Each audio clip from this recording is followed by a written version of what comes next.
The Rise of the Spanish Empire. Hey, fanfic family! So glad to see you here again to continue this incredible adventure. As always, kindly remember, this story is 100% fiction, so don't go looking for dimensional portals in your closet. All rights to this fantastic novel belong to the original author. We're just your humble narrators of epic tales. Are you enjoying the fanfic? Show it by subscribing to our YouTube channel and dropping us a like. And if you're impatient for more exclusive content, our Patreon is your happy place. Chapter 276, Madrid Peace Talks. The dispute between France and Italy over Tunisia ultimately returned to the negotiating table. French Prime Minister Joffre could never have anticipated that the Italians would withstand French pressure and secretly deploy troops to seize some Tunisian territory. Although France occupied the majority of Tunisian territory, the terrain of the occupied territories did not necessarily put the Italians at a disadvantage. Kairouan, Sousse, and Sfax, all occupied by Italy, were coastal plains with enormous development potential. While the Italian-held southern territories featured mountainous and desert terrain, the coastal region also boasted the vast Jifra Plain. Conversely, the French-occupied Tunisian region, while covering nearly 70% of the country, was dominated by the Tunisian mountains. To the south, the salt flats of Jared and some desert areas remained, leaving the area suitable for cultivation or grazing comparable to that of the Italian-held territories. After all, France was the one who initiated the war. Compared to Italy, France invested more heavily in the war but gained little, a fact that alone was enough to make the French people doubt Prime Minister Joffre's competence.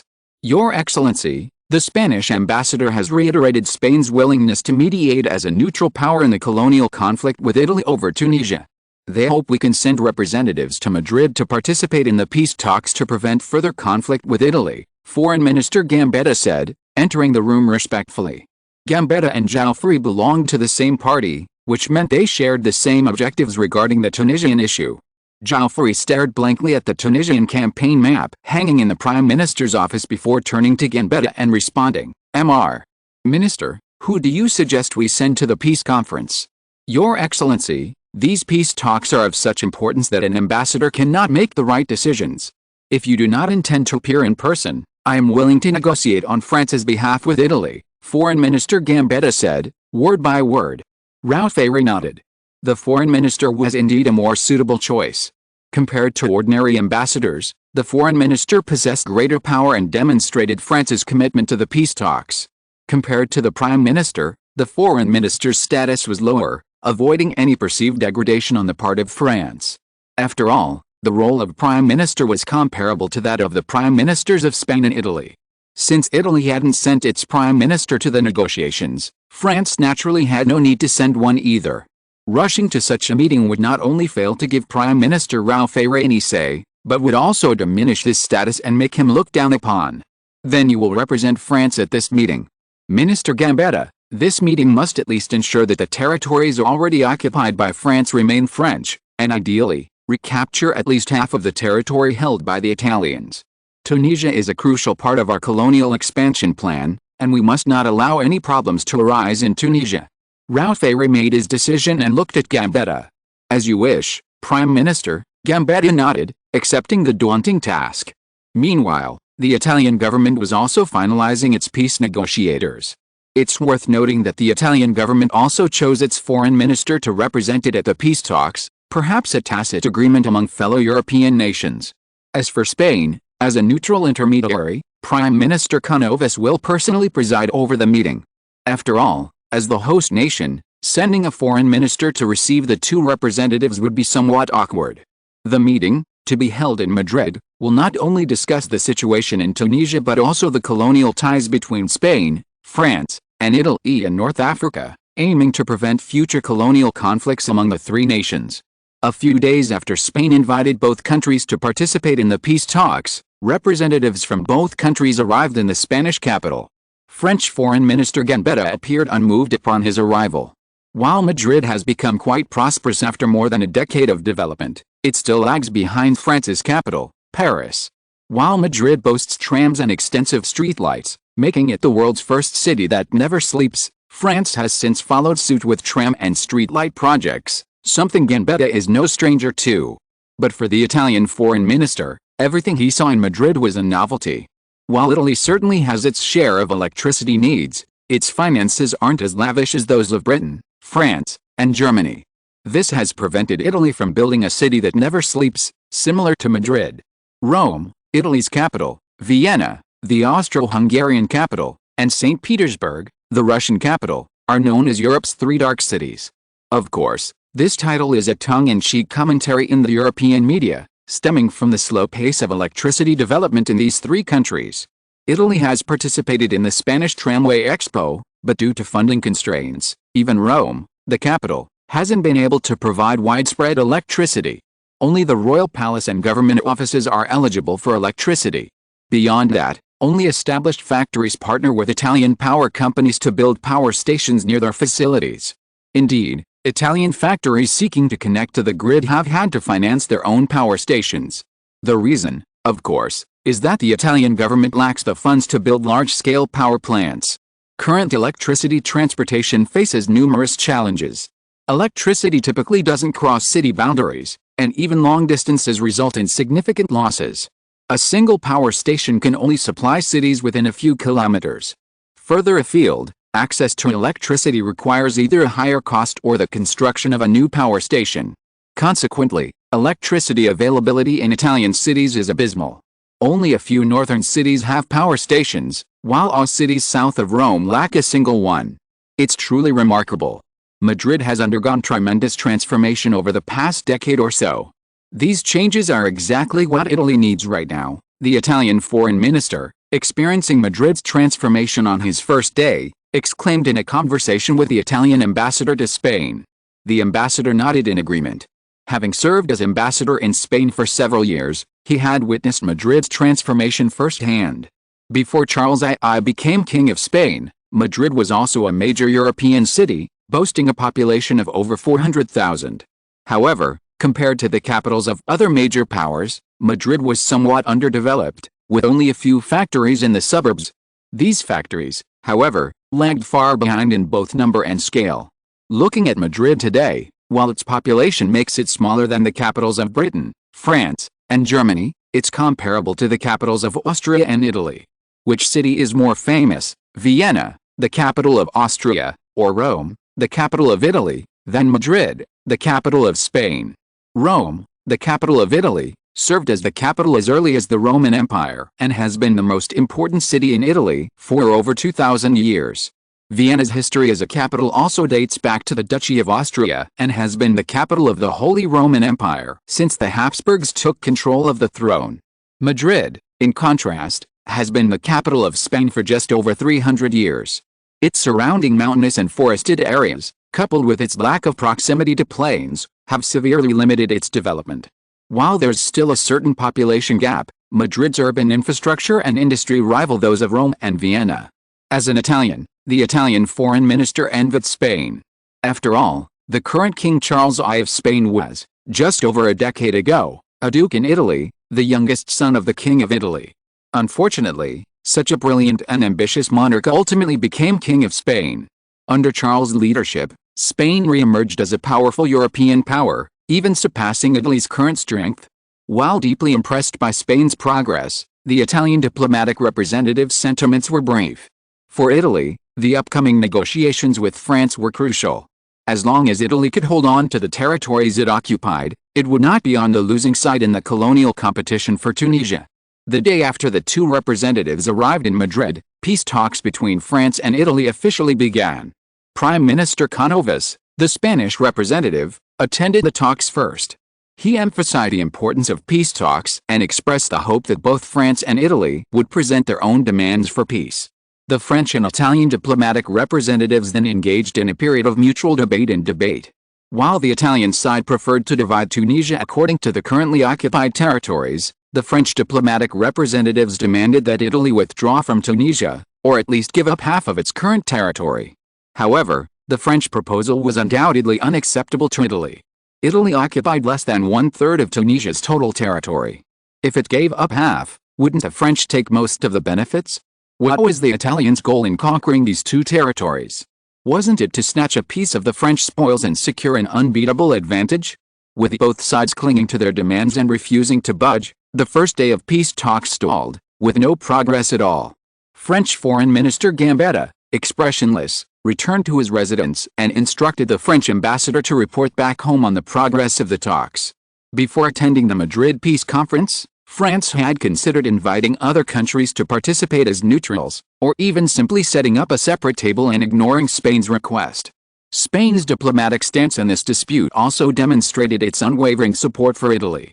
France, of course, understood this rationale, which is why it sought to invite other neutral countries to join the negotiations. If Spain were solely a mediator, it would undoubtedly side with Italy at a crucial moment. Even more daunting, since only France and Italy participated in the negotiations, France would face pressure from both Italy and Spain from the outset. Unfortunately, France invited numerous European powers, including Germany, but none of them expressed interest in the peace talks. Germany, Austria-Hungary, and Russia declined for a simple reason: they were too far from North Africa to defend Italy and Spain on France's behalf. Britain's refusal was also simple: it preferred to see conflict erupt between France, Italy, and Spain. Indeed, Britain's exchange of 3 West African colonies was intended to provoke conflict between Spain and France. This was clearly a golden opportunity. How could the British thwart their carefully crafted plans? As for whether France would collapse under the immense pressure of both the Triple Alliance and the Italo-Spanish Alliance, the British had their own solutions. First, the combined strength of the Italo-Spanish Alliance was not as great as that of Germany or Russia, 2 members of the Triple Alliance. While this would be a threat to France, it would not be fatal. Second, the British were already actively working to dismantle the Triple Alliance. In the British's view, Russia posed the greatest threat, followed by France, and then Germany. The British had always sought to remove Russia from the Triple Alliance while also eroding relations between Austria-Hungary and Russia, thereby turning Germany against Russia.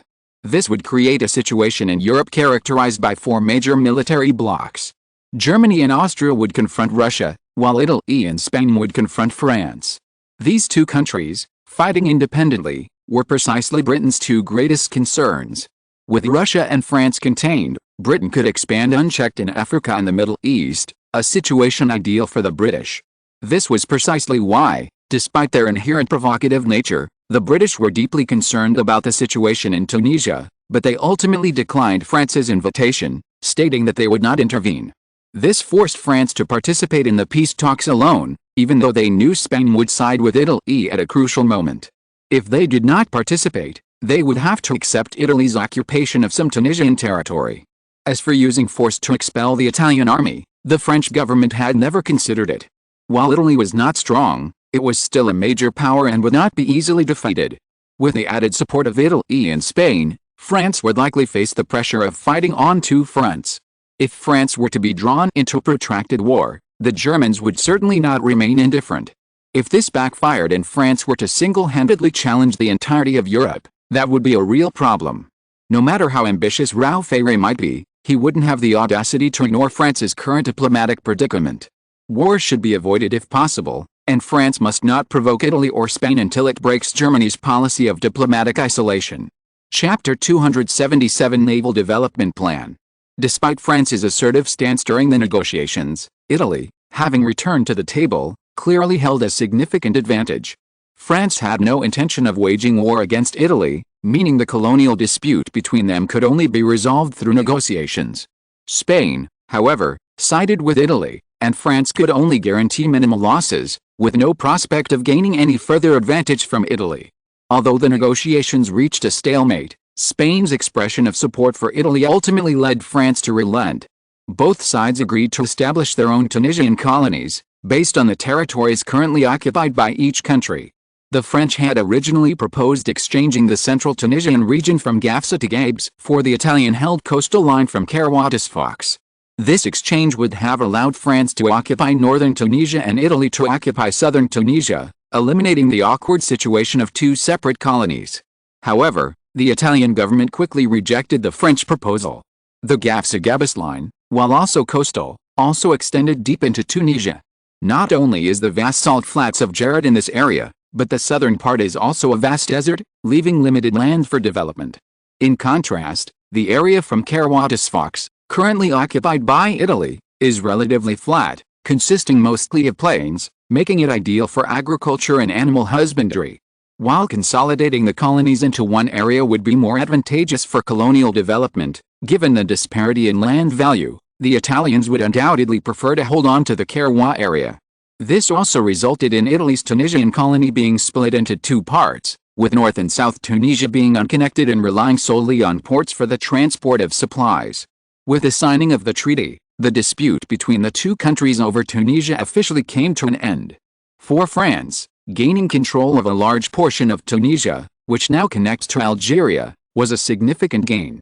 For Italy, having successfully seized two plots of land in Tunisia, establishing its first Italian colony, it marked a strong start for its future colonial efforts. More importantly, Italy's control of southern Tunisia connects to Libya, giving Italy a significant advantage in its Libyan colonization efforts. France has essentially withdrawn from the competition for a Libyan colony. Because colonizing Libya would have required circumventing Italian colonies or crossing the desert south of Tunisia, the cost of colonization was enormous. Of course, the reality was that the French had no intention of colonizing Libya either.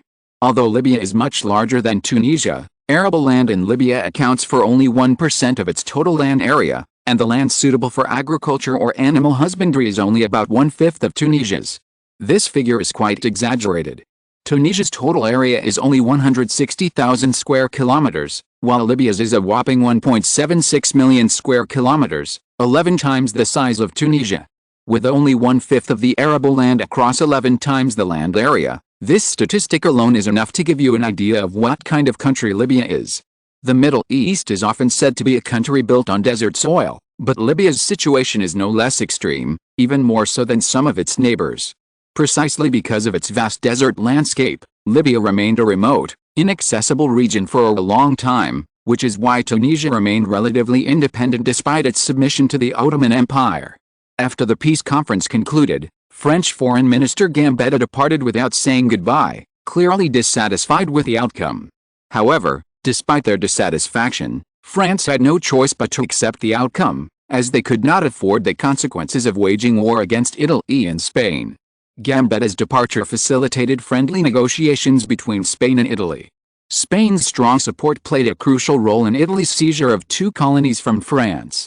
Without Spain's unwavering support, even if Italy had been able to seize these territories, it would have ultimately been forced to surrender them under French threat.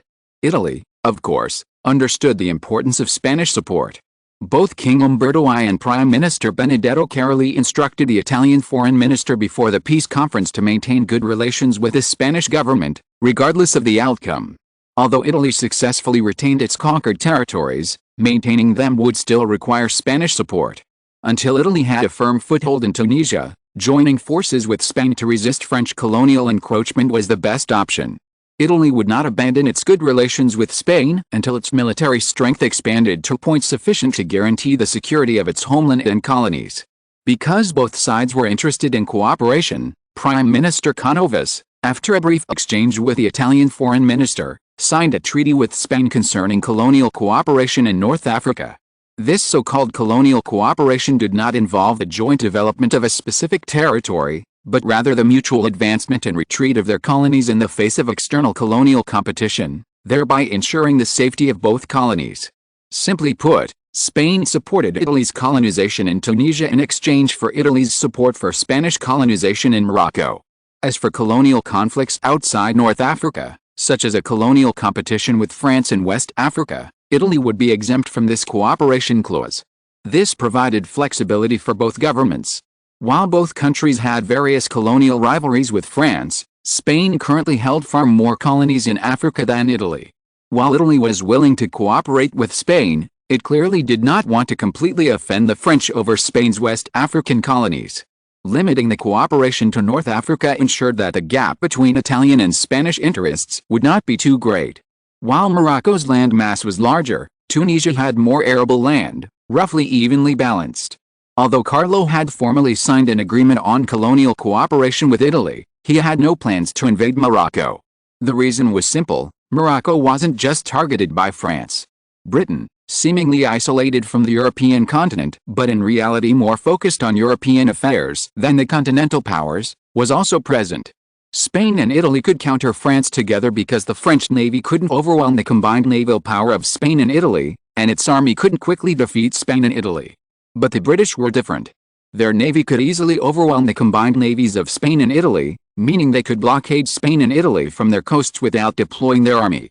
Until their naval power reached a level that threatened the British, or until they were burdened by other wars, Spain had no choice but to temporarily abandon its Moroccan colonization and submit to the British. However, temporarily abandoning Morocco had its benefits. It allowed Spain to focus on developing its West African colonies and expediting the colonial exchange with Portugal. As mentioned previously, the Ashanti Empire, an indigenous nation north of the Gold Coast, was the primary indigenous power in the Gold Coast's past. With Spain already annexing the Gold Coast colony, subjugating this indigenous tribe was essential for the Gold Coast's security and stability. The so-called Ashanti Empire was actually a loose federation of indigenous peoples, established around the early 18th century.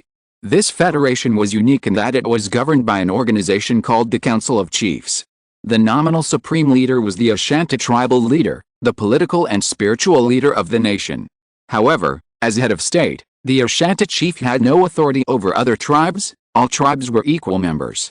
However, to maintain the federation's stability, all members of the Council of Chiefs jointly established a code of conduct. All indigenous tribes were required to swear allegiance to the council, pay annual taxes, adhere to its trade rules, and surrender command of a unit in times of war for use in foreign operations.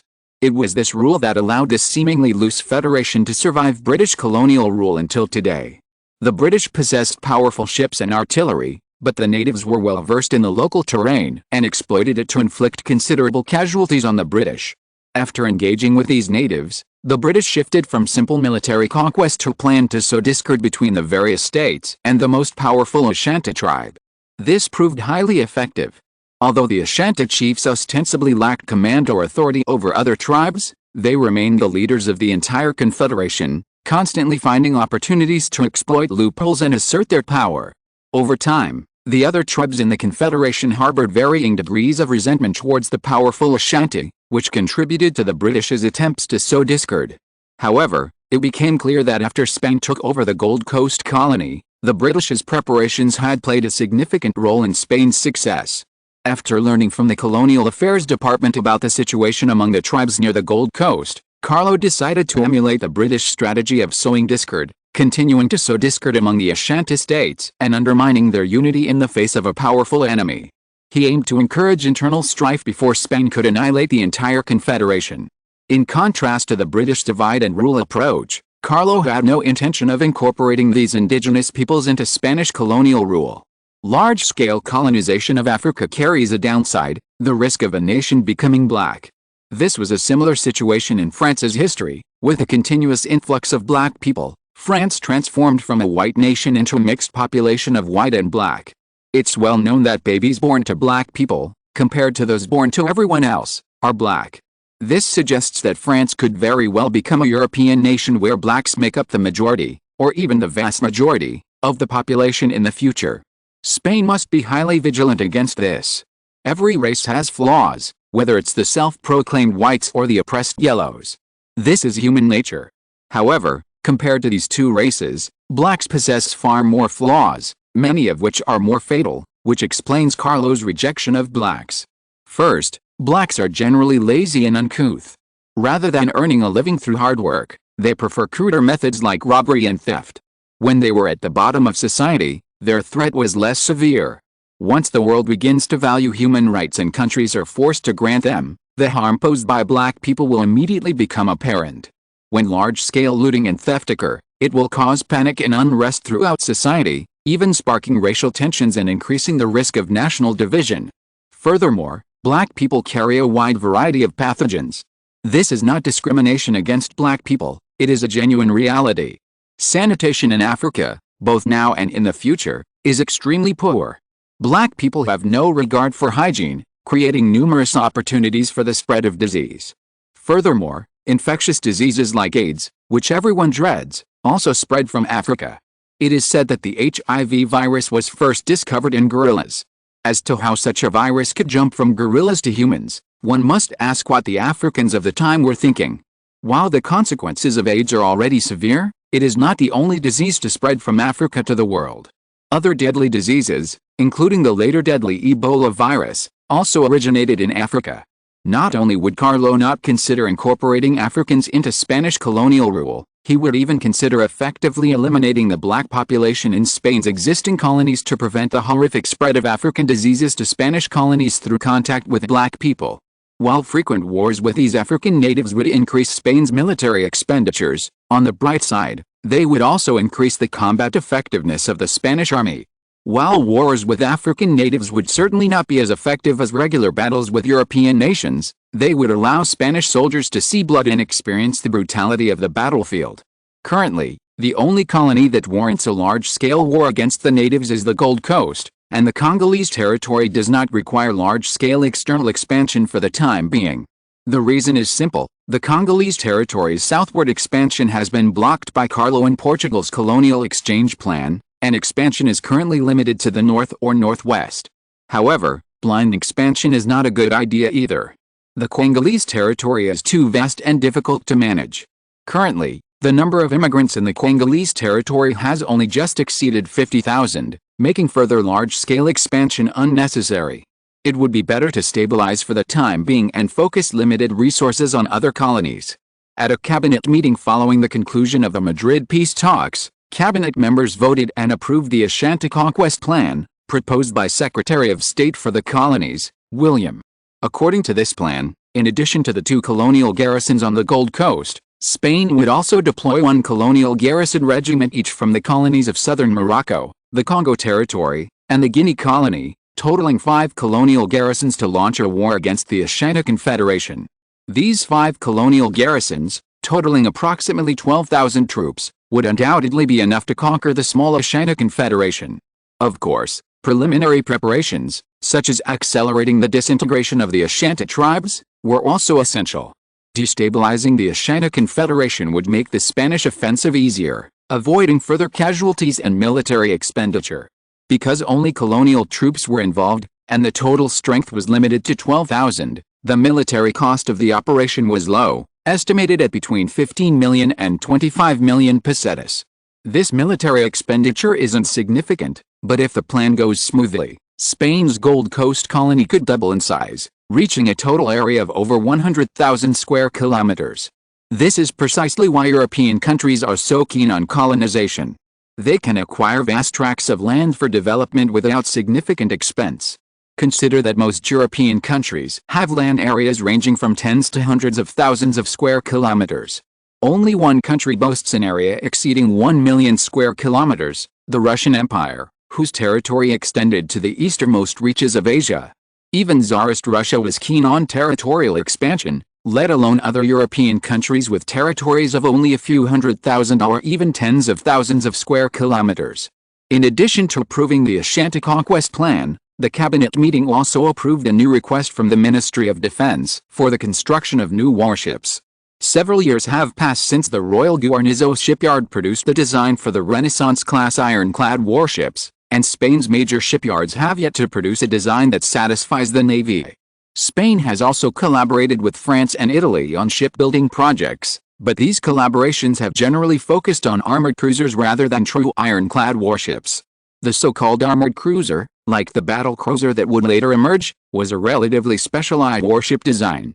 Armored cruisers possessed firepower approaching that of ironclads, rivaling battleships in firepower.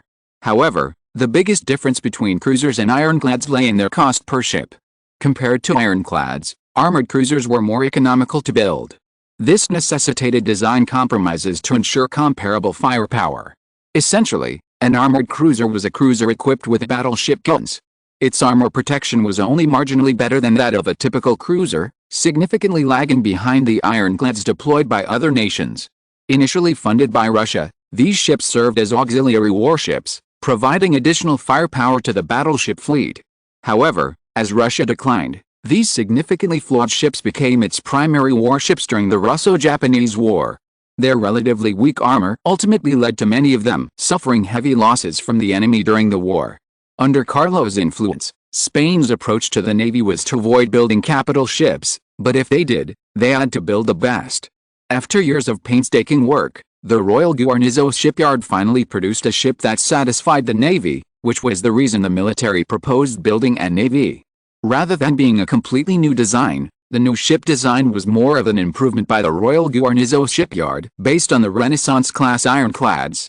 Of course, the improvements were significant. This ensured that the new ship design remained world-class and effectively strengthened the Spanish Navy. In terms of power, the new warship will utilize two twin-cylinder, reverse compound expansion steam engines with a total of 12 cylindrical boilers, using dual-shaft propulsion. Under natural ventilation, the engine will generate approximately 7,000 horsepower. Switching to forced ventilation, the engine will generate approximately 9,600 horsepower, a significant improvement over the Reconquista-class ironclads. This increased power will allow shipbuilders to further enhance the ship's armor and artillery. The ship will retain its main battery of 12-inch, 305mm breech-loading naval guns, a joint venture between Spanish and Austrian military companies. These guns offer significantly increased range and power. While the caliber is the same as the Reconquista class's main guns, their firepower is increased by at least 20%. Furthermore, armor protection will be enhanced. Thanks to collaboration with Germany, which has significantly improved Spain's steel-making capabilities, the ship's armor will utilize the latest Spanish specialty steel, offering at least 30% greater protection than conventional steel. Spain's current steel production is more than sufficient to provide sufficient steel plating for a warship, resulting in even thicker armor than the previous Reconquista-class ironclads. The armor protection of the ironclads explains Spain's lack of interest in armored cruisers. While their firepower is comparable, ironclads can withstand several rounds of main gun fire, assuming no weak points are hit. Armored cruisers, however, cannot. Once hit by enemy capital ship guns, an armored cruiser would be seriously injured, if not killed, significantly impacting its combat effectiveness. Returning to the Spanish warship design, the increased armor thickness would necessitate an exorbitant tonnage. The conventional displacement alone would reach 9,552 tons. Fully loaded, this warship would quickly surpass 10,000 tons, making it Spain's first truly massive 10,000-ton ship. However, due to the increased power, even with this new ironclad's design tonnage reaching 10,000 tons, the Royal Guarnizo shipyard estimated a top speed of approximately 17 knots. Overall, this warship's design boasts not only powerful firepower and excellent armor protection, but also exceptional speed. Fully loaded, it can travel 7,000 nautical miles at 10 knots, which translates to nearly 13,000 kilometers, roughly the distance from Spain to the Philippines. The Navy's greatest satisfaction with this new warship design is its increased speed. While the Renaissance-class ironclads boasted excellent performance across the board, they only reached speeds of around 13 knots, lagging behind other major European warships. This latest warship, however, has eliminated that speed gap, allowing it to compete with the main battleships of powerful nations like Britain and France without fear of falling behind. If Spain were to deploy these new warships in large numbers, it might even challenge Britain's naval dominance. However, the British would undoubtedly react positively to Spain's massive production of these warships. If Spain persisted in building these warships, it would undoubtedly provoke a naval arms race with Britain and even Europe as a whole. Because major warships had not been built in a long time, the Naval Department's proposal to the cabinet included the construction of 4 major warships. Unlike the Resurrection-class ironclads, which cost no more than £500,000, these ships were estimated to cost a staggering £530,000. Adding the shipyard's construction costs, each ship could not possibly be sold for less than £700,000. This was the shipyard's internal price to the Spanish government. If sold to other countries, a significant additional revenue would have to be added to the £700,000 price tag. The lack of interest in the Resurrection-class ironclads clearly demonstrates the current difficulty in selling them abroad. Ironclads are prohibitively expensive, and major powers have the capacity to build them themselves, so there's no need to purchase them. Smaller nations, facing tight budgets, cannot afford to spend hundreds of thousands of pounds on a single warship. After all, the cost of a warship not only includes the construction itself, but also the formation and ongoing maintenance of the Navy. The total cost of a single warship would start at least £1 million, and building a fleet would cost millions more. To put it bluntly, a nation without significant scale simply cannot manage its current fleet. Spain's naval power remained among the world's top 8 even during periods of extreme decline. The real reason is that, aside from the great powers, European nations lacked any serious naval fleets. At a cost of 700,000 British pounds per warship, Spain would have to spend 18.2 million pesetas to build each of the latest ironclads. The Navy's request to build 4 ironclads would have cost Spain 72.8 million pesetas just for the warships. Adding to the costs of training the sailors and ongoing maintenance, the Navy's proposed plan alone would have cost the Spanish government nearly 100 million pesetas. And that's just for the 4 battleships. Accompanying these 4 battleships with the various auxiliary warships required by the fleet would require at least another 50 million pesetas. Even with Spain's finances having significantly improved, this investment, which often exceeds 100 million pesetas, is a significant headache. 7,000 word 2 in 1 chapter. Please support. Chapter 278 Umberto's Ambition. While the new warships proposed by the Royal Guarnizo shipyard appeared powerful, the simultaneous construction of 4 major warships sparked a heated debate within the cabinet. Investing over 100 million pesetas in the Navy would mean a combined reduction of over 100 million pesetas from the budgets of other government departments. This was precisely the reason for the conflict. No one wanted to see significant budget cuts that would affect their development plans. Ultimately, Carlo made the final decision, approving the Defense Department's proposal to build 4 ironclad warships. The 4 vessels would cost 72.8 million pesetas, of which the cabinet would contribute 55 million pesetas, with the Defense Department contributing the remaining 17.8 million pesetas. Because Spain was planning a war against the Ashina Confederation, the Defense Department's budget had increased by nearly 20% compared to its usual level. Squeezing 17.8 million pesetas was not a problem, and the sum didn't have to be paid all at once. After years of development, Spain's shipyards have long since escaped the awkward situation when Charles I first became King of Spain, when no shipyard had the capacity to build ironclads. Besides the Royal Guarnizo shipyard, currently Spain's largest, 3 other shipyards capable of building ironclads include the Valencia United Shipyard, the El Faro Royal Naval Shipyard, and the Cartagena Shipyard. However, all 3 shipyards are managed and operated by the government. While the royal family holds nearly a half stake in the Valencia United Shipyard, the other 2 shipyards do not have significant royal ownership. The same is true for the El Faro Royal Naval Shipyard. While the name Royal Navy appears in the shipyard's name, it has little connection to either the royal family or the Navy. The largest shareholder in the El Faro Royal Naval Shipyard is the Spanish government, the second largest shareholder is the El Faro city government, and the Royal Spanish Navy holds less than 10% of the shares. The name Royal Naval Dockyard stems from the fact that El Faro's rise was entirely due to the Spanish naval base established there. The original shipyard also belonged to the Navy, but with the Navy's decline, most of the shipyard's shares had long since been sold. All Spanish shipyards capable of building ironclads were official, private shipyards were not yet capable of doing so. Ironclads were the most advanced warships of the era, and private shipyards were not easily able to produce them. Currently, the largest private shipyards in Spain can only build light cruisers, typically weighing no more than 3,000 tons, making them small to medium-sized warships. Besides small military orders, private shipyards primarily profit from orders for civilian vessels. While these civilian vessels are generally small in size, it doesn't take long to build them. With sufficient orders, these private shipyards can still make money. As Spain's colonies grew, and some of them grew in size, the maritime transport industry flourished. This led to a golden age for the development of Spanish shipyards. Especially with government support, Spain's shipbuilding industry had achieved modest success, ranking among the top in Europe. Along with a shipbuilding plan, the class designation for this new warship design was also determined. While the previous generation of ironclads was named the Resurgence class, the Spanish government named this generation the Matador class. The 4 Matador-class ironclads were codenamed HMS Matador, HMS Valor, HMS Courage, and HMS Indomitable. The naming of these ironclads also reflects the Spanish government's commitment to cultivating national spirit. Carlo's aspirations for the Spanish Navy and Army mirrored the names of these ironclads. The combined combat capabilities of the Spanish Navy and Army could be weaker than those of the superpowers, but they must possess the courage and undaunted spirit. Sometimes courage is more important than equipment.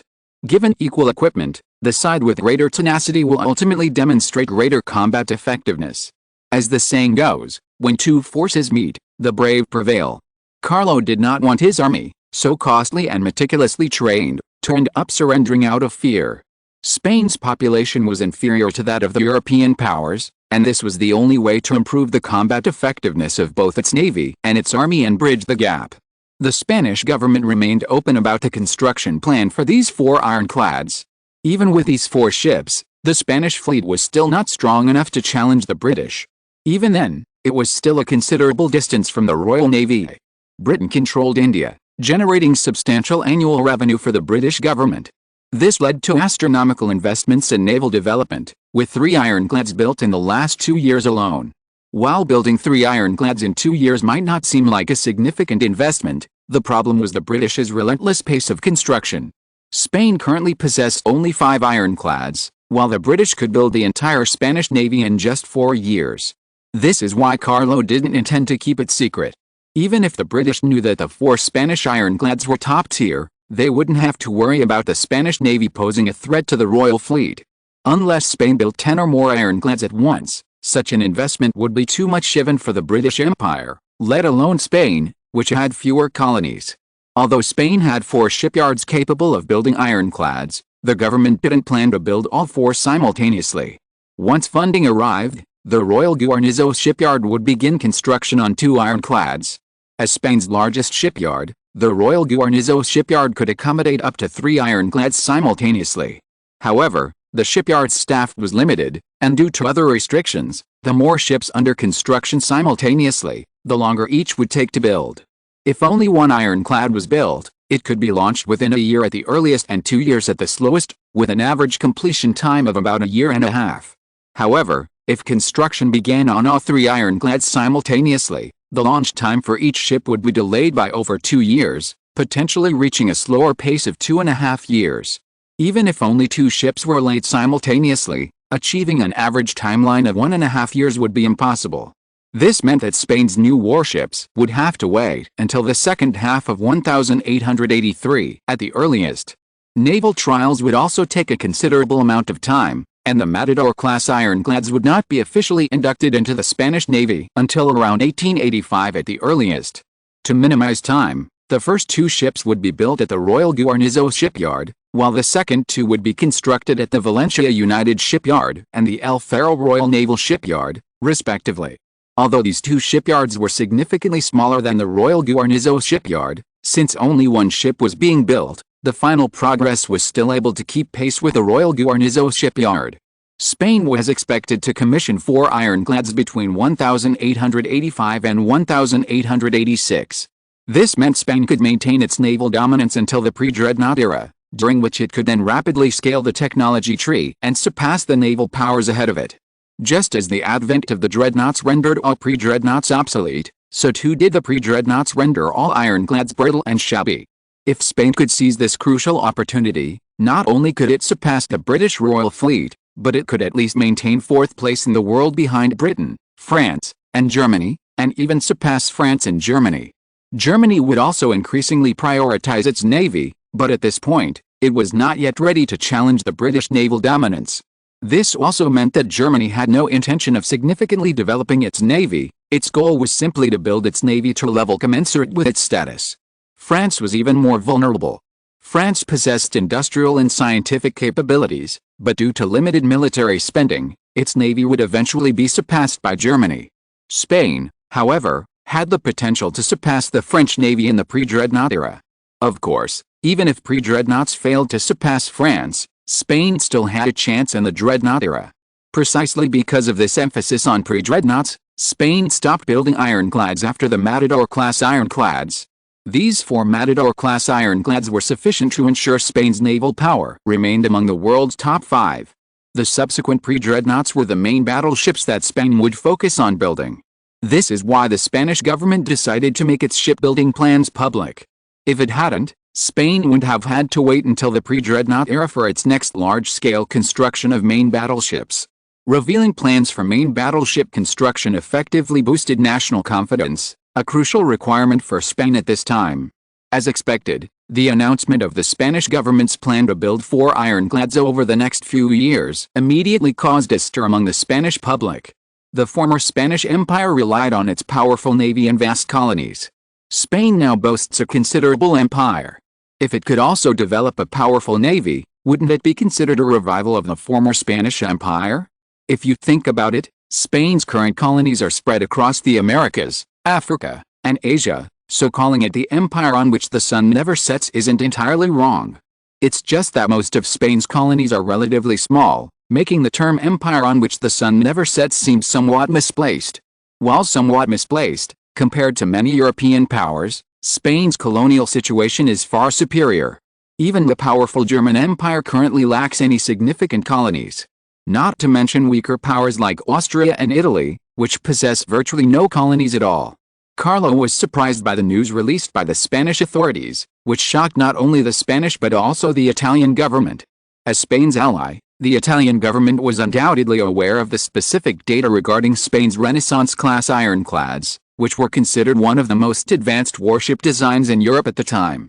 While not the most powerful, its overall combat capability was definitely among the best. While the Spanish government has not released data on the latest class of ironclads, given the strong performance of Spain's Reconquista-class ironclads, this new ironclad design is undoubtedly a superior product. Seeing his brother Carlo's Spain strengthening its naval build-up, Umberto I was envious. After Italy's unification, the navies of the former Kingdom of Sardinia and other Italian states were merged to form the Royal Italian Navy, which quickly became one of the world's top 8 naval powers. At the time, the Italian Navy ranked among the top 5 in terms of total tonnage, a considerable achievement on paper. However, as the Crown Prince and now King, Umberto I understood that Italy's current naval strength was bloated. Before unification, Italy was divided into several states. While these states were highly developed, how could a small state have the capacity to build advanced ironclads? Even if they had the technology, they lacked the funds to maintain them. Furthermore, a single ironclad ship alone could not protect a coastline. A large fleet of several was required. As a result, the bulk of Italy's current naval tonnage consisted of small and medium-sized warships, a significant portion of which were coastal defense vessels, in other words, near-sea vessels incapable of ocean-going operations. More importantly, the majority of the Italian Navy's warships were built over a decade or two ago, their designs were already outdated, and their guns were outdated muzzle-loading cannons. Their reload speed, range, and power far lagged behind the current mainstream breech-loading cannons. Seeing his brother's vigorous progress in Spain's development piqued Umberto I's own ambitions. While he harbored no envy of Charles, he genuinely desired to emulate his father's example and build a powerful Italian army and navy. Umberto I's original plan was to rely on Italy's own efforts to build a powerful ironclad warship and equip the Italian fleet with it. However, since Spain already had the latest ironclad design, Umberto I changed his mind and instead hoped to purchase 1 or 2 from Spain to more effectively expand Italy's naval capabilities. Chapter 279 Ship Purchase Order. When the Italian ambassador conveyed to Carlo the Italian government's request to purchase Spain's new ironclad warships, Carlo was initially surprised, but then decisively agreed. Regardless of the Italian government's motivations for purchasing Spanish warships, Spain would not lose money. Selling warships to foreign countries would increase the price, and this was actually where the shipyard's real profits came from warship orders. After all, cooperation with domestic governments was always at a friendly price, and it was impossible to expect huge profits. At best, they could guarantee a loss-making situation. Although Carlo agreed in principle to sell warships to Italy, the specific negotiations still had to be conducted by the Italian side with the Royal Guarnizo shipyard. The Matador-class ironclads were technically a product of the Royal Guarnizo shipyard, and the other Spanish shipyards were able to build them only under the Royal Guarnizo shipyard's authorization. After all, the Royal Guarnizo shipyard was backed by the Spanish royal family. In a monarchy like Spain, no one, not even the government, could ignore the royal family's status. When the Royal Guarnizo shipyard learned that Italy wanted to purchase warships, they were overjoyed. After all, the shipyard's revenue determines the funding available for its design experts, significantly impacting its ability to develop the warships the military needs. However, given the good relations between Italy and Spain, the shipyard was reluctant to ask for too much. preferring at least a small concession to demonstrate a friendly relationship between the two countries. The Italian government acted swiftly.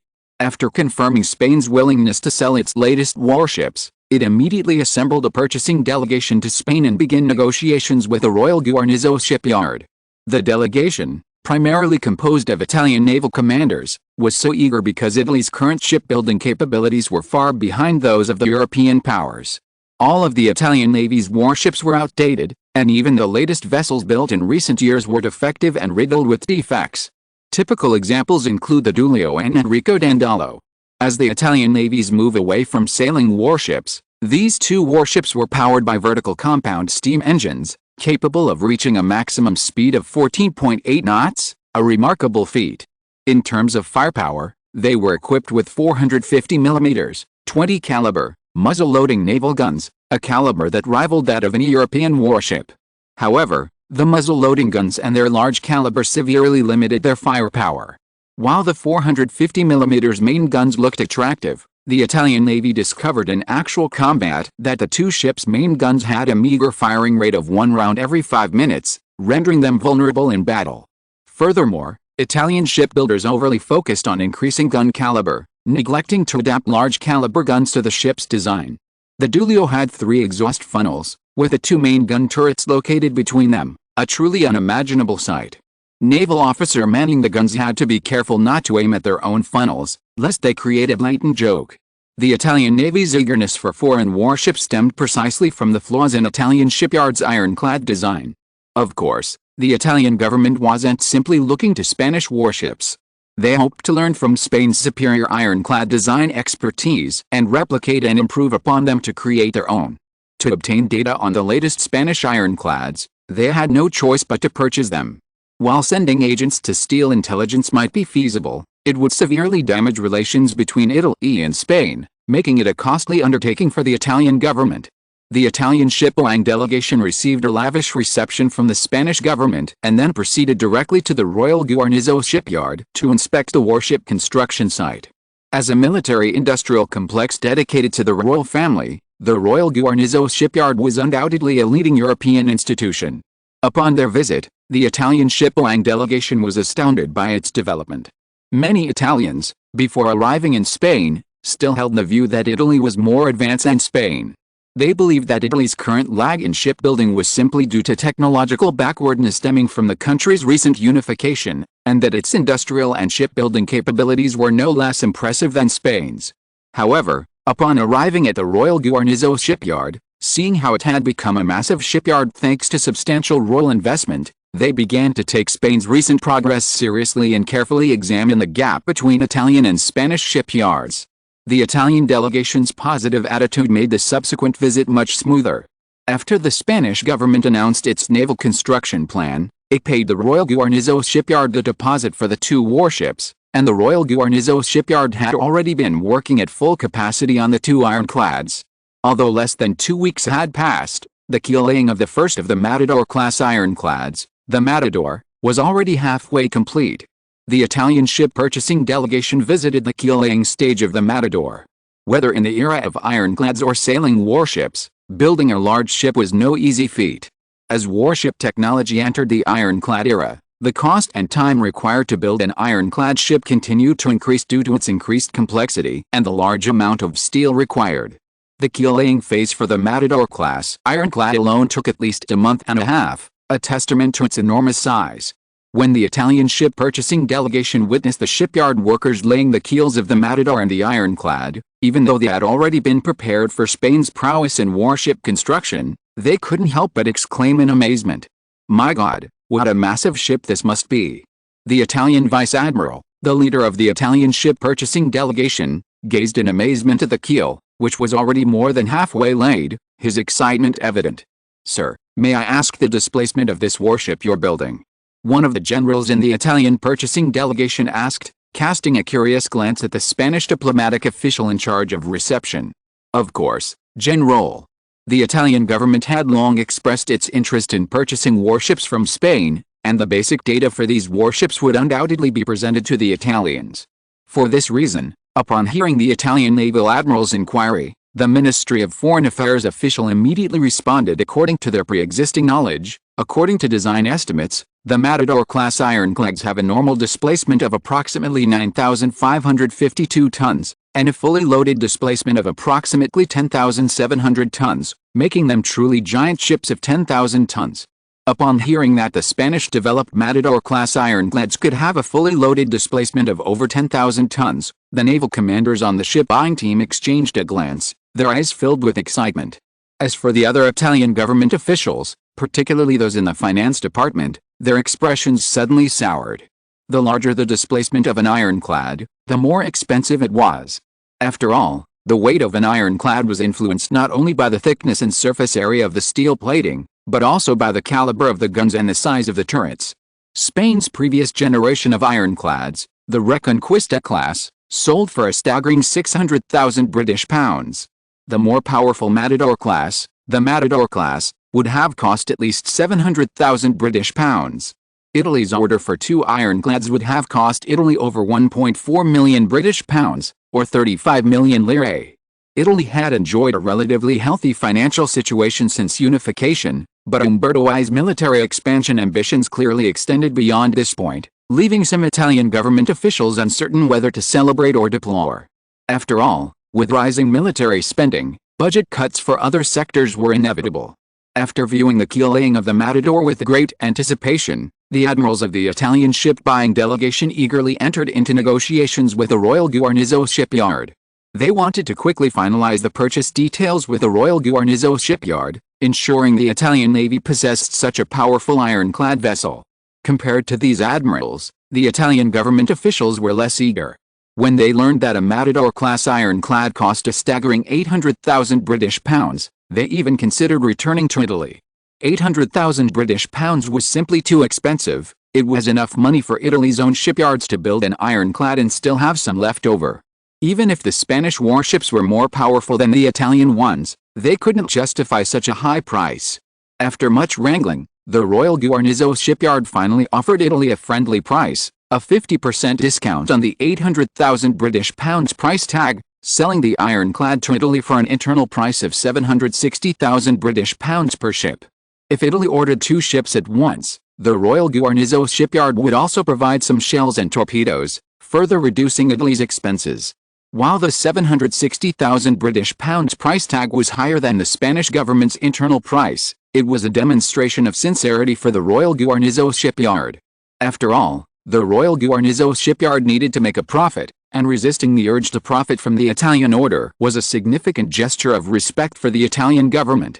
The purchasing consortium had the final say over the warship purchases, meaning it could discuss the matter internally without seeking approval from the Italian government. After several days of meetings and the persuasive arguments of Italian naval commanders, the consortium ultimately agreed to the 760,000 British pounds price offered by the Royal Guarnizo shipyard and purchased the 2 ironclads. The total 1.52 million British pounds purchase price would be paid in 3 installments. The first installment would be made immediately upon signing the order, with Italy paying a 300,000 British pounds deposit to the Royal Guarnizo shipyard. Spain would also begin construction on the 2 Italian warships within 3 months of the order being paid. The second and third installments would be made upon the launch and delivery of the 2 warships, respectively. Once these 3 installments were completed, the purchase of the warships was officially complete, and the warships would officially belong to the Italian Navy, with no further ties to Spain. After representatives from the Italian Purchasing Consortium and the Royal Guarnizo shipyard signed the order documents and posed for photographs, the deal was officially sealed.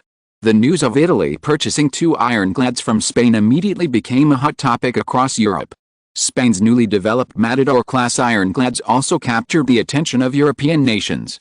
Upon learning that the Spanish ironclads were truly massive, 10,000-ton vessels, the British did not alter their own shipbuilding plans, but instead ordered their shipyards to accelerate construction. After all, the British had their own 10,000-ton warships. As long as the Spanish ironclads' overall performance wasn't significantly superior to their British counterparts, or the Spanish main battleships weren't numerous enough to threaten the British fleet, the British reaction would be mild. While the British didn't react too strongly, the French did. France had already experienced a colonial conflict with Spain and Italy, and relations had yet to fully mend. With Spain and Italy announcing naval expansions, the French couldn't resist and announced their own 5-year construction plans. Spain and Italy planned to build a total of 6 ironclads over the next 5 years, and the French government immediately responded by building 6 of their own. This move was not only a show of strength, but also an attempt to weaken the influence of Spain and Italy in the western Mediterranean. France's navy is formidable, surpassing both Italy and Spain. However, France faces the same challenge as the United States. It is surrounded by seas on 2 sides, separated by considerable distances. Of course, France's situation is significantly better than that of the United States.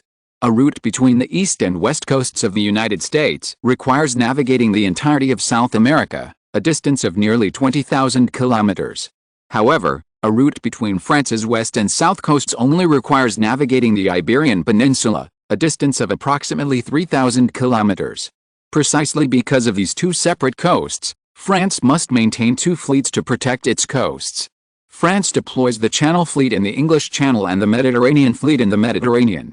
While this effectively protects both coasts, it also divides France's naval power. Overall, France's navy is far superior to that of Spain and Italy, but when comparing forces solely in the Mediterranean, neither the Spanish nor the Italian armies are significantly stronger than France's. Especially if the 2 countries joined forces, even France's Mediterranean fleet would be unable to withstand a combined force. This is also the reason why France decided to build 6 ironclad ships, in order to strengthen the strength of the Mediterranean fleet and protect the security of France's North African colonies. Of course, there is another important reason, which is to save face for not fully occupying Tunisia during the Tunisian War. Prime Minister Raouf Harry's intention to build 6 ironclad ships in one go over the next 5 years is very clear. He wants to tell all French people that France is still the powerful France. France is still the hegemon of Europe, no country can provoke it, and France has the ability to deal with any country's provocation. 4,200 words for the first update. Please support. Please vote for the monthly ticket. There will be another update later. Today is 10,000 words. Chapter 280 Ashanti War. The warship construction efforts of Spain and Italy didn't trigger a naval arms race in Europe, but a smaller-scale one did erupt after the French announced their own high-profile construction of 6 ironclads over the next 5 years. The reason for this naval arms race was simple. France's high-profile naval expansion aroused the fear of other nations. Perhaps even France hadn't anticipated that their initial effort, intended only to counter the Spanish-Italian alliance in the Mediterranean, would instead draw the attention of Britain and Germany in the North Sea. The French possessed the world's second-largest fleet, yet their aggressive naval expansion was a clear challenge to Britain's naval supremacy. The British, undeterred, announced their own shipbuilding plans just days after the French announcement. Since the French had announced plans to build 6 ironclads over the next 5 years, Britain naturally followed suit, also announcing its own 6 over the same period. Germany was next in line. Germany's fear of France was perhaps even greater than Britain's. Chancellor Bismarck's policy of isolating France stemmed from Germany's deep fear of France, reaching the point of fear. Of course, this wasn't simply a fear of France in its current state. Rather, it was a fear of retaliation against Germany after a resurgence. It was precisely for this reason that the German government resolved to do everything in its power to prevent a French resurgence, to contain the French threat as much as possible, and to launch a war to destroy France if it became unstoppable. Of course, Germany's pace of ironclad construction was certainly not as rapid as that of Britain and France. Germany, despite its large army and lack of colonial revenue, was financially less prosperous than Britain and France. Like Spain, Germany announced plans to build 4 ironclads over the next 5 years to bolster its high seas fleet. Following Germany, Austria-Hungary also announced its own shipbuilding program. The Austrian government planned to build 2 ironclads within the next 5 years to rival the Italian navy. Among the great powers, Austria-Hungary, besides Germany, likely ranked among the most adverse geopolitical powers. Germany was surrounded to the east and west by the Russian Empire, the bulldozer of Europe, and France, the former hegemon of Europe. Its northern coast also faced Britain across the sea, while to the south lay the Austro-Hungarian Empire and, separated by Switzerland, Italy. It was practically surrounded by several major powers. Austria-Hungary's situation was not much better. Flanked by the powerful German Empire to the north and the formidable Russian Empire to the east, it was also caught in a 4-way conflict. While Austria-Hungary had access to the sea, Its location was even more precarious than that of Italy, a Mediterranean nation. While the Italian navy could reach the ocean simply by passing through the Strait of Gibraltar or the Suez Canal from the Mediterranean, the Austro-Hungarian navy had to first reach the Mediterranean from its own doorstep via the Adriatic Sea, then cross the strait or canal. Furthermore, the Adriatic Sea is a narrow bay, bordered by the Apennine Peninsula and the Balkan Peninsula. This meant that the Austro-Hungarian navy could be blockaded not only by Britain at its two Mediterranean outlets, but also by Italy at its Adriatic Sea outlets. Austria-Hungary's naval development, along with Italy, was precisely to prevent an Italian blockade. While relations between Austria-Hungary and Italy weren't entirely bad, they weren't particularly good either. Had it not been for the marriage between the Spanish and Austro-Hungarian royal families, which somewhat eased relations between Italy and Austria-Hungary, Austria-Hungary's wariness of Italy would likely have been even greater. While most European powers participated in this minor naval arms race, one nation remained indifferent to the naval expansion: Tsarist Russia. Following the assassination of Alexander II, Russia retreated into a low-profile position in Europe. Fearing he would follow in his father's footsteps, Tsar Alexander II rarely participated in government decision-making, especially regarding the reforms promoted by Alexander II. Alexander III offered few suggestions, remaining a ruthless signatory. While this did prevent an assassination attempt on Alexander II by extreme anarchists, it also caused Russia's reforms to go in the opposite direction of Alexander II's desires.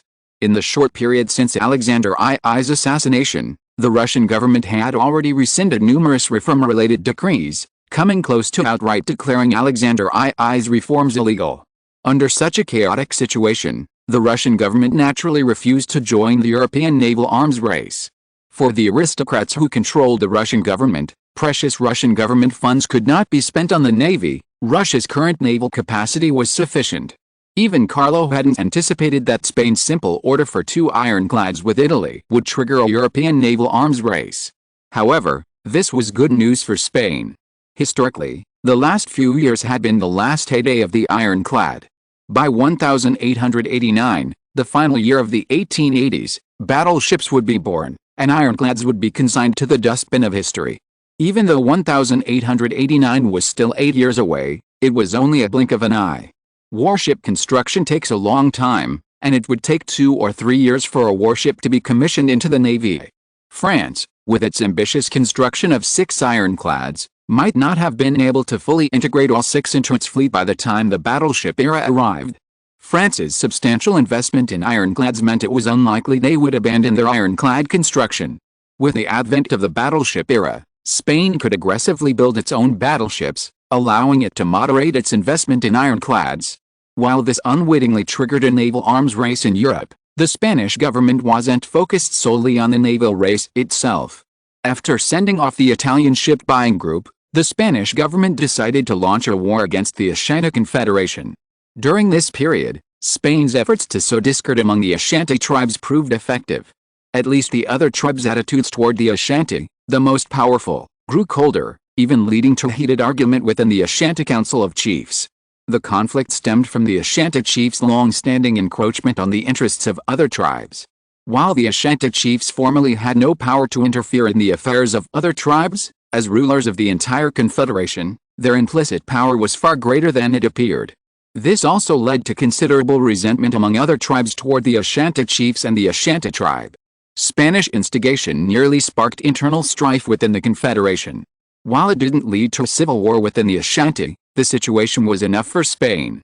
After the 5 colonial garrisons were fully prepared, the Spanish Gold Coast colonial government issued an ultimatum to the Ashanti tribe, claiming that Ashanti natives had trespassed on Gold Coast territory while hunting. The ultimatum demanded the Ashanti surrender the intruders within 24 hours and pay compensation to the Gold Coast colonial government. When the Gold Coast colonial government's original message was translated into the native language and relayed to the Ashanti chiefs, it immediately caused panic among the tribe. Notably, the Gold Coast colonial government stated that it had only discovered intrusions from Ashanti natives, not from other tribes within the Ashanti Confederation. Therefore, the diplomatic notice was directed solely at the Ashanti tribe, excluding other tribes from the Spanish operation. This additional statement from the Gold Coast territories split the Ashanti Council of Chiefs. One faction, led by the Ashanti chiefs and some weaker indigenous chiefs, believed that Spain's diplomatic links should be denied with all their might. After all, the indigenous peoples were already hiding from the Europeans, so how could they possibly flee to Spanish territory? They believed that Spain's so-called invasion of territory was merely a pretext. Their true goal was to annex the Ashanti Confederation and exterminate all the indigenous tribes within it. The remaining larger indigenous tribes, however, believed that the primary fault for the incident lay solely with the Ashanti, with no involvement from the other tribes. Since the fault lay solely with the Ashanti, the responsibility should fall squarely on the Ashanti chiefs and their tribes. Unless the Spanish openly invaded other tribes' territories, they would be unwilling to pay the price for the Ashanti's mistakes. After all, it was their soldiers and their people who perished in the war. The Ashanti chiefs were surprised to find that the number of indigenous tribes who supported the second view actually exceeded the first. If it weren't for the Ashanti's lingering influence, even the smaller tribes would likely have taken the second view. This isolation terrified the Ashanti chief. He tried to explain that the Spanish claims of an invasion had never occurred, but the other indigenous leaders had already lost faith. The Council of Chiefs reached a stalemate. Because the Ashanti chief was the paramount chief of the entire federation, the majority of chiefs supported the second option, but the council still could not reach a final decision. However, this stalemate was not a good thing for the Ashanti. Spain's diplomatic notice only lasted 24 hours. If the Ashanti tribe failed to surrender the perpetrators of the Spanish invasion and pay compensation within 24 hours, the Spanish army would mercilessly invade Ashanti territory. Amidst the Ashanti chiefs' anger and fear, the 24 hours passed quickly. Without hesitation, the Spanish army openly invaded Ashanti territory within nearly 20 hours. As the largest indigenous tribe in the Federation, the Ashanti tribe was located along the Volta River, occupying the most fertile land and forests nearby. Tribes, large and small, that were dependent on the Confederation were scattered further along the riverbanks or around the Ashanti. Some smaller tribes, squeezed further inland by larger tribes, could only barter gold, sand, and ore from their mines for food with European colonists on the coast, barely maintaining their existence. The Gold Coast's reputation wasn't earned for nothing. For the indigenous people, the gold there held little value. A handful of gold sand was worth less than a full meal. European colonists used various methods to seize vast quantities of gold, sand, and ore from the indigenous people, smelting them into gold before transporting them to Europe. Of course, rather than seizing ore, European colonists preferred to directly seize gold mines. This resulted in a dwindling supply of gold mines in the indigenous territory, and the gold, sand, and ore they could exchange for food also dwindled. After assembling, the Spanish army advanced northward along the riverbank.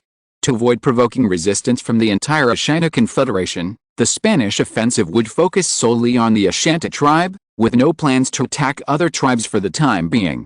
Of course, this didn't mean Spain would spare the other tribes of the Federation. Once the largest Ashanti tribe was annihilated, the other tribes would be the victims. Clearly, these indigenous peoples didn't have such a clear understanding. Initially, they worried that the Spanish army would seize their lands along the way. However, when many indigenous leaders learned that the Spanish army had only attacked Ashanti villages, sparing their own villages and other territories, they ultimately chose to betray the Federation. Since the Ashanti chiefs chose to use their power to oppress other indigenous tribes, they should be prepared for betrayal. Sometimes, war isn't the most terrifying thing, but peace is. When the entire Federation shares a common enemy, no matter how deep the hatred between tribes, they will unite against the enemy and rely on collective strength to ensure their safety.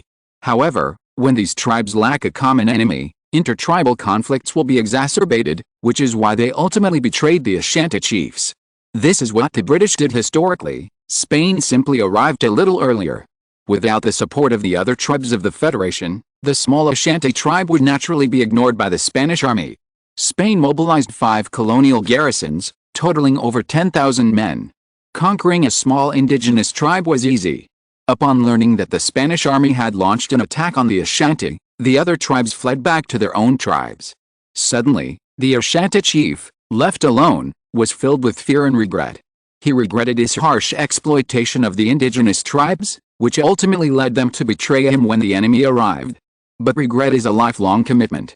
Without other tribes willing to assist the Ashanti, their annihilation was inevitable. As for the smaller indigenous tribes that had chosen to support the Ashanti at the Council of Chiefs, It was impossible for them to resist the Spanish attack. Furthermore, these smaller tribes were being pushed inland, placing them furthest from the Ashanti near the riverbanks. The question was, would these smaller tribes, under the so-called federal provisions, bring their limited populations to help the Ashanti repel the Spanish attack? The answer was undoubtedly no. Remember, it was the European colonists and the larger tribes within the Confederation who forced these smaller tribes to retreat inland. How could these smaller tribes disregard their own safety to support the larger tribes in times of trouble? The reason they chose to support the Ashanti at the Council of Chiefs was simply because the Ashanti chiefs still held sway. Once they fled to their own tribes, they would be far away, beyond the reach of the Ashanti chiefs. Furthermore, the Ashanti chiefs themselves were now in dire straits. Unable to repel the Spanish attack, the Ashanti's annihilation was inevitable. These smaller tribes naturally didn't have to worry about Ashanti retaliation. Who would fear the resentment of a dying man? Despite their fear, the Ashanti chiefs decided to organize their forces and fight. They had repelled British attacks before, albeit with the help of the Confederation, but the Ashanti had contributed the most. Now, even though they were fighting the Spanish colonists alone, the Spanish were still far inferior to the British Empire. If they could defeat the Spanish colonists on their own, they would not only overcome the isolation of the Council of Chiefs, but also rapidly enhance their own prestige and regain control of the council. At its peak, the Ashanti Confederation, a nation comprised of multiple tribes, boasted a population of over 4 million. However, the continued invasion of European colonists severely squeezed the indigenous population. Coupled with incessant wars, the Ashanti Confederation's population rapidly declined to just over 3 million. As the largest tribe in the Confederation, the Ashanti currently boasts a population of over 1 million, which gave the Ashanti chiefs the confidence to finally take the plunge. African indigenous tribes differed from European states. While European states had limited mobilization forces due to the need for numerous individuals to engage in various industrial production, commercial activities, and other activities, African indigenous peoples were different. Besides hunting, the primary role of men was childbearing and warfare. In a war for tribal survival, nearly half the male population could be deployed, and even many women could join the fray.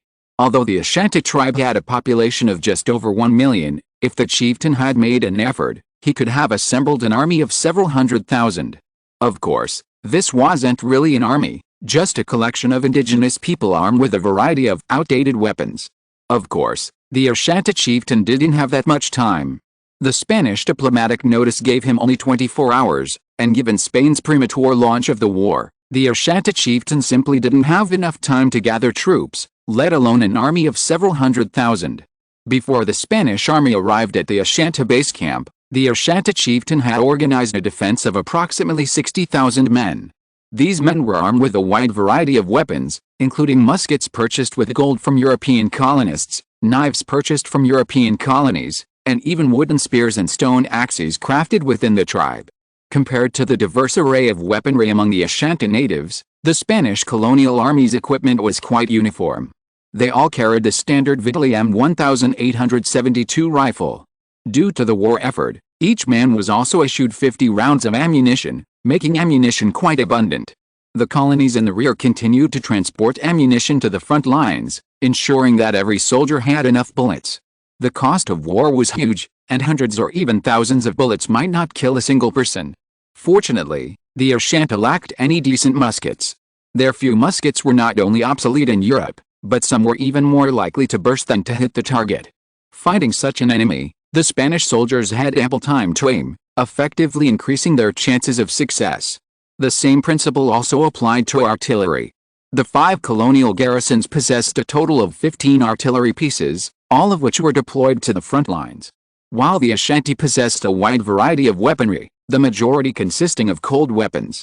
Given the sheer size of this tribe, with a population exceeding 1 million, artillery was essential to quickly capture the Ashanti stronghold. While the indigenous people lacked concrete fortresses, they did have simple obstacles constructed of wood and mud. Without artillery, these obstacles would have hindered the Spanish advance. The Spanish needed to quickly capture the Ashanti tribe to prevent other tribes in the Confederation from responding and coming to their aid. Once the Ashanti were completely conquered, officials from the Gold Coast colony would be dispatched to take full control of the lands. By that time, It would be too late for the other indigenous tribes of the Ashanti Federation to react. Because the Ashanti tribe is located in the heart of the entire Federation, as long as the Spanish army occupies the Ashanti tribe, it means that all the indigenous tribes in the entire Federation will be devoured one by the Spanish army. As for these natives reacting and surrounding the Spanish army in the center, this is also what the colonial government had considered before launching the war. Providing these soldiers with enough bullets is precisely to avoid such a situation. If these natives have the courage to surround the Spanish army, then they will face an all-out attack from the Spanish army. There is no need to be polite to these natives, and the Spanish army will never feel sorry for the consumption of bullets. As long as these natives can be killed, even if it takes hundreds of bullets to kill one native, it is definitely worth it. The second update of 6,000 words, sorry for being a little late. Chapter 281 The Effect of Estrangement. It was clear that the Spanish government had made thorough preparations for this war. No matter how desperately the Ashanti chief struggled, his tribe faced only annexation. The reason was simple: the technological gap between the two sides was enormous. Cold weapons and firearms had completely different effects, and the Ashanti tribe's cold weaponry was also uneven, lacking a mature iron industry. Expecting the indigenous people armed with wooden spears and stone axes to resist the Spanish colonial army was worse than hoping that the poisonous insects and viruses in the African jungle could stop the Spanish. The Ashanti chief imagined his people would bravely take up arms and resist the Spanish invasion. But in reality, the Ashanti people were thrown into panic by the roar of Spanish gunfire and artillery fire, some even abandoning their weapons and fleeing for home. The Ashanti chief's painstakingly assembled army of 60,000 men vanished in a matter of hours, leaving only a little over 10,000 willing to obey his orders. However, these over 10,000 men posed no threat to the Spanish army. Amidst the terrified and resentful gazes of the Ashanti natives, the Spanish army quickly broke through the outer reaches of the tribe and advanced mightily towards the center, where the chieftain stood. The Ashanti chief finally reacted, realizing that his own tribe alone could no longer withstand the Spanish attack. To drive the Spanish out of the Ashanti Confederation, he needed the strong support of other tribes. After ordering his remaining men to hold off the Spanish as best they could, the Ashanti chief, along with his few hundred trusted men and some food and supplies, fled to a nearby large tribe. If the remaining 10,000 could barely hold off the Spanish attack, if they could hold off for a short while, they would have ample opportunity to reach the surrounding large tribes and use food, supplies, and the promise of future power to win over their support. Although his tribe was about to be occupied by the Spanish, the other large tribes, united, could still muster an army of hundreds of thousands to resist the Spanish attack. This was how the Ashanti Confederation had previously responded to British colonial aggression. Although the British had taken a significant amount of territory, they had at least managed to preserve themselves and avoid complete annexation by the British. Just as the Ashanti chieftain and a small number of his trusted followers were rushing to other nearby indigenous tribes, the Spanish army had already entered the Ashanti tribe. As the chieftain of the largest tribe in the Federation, the Ashanti chieftain's residence was significantly different from that of other indigenous tribes. Other indigenous dwellings were primarily constructed of wood, thatch, mud, and wooden stakes, and were small, lacking even beds. The Ashanti chieftain's house was built of stone and cement, surrounded by a fence of wooden stakes. The roof was still thatched, but the chieftain's house was much larger. Even the entrance was covered with a thatched mat. On either side of the chieftain's residence were smaller buildings, likely serving as tribal meeting rooms and quarters for trusted soldiers. Aside from the cement and stone walls of the chieftain's residence, no cement structures were to be found in the Ashanti tribe. This is why the Spanish army quickly penetrated the tribe. A mud wall couldn't stop a regular army unless it was tens of meters wide. Clearly, these natives lacked the technology to build walls tens of meters wide. The Europeans were even less likely to pass on their steel and concrete technology, though whether they could even learn it was also a question. The unique design of the Ashanti chief's residence made it immediately apparent to the Spanish army. The over 10,000 soldiers, ordered by the Ashanti chief to remain within the tribe to hinder the Spanish advance, ultimately fled as the Spanish army entered. They had no choice but to flee. If they didn't, the Spanish army would show no mercy. Witnessing their friends' crimson blood splatter under enemy gunfire, and some unfortunate victims of artillery shells left with no trace of their remains, these natives, who had once obeyed the chief's orders, quickly abandoned their faith. There was no alternative. Life was more important. Some, disregarding their own safety, obeyed the chief's orders. These were eliminated the moment the Spanish army arrived, leaving them with no chance to resist. Without these individuals to hinder the Spanish advance, the Ashanti chief's residence was quickly captured by the Spanish army. However, this was only the first step. Regarding the Ashanti Confederation, which comprised the Ashanti and other tribes, the Spanish had a single approach: to drive them northward into the primeval forests, and to exterminate those who refused to leave. Of course, some indigenous people were retained as free labor. This did not include indigenous women, as this was to prevent these Africans from reproducing in Spanish-controlled territory. The reproductive power of blacks was astonishing, and if preventing the growth was necessary, every possible means was necessary. Once the Spanish captured the central area where the chief's residence was located, the Ashanti tribe largely gave up resistance. The Spanish army thus established control over the entire Ashanti tribe and implemented Spanish-style militarized rule. To prevent these Ashanti natives from seeking opportunities for rebellion, the elderly and children were executed, and male and female indigenous people were separated. Some native males were transported to other Spanish colonies. Dispersing them would not only facilitate management but also aid land development in other colonies. The remaining males would remain on the Gold Coast, serving Spain as honored miners. Their fate was sealed, either death from exhaustion or disease in the gold mines, no other options. The remaining females were also divided into two groups. Some, those in less fortunate circumstances, would remain on the Gold Coast as a reward for the indigenous labor force, providing them with greater motivation to mine gold for Spain. The remaining females would be sold to other Africans, including those who had already immigrated to the Americas. These immigrants lacked human rights, but they also had the need and desire to reproduce. However, because the demand for male labor outstripped that of female labor during the human trade, the number of males in the Americas was higher than that of females. This imbalance in the gender ratio meant that a significant number of African men in the Americas were unable to find women. White women were a noble entity beyond their reach. Under these circumstances, indirectly selling these black women not only maximized their value but also helped Spain address its overpopulation problem. As the Spanish army officially implemented militarized rule and divided the Ashanti population into groups of young and old, male and female, the Ashanti chief finally arrived at a large nearby tribe. Upon learning from the Ashanti chief that the Spanish army had invaded the Ashanti interior, the chief expressed extreme panic. His concern wasn't the speed of the Ashanti's fall, but rather his fear that the Ashanti chief's refuge in his tribe would implicate his own. After all, Spain had declared before the war that it would target only the Ashanti and not other tribes within the Confederation. As the Ashanti chief watched in horror, the chief of the large tribe made a decisive decision to destroy the entire Confederation, to escort the Ashanti chief to the Spanish army to prevent his own tribe from being implicated. By the time the Ashanti chieftain returned to his tribe in such a comical manner, the Spanish army had already roughly completed the demarcation of the Ashanti population.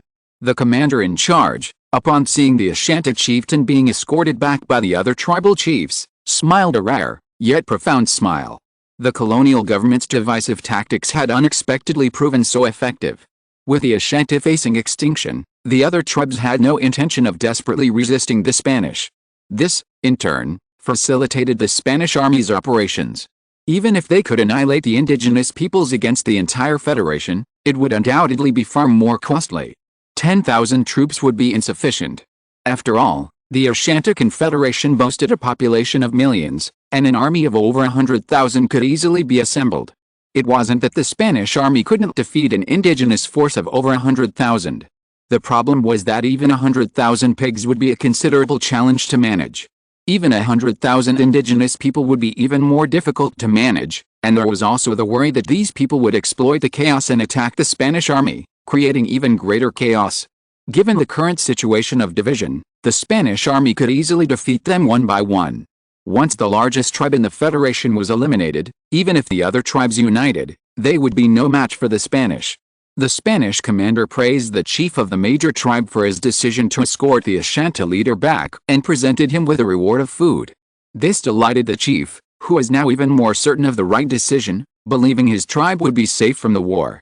With a farewell from the Spanish army, the chief of the major tribe happily returned home with a large supply of food. News of his reward spread quickly throughout the Federation, solidifying the resolve of the major tribes.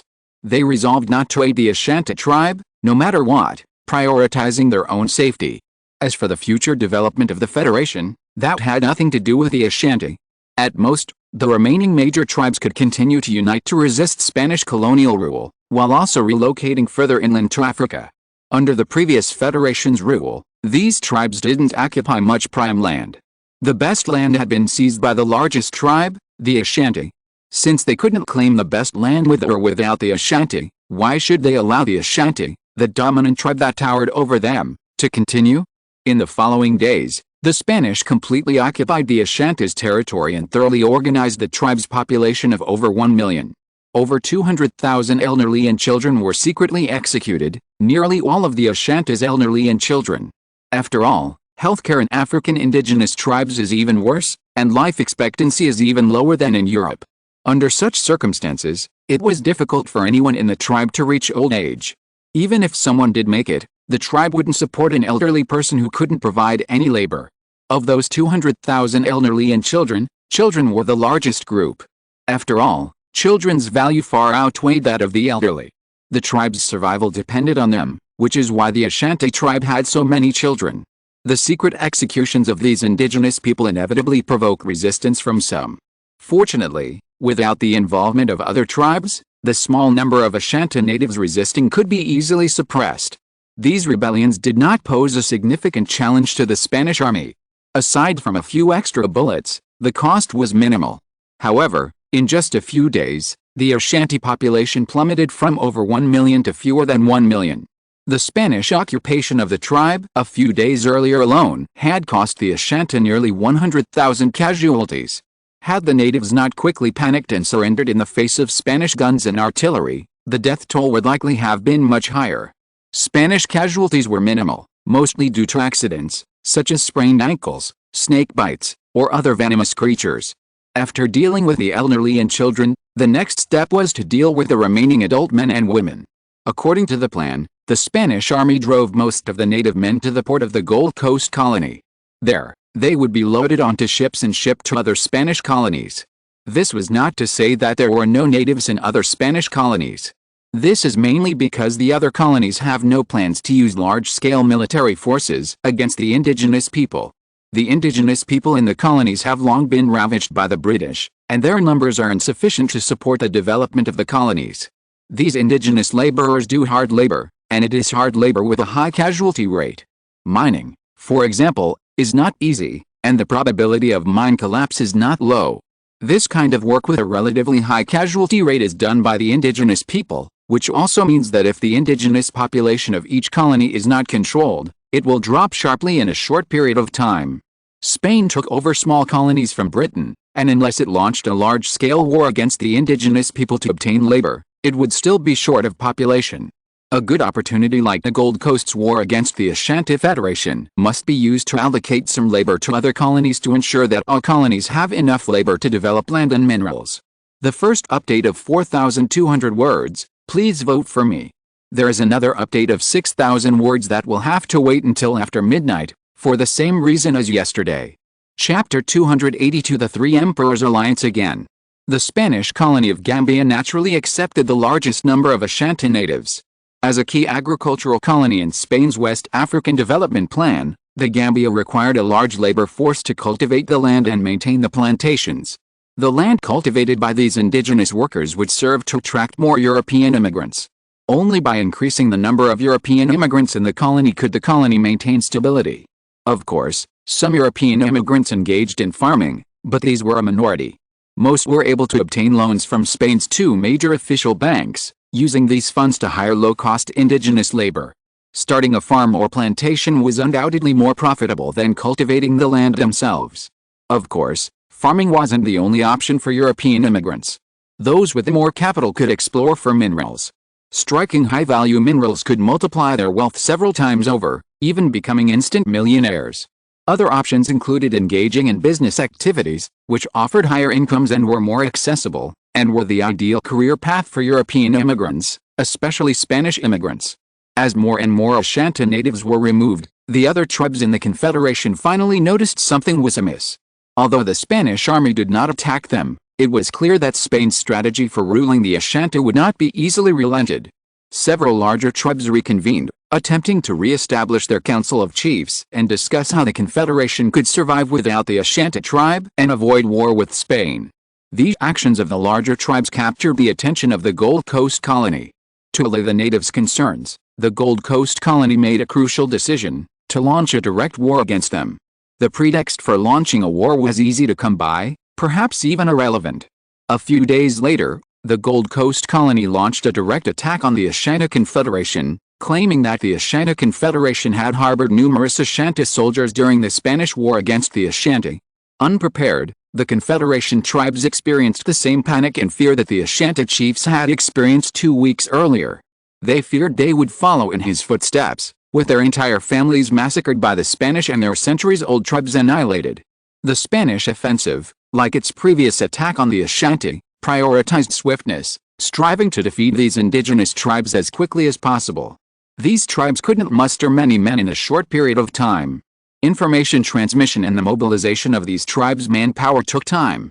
This period was the perfect time for the Spanish offensive. Because the tribes hadn't yet reacted, the Spanish army could defeat them one by one, without having to worry about them forming a federal army to resist the Spanish attack. Controlling the chiefs effectively controlled the tribes themselves.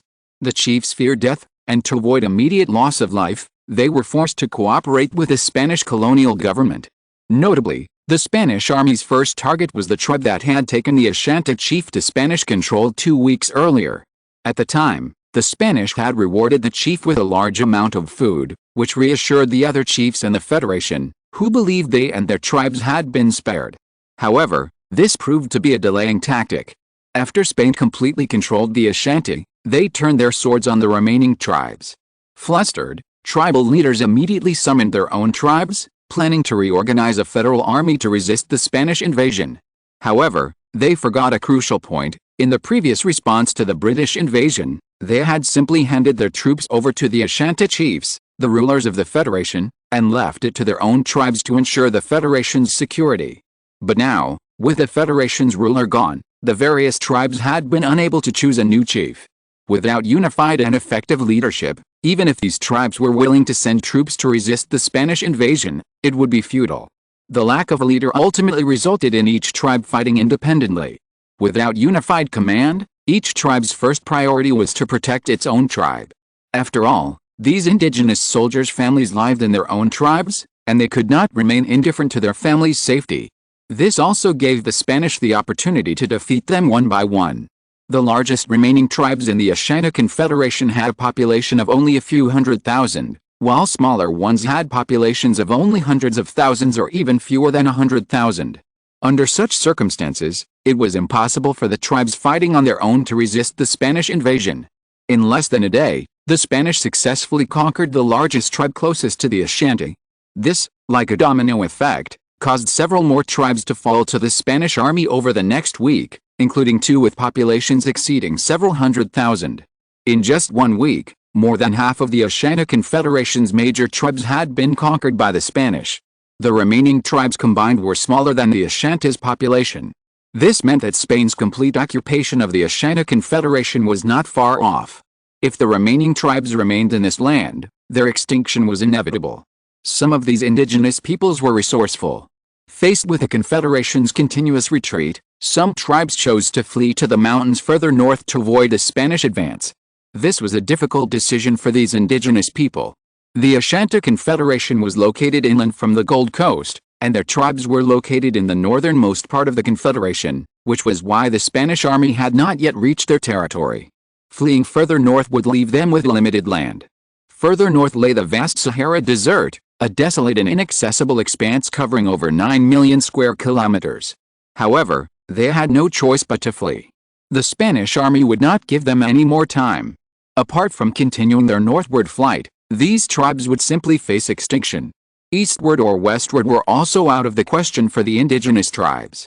Indigenous forces also existed in these directions, and rashly leading their tribes there would likely result in their being annexed by other indigenous forces. While European colonizers were a common enemy for African indigenous peoples, this did not mean that different African ethnic groups would unite to resist the European colonizers. Even within the same ethnic group, even different indigenous tribes would unlikely unite to resist the invasion. It must be acknowledged that the decision of these indigenous tribes fleeing north was indeed successful. While there were still indigenous forces north of the Oceania Confederation, they were not as powerful as those to the east and west of the Oceania Confederation. The Spanish army, knowing when to stop, completely occupied the territories formerly belonging to the Oceania Confederation and made no further plans to attack the Kingdom of Gonga further north. Although the Kingdom of Gonga was weaker than the Oceania Confederation, Spain's repeated wars would undoubtedly cause panic among the nearby indigenous nations.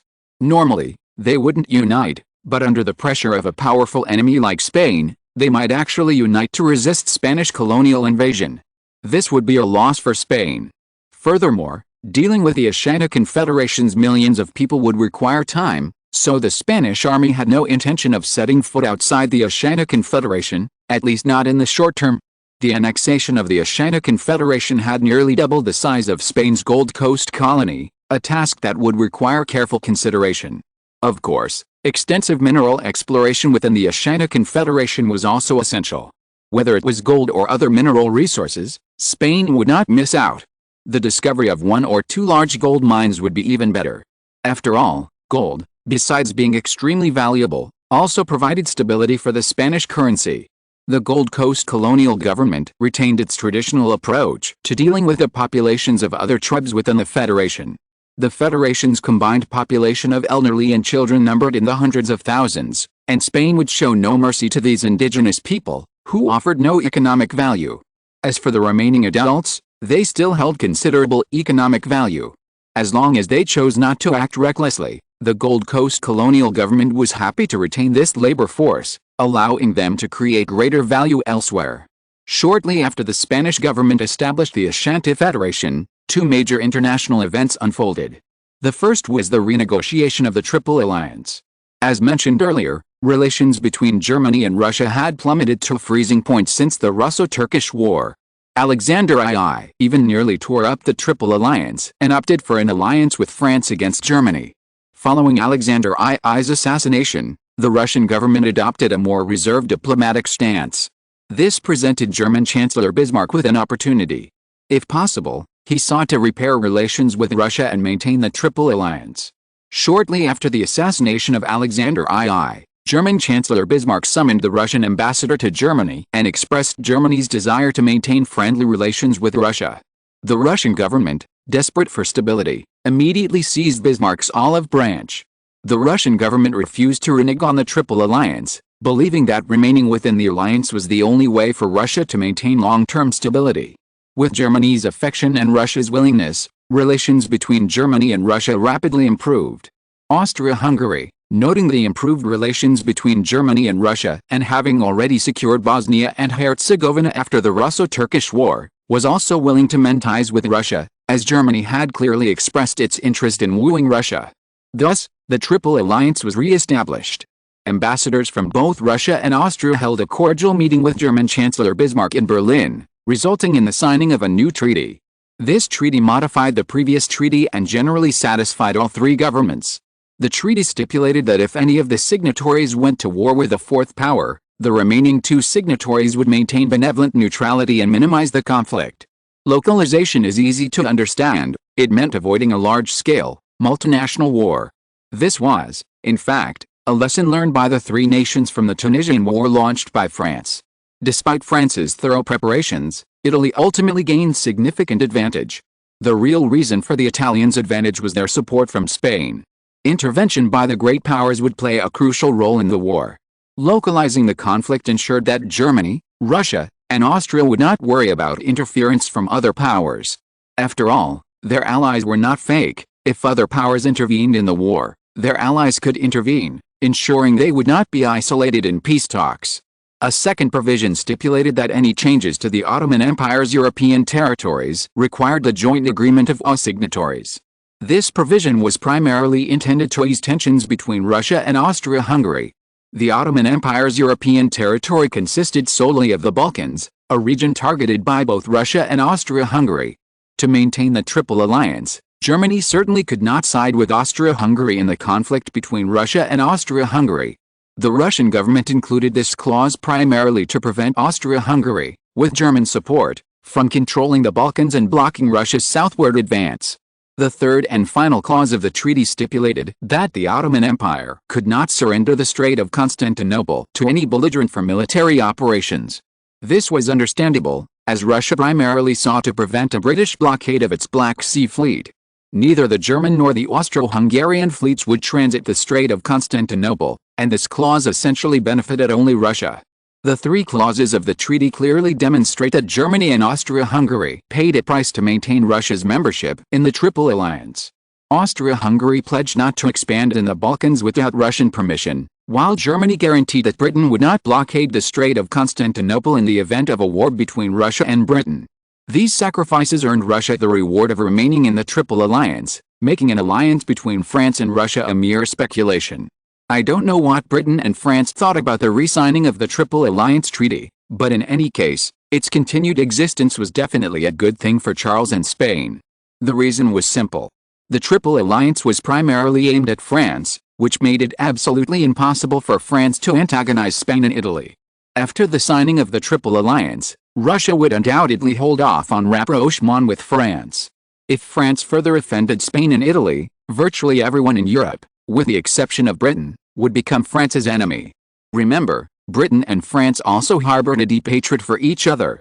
This would result in France being surrounded and attacked by the entire European world. Not only would it be France today, even if Napoleon were still alive, it would be impossible for France to maintain its position as the dominant power in Europe under such a diplomatic environment. Since France would not antagonize Spain and Italy, it meant that Spain could continue to deepen its development of its West African colonies and expand its existing ones. These few years presented Spain with the best opportunity to develop its West African colonies.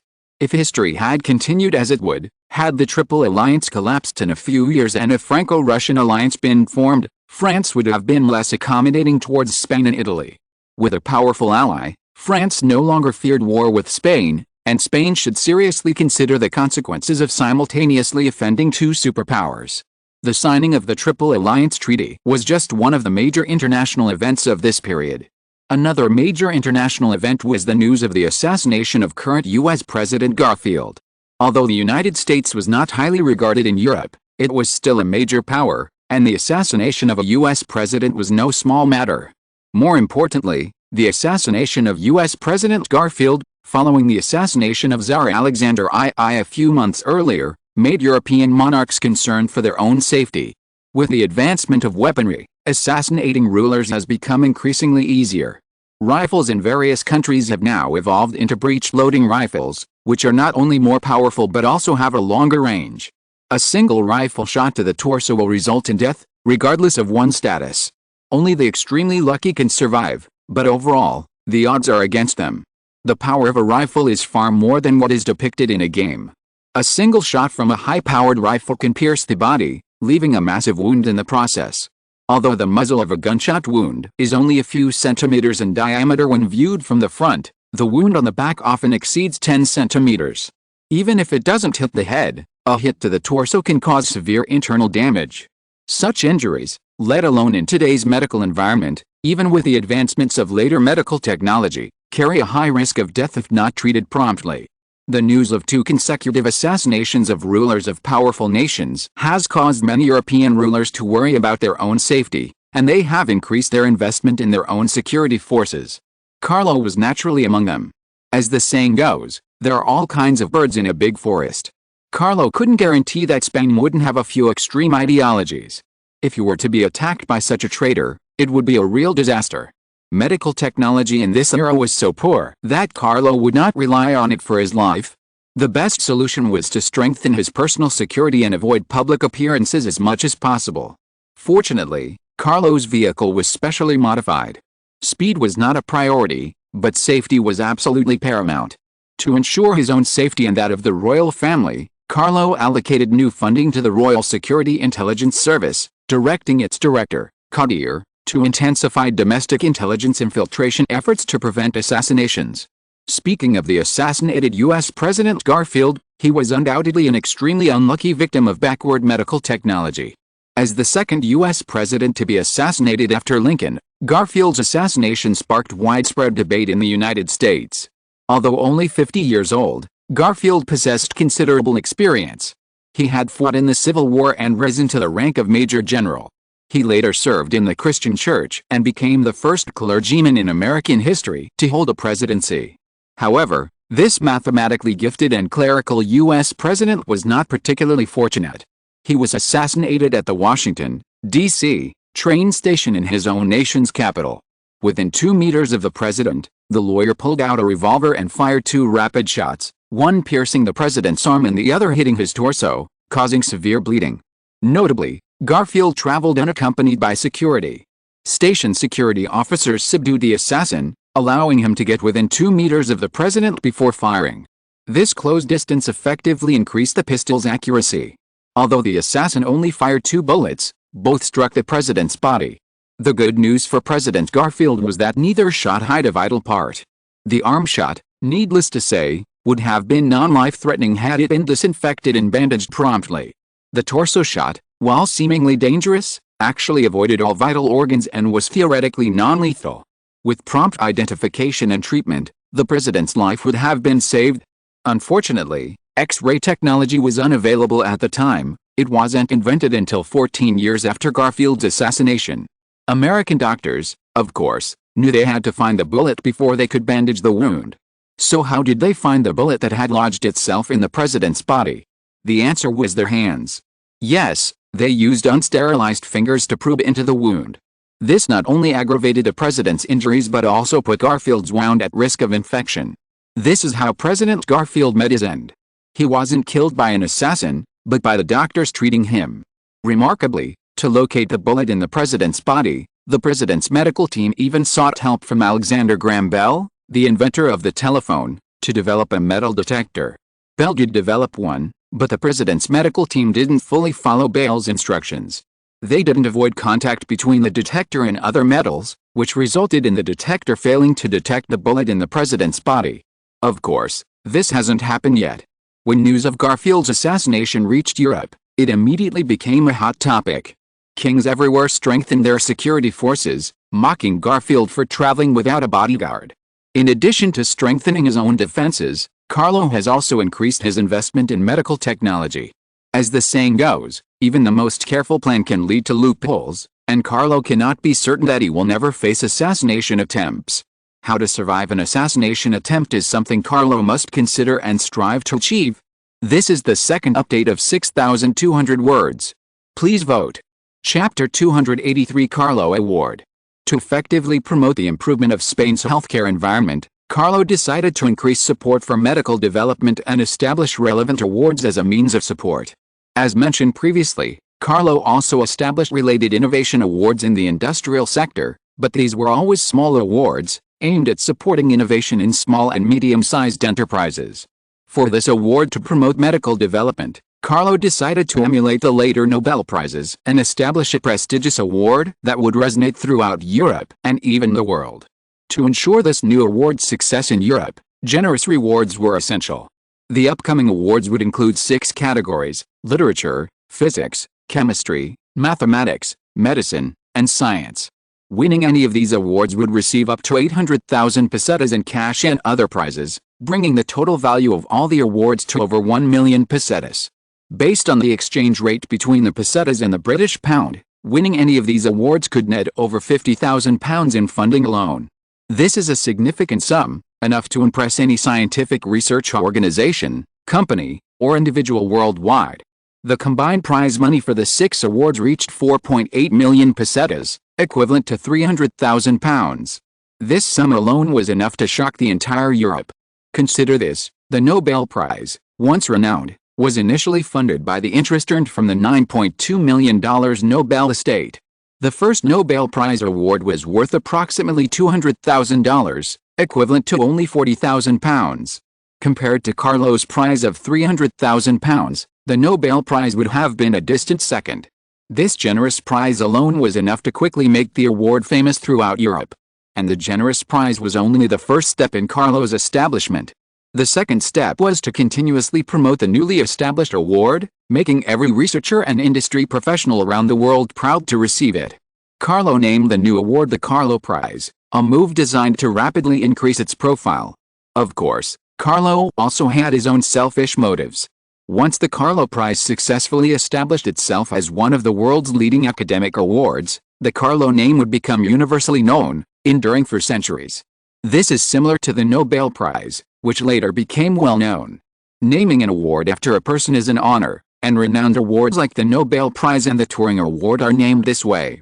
When people discuss the Carlo Prize, they will recall a Spanish king named Carlo, who established it at great expense and helped to advance science and technology. This significant rise in prestige also benefits the royal family. As the first king of the House of Savoy, Carlo's reputation hinged on the survival of the Savoy dynasty. As long as Carlo enjoyed widespread public support, the House of Savoy enjoyed strong support in Spain.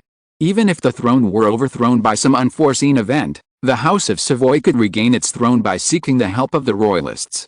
Carlo's goal in establishing this prize was not only to promote medical advancements, but also to ensure that it would continue to attract more elite talent from all walks of life to Spain for decades or even centuries to come.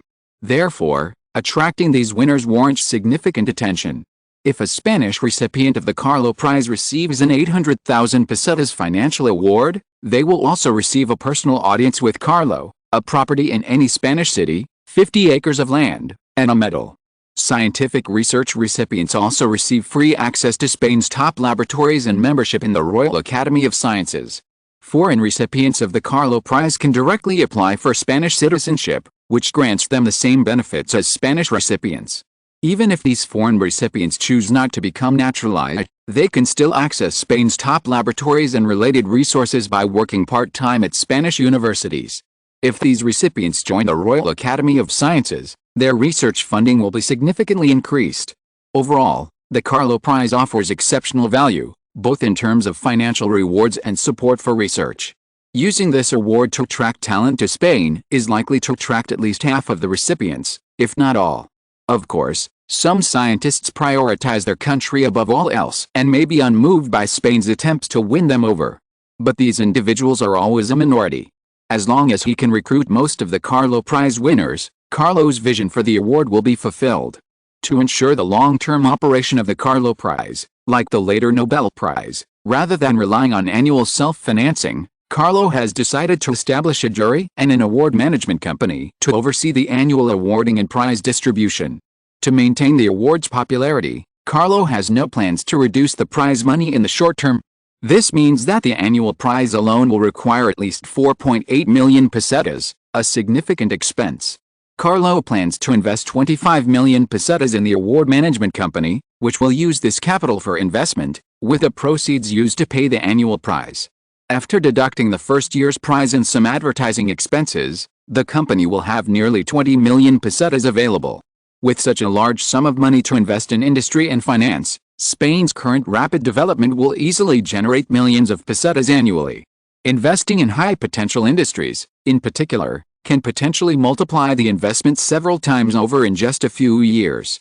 After a few years of operation, the operating company will have sufficient funds to pay out the annual prize money, and any remaining funds will be used to maintain the prize's operations.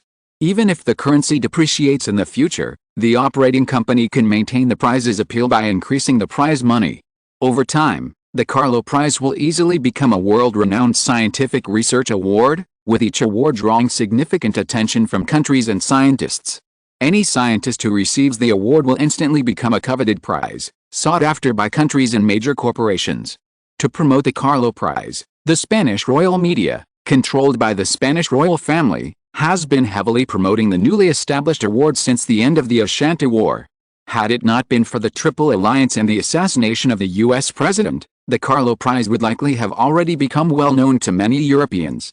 Even so, the Carlo Prize has become a hot topic in several countries surrounding Spain, attracting the attention of researchers. To further enhance the award's reputation, the prize money for all 6 awards is publicly available. While the public may simply marvel at the magnanimity of the Spanish Royal Prize, many scientists in the scientific research field are already eager to capitalize. Winning the prize, which would secure them a significant income, is a crucial source of income for scientists desperate for funding or those from disadvantaged backgrounds. In less than a month since Spain launched its public awareness campaign, over 1,000 scientists have registered for the Carlo Prize. Notably, the most popular category is literature, a reflection of the large number of cultural universities in Spain. Before Carlo became King of Spain, most Spanish universities focused on cultural disciplines. Universities specializing in science, such as mathematics, physics, and chemistry, were few and far between, and could be counted on one hand. While significant changes have occurred, the literary talent cultivated by these cultural universities will not disappear. Upon learning of the lucrative Carlo Prize, these individuals eagerly submitted their works, aiming for the Literature Prize. While winning the Literature Prize is relatively easy, the sheer number of applicants has made it more challenging to win. Considering that many literary giants are among the applicants for the Literature Prize, winning the inaugural Carlo Prize is no less challenging than for other awards, and may even be significantly more challenging. After all, cultural awards are inherently uncertain, and with such fierce competition, anyone could win. Conversely, the physics and chemistry prizes, with fewer applicants, may be less challenging to win. Currently, the primary applicants are scholars and scientists from Spain and neighboring countries, as only these relatively close countries can deliver mail in less than a month. At that time, with no internet connection, applications were limited to mailing a letter introducing one's work and research achievements, followed by further review by the jury. Because of the lengthy application and review process, even though the prize was established at the end of the year, Carlo postponed the award ceremony until the end of the year. The Carlo Prize award ceremony is held on the last day of December each year, and applications for the following year begin the day after the awards ceremony, which is the first day of each year. This year-long process for applications and review ensures that the winning works are genuine. The Carlo Prize is a Spanish award designed to attract talent, and the Carlo Prize will not tolerate any fraud in its selection process. Officially, at least, the selection process must be fair and impartial, with no unfair treatment. Of course, due to distance, only citizens within Europe are currently eligible to apply. While the United States also has many literary and scientific researchers, their application process takes longer, significantly delaying the first Carlo Prize awards ceremony. Fortunately, applications for the second Carlo Prize can begin on the first day of the new year, allowing Americans to register in time for the second Carlo Prize. Since the Carlo Prize's inception, a large number of letters have been mailed to the jury's address daily, leaving them with little free time. Their work is arduous, requiring them not only to verify the authenticity of the works and research results mentioned in these letters, but also to evaluate and select the best works for the final award.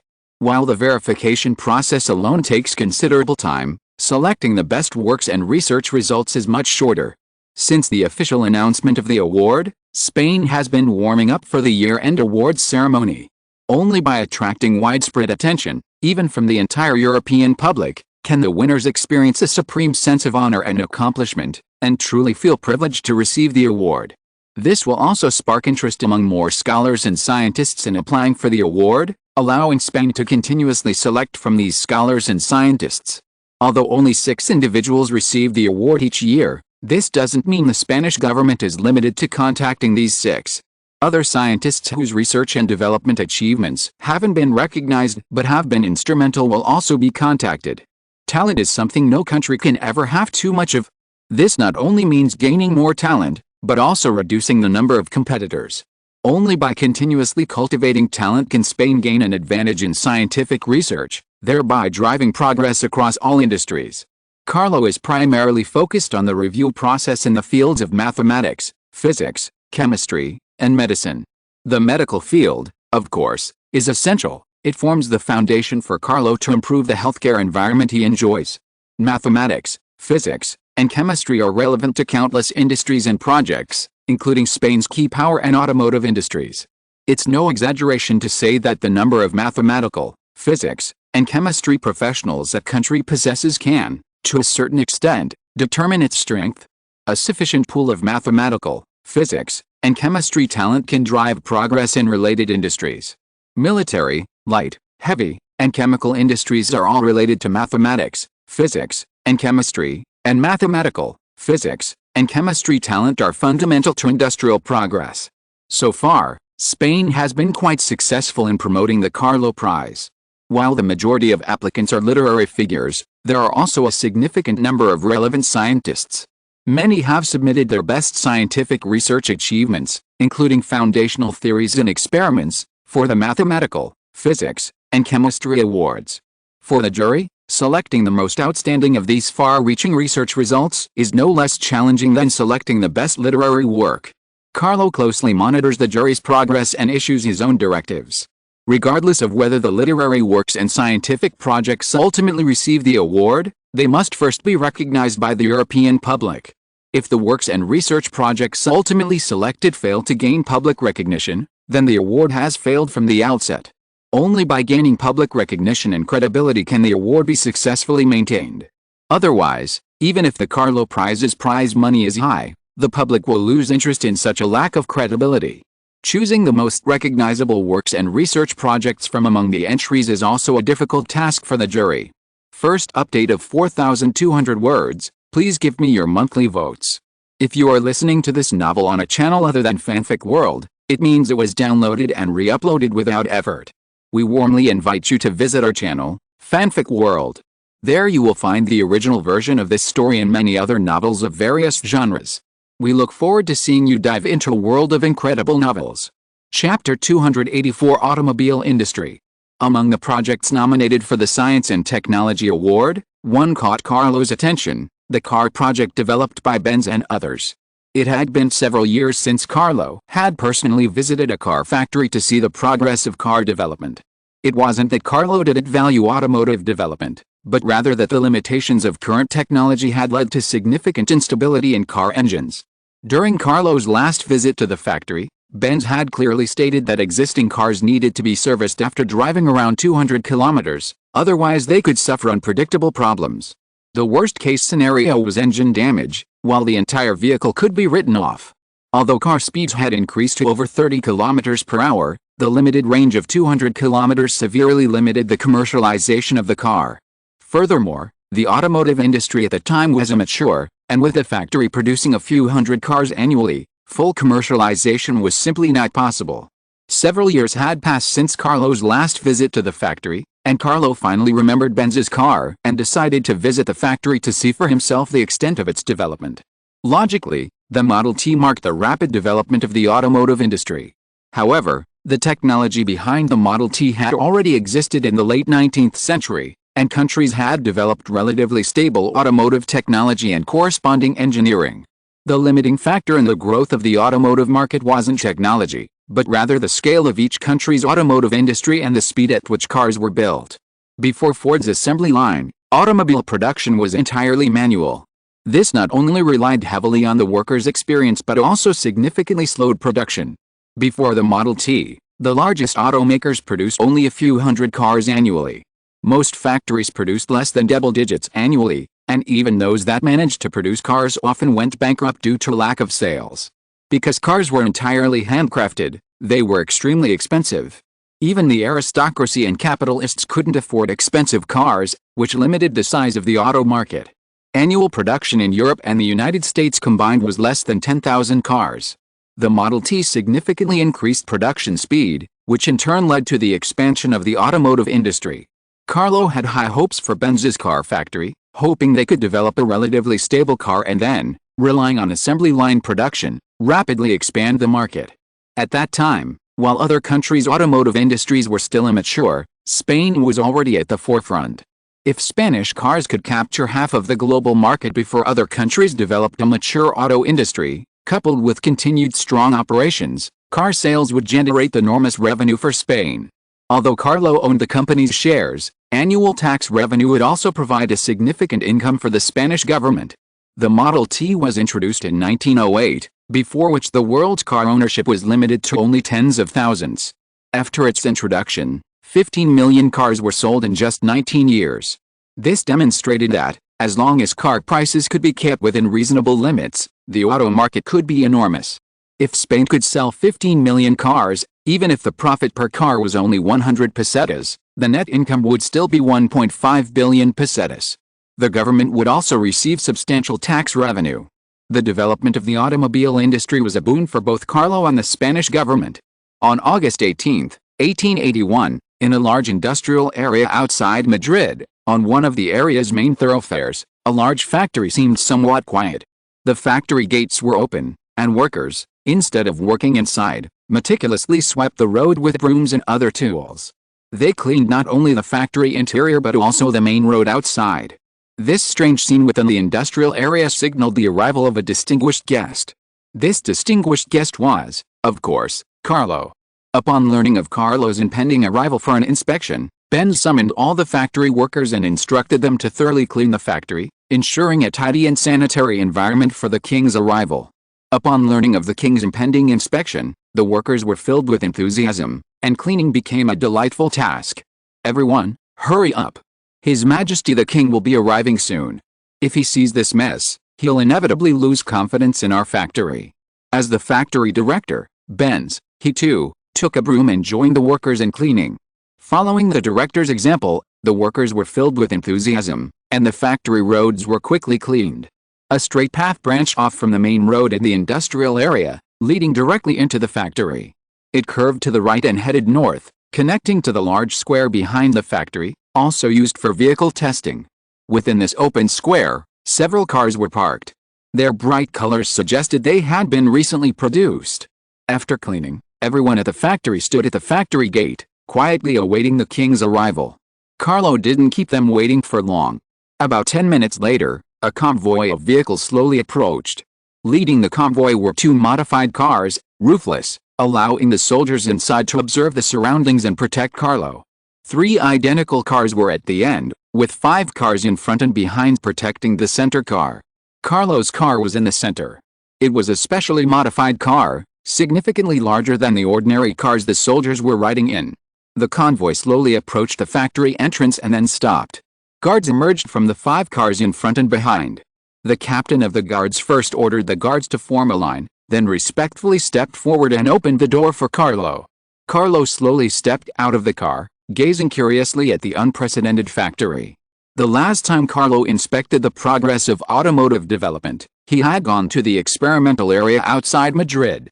There, in addition to Graham's electrical laboratory, there was also an engine laboratory. At the time, automobile manufacturing and testing were also carried out there, and that small experimental area was hailed by Carlo as the brains of Spanish industry. Notably, both the electrical and engine laboratories had achieved excellent results.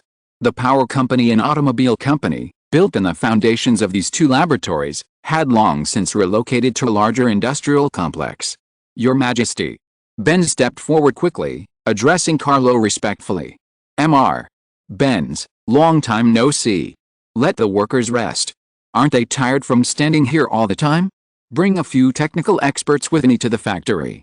"I haven't even visited it yet," Carlo said with a smile. "It would be a pleasure, Your Majesty." Benz nodded respectfully and accompanied Carlo into the factory with a few technical experts. Since the royal family's wealth continued to grow, Carlo had paid less attention to some of his own businesses. The reason was simple: the royal family controlled too many companies, so many that Carlo could no longer keep track of them all. He only occasionally paid attention to large-scale businesses like the automobile factory. There was no other way. There were many other such large-scale businesses. If he paid attention to them all, he wouldn't have to worry about government affairs. Fortunately, Butler Lorne was truly capable and had been managing the royal assets well. Every year, Butler Lorne would report to Carlo on the development of the royal family's industries. While not as fast as the Spanish government's fiscal revenue growth, it was showing steady progress, with profits increasing year by year. Carlo was able to allocate 25 million pesetas at once for the creation of the Carlo Prize, precisely because the royal family already had an abundance of funds. Even a 100 million pesetas lump sum, let alone 25 million pesetas, would have been a piece of cake for Carlo at that point. This had long since sapped Carlo's understanding of money. Various investments started at millions, and sometimes even those in the millions didn't require Carlo's approval. Butler Lorne could make the decision himself. Benz, knowing that Carlo had never been to this factory, which had only been established for a few years, gave him a fairly detailed introduction. "Your Majesty, our car factory has been established for 6 years and has produced over 600 vehicles, with an annual production capacity of around 500. Our current workers are all experienced technicians, and if the factory needs to expand, they can train a large number of automotive workers. Thanks to your instructions, the factory has already prepared an assembly line production workshop. We only need to wait for the cars to pass the test before we can start production. Currently, most of our cars are handcrafted. If we can fully adopt assembly line production, our production volume may increase dramatically in a short period of time, Benz explained to Carlo with a smile. Before coming to Spain, he had never imagined his company would reach its current level. Although he only owned 2% of the company's total shares, this 2% stake was currently quite valuable. Benz was well aware of the potential for the development of automobiles as a means of transportation. As the automobile market continued to expand, the value of this car company would continue to rise. This gave Benz great anticipation for the future development of cars and car companies. With just 2% of the car company's shares, Benz had the potential to become a millionaire in the future. Carlo nodded after hearing Benz's introduction. Assembly line production is the most important means of increasing automobile production speed, and Carlo had already shared the secrets of assembly line production with Benz. Actually, there's no secret, it simply breaks down the production process into multiple steps, with each workshop responsible for just one. The benefits of this approach are obvious. Previously, a single team would build an entire car. While this increased automakers' familiarity with the vehicle, it also resulted in subtle differences between each car. A worker could create two identical parts, but it was impossible to create two identical cars. Handcrafting inevitably results in variations, which in turn make repairs expensive and even difficult. With assembly line production, each worker is solely responsible for producing a single part. This reduces variations between cars and reduces repair costs. Having one person responsible for a single part also significantly improves worker efficiency. With increased efficiency, production time naturally decreases. Benz was thrilled with Carlo's proposed assembly line production method. If this production method were implemented, the company's output could be multiplied several times over, perhaps even more than tenfold within a year. Based on the current annual production of 500 vehicles, a tenfold increase would mean the company could produce 5,000 vehicles annually. This annual output would already be sufficient for the initial expansion of the automotive market.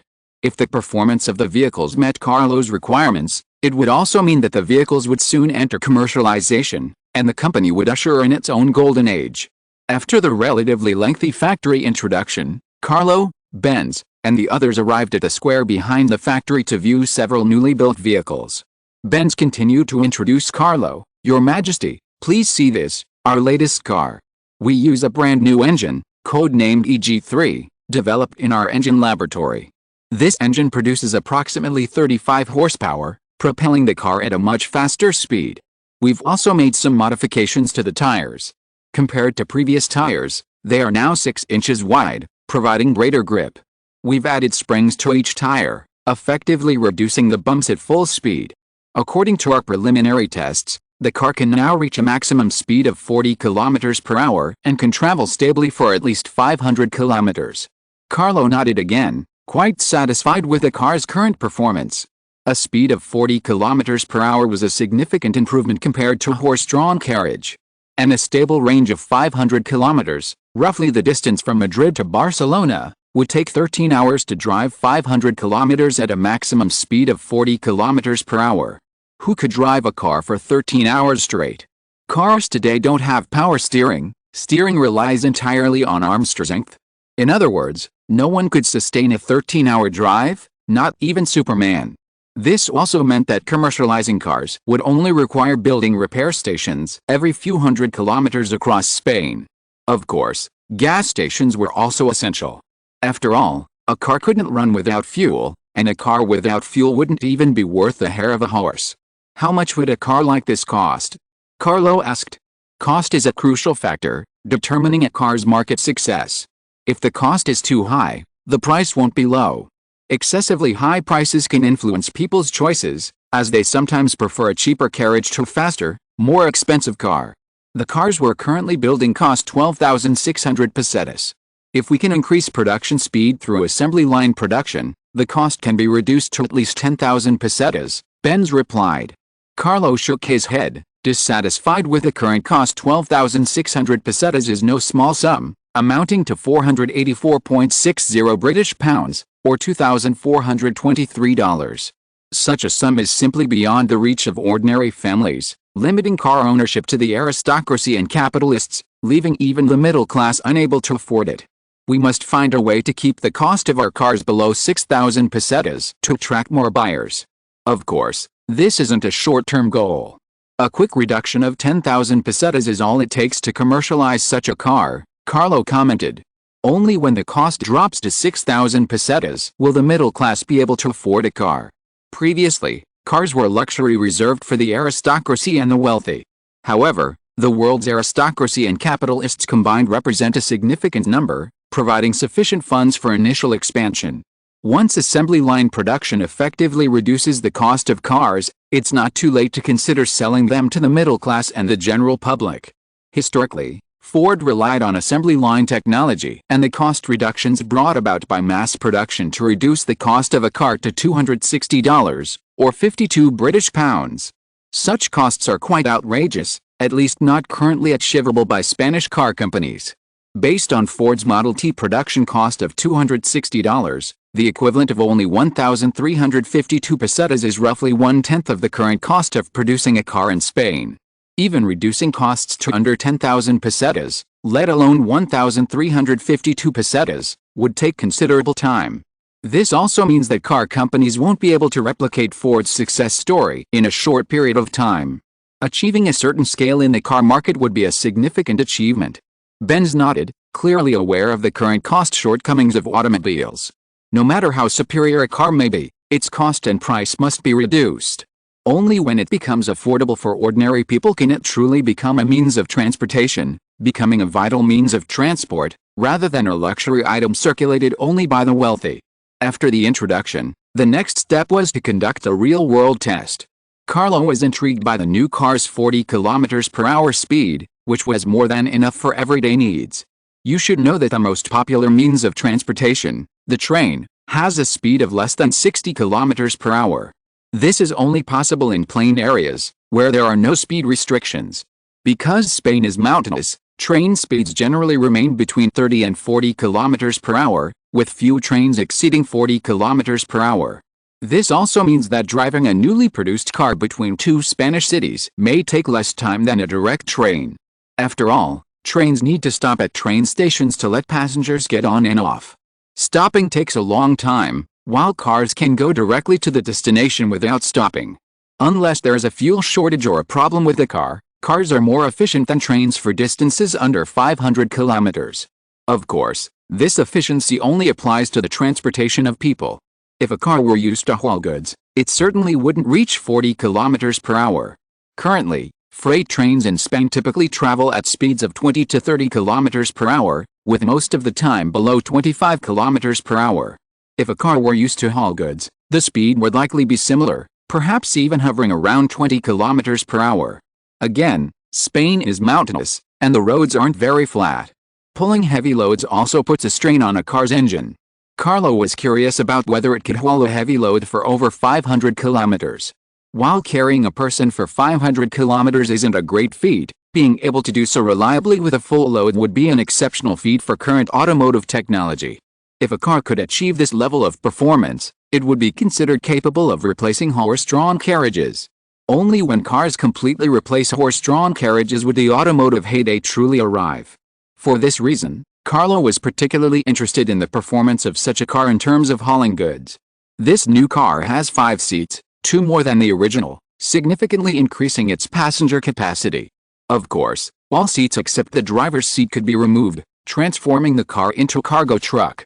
Benz and others tested the car's passenger and cargo capacity and found that with a full load of 5 people, it could indeed reach a maximum speed of 40 km/h. However, this maximum speed was somewhat demanding on the engine, and most of the time it traveled at 36 km/h. Only with just one person on board could the car reach 40 km/h for extended periods.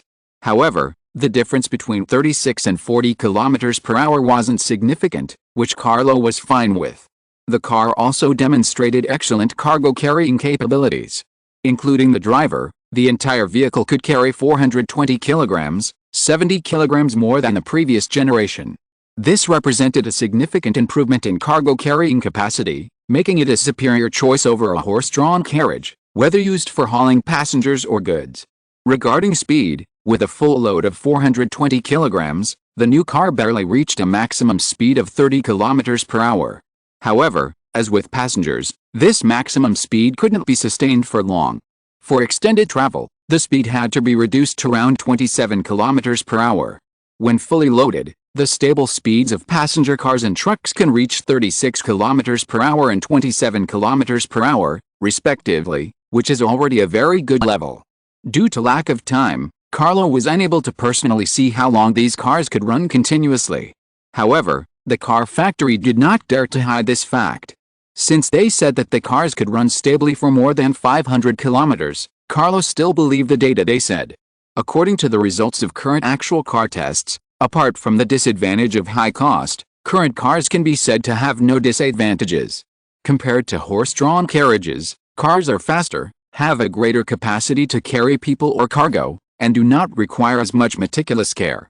If it can be ensured that cars will not have frequent problems, then compared to horse-drawn carriages, Carlo will definitely choose cars as a more efficient means of transportation. 6,400 words. Second update, please support. Chapter 285 Drought and Disaster Relief. Carlo was quite pleased with the test results of the new car and decided to officially launch its commercialization. While current cars still have some shortcomings, all things considered, they can already replace horse-drawn carriages in certain situations and are more efficient than them. Furthermore, with the advancement of assembly line production, car costs will continue to decline. Cars are not currently affordable for ordinary people, but who can guarantee that prices won't fall to a level within reach in a decade or so? After all, the price difference between the Model T before and after its release was enormous. The fact that it sold over 15 million units proves that the Model T wasn't just for the aristocracy and capitalists. While out of reach for most common people, those with higher incomes could still save up and buy one. This was especially true for those engaged in transportation and hauling goods. Using cars to transport people and goods could theoretically earn them more than using horse-drawn carriages. While cars consume a lot of fuel, horse-drawn carriages also consume a lot of fodder.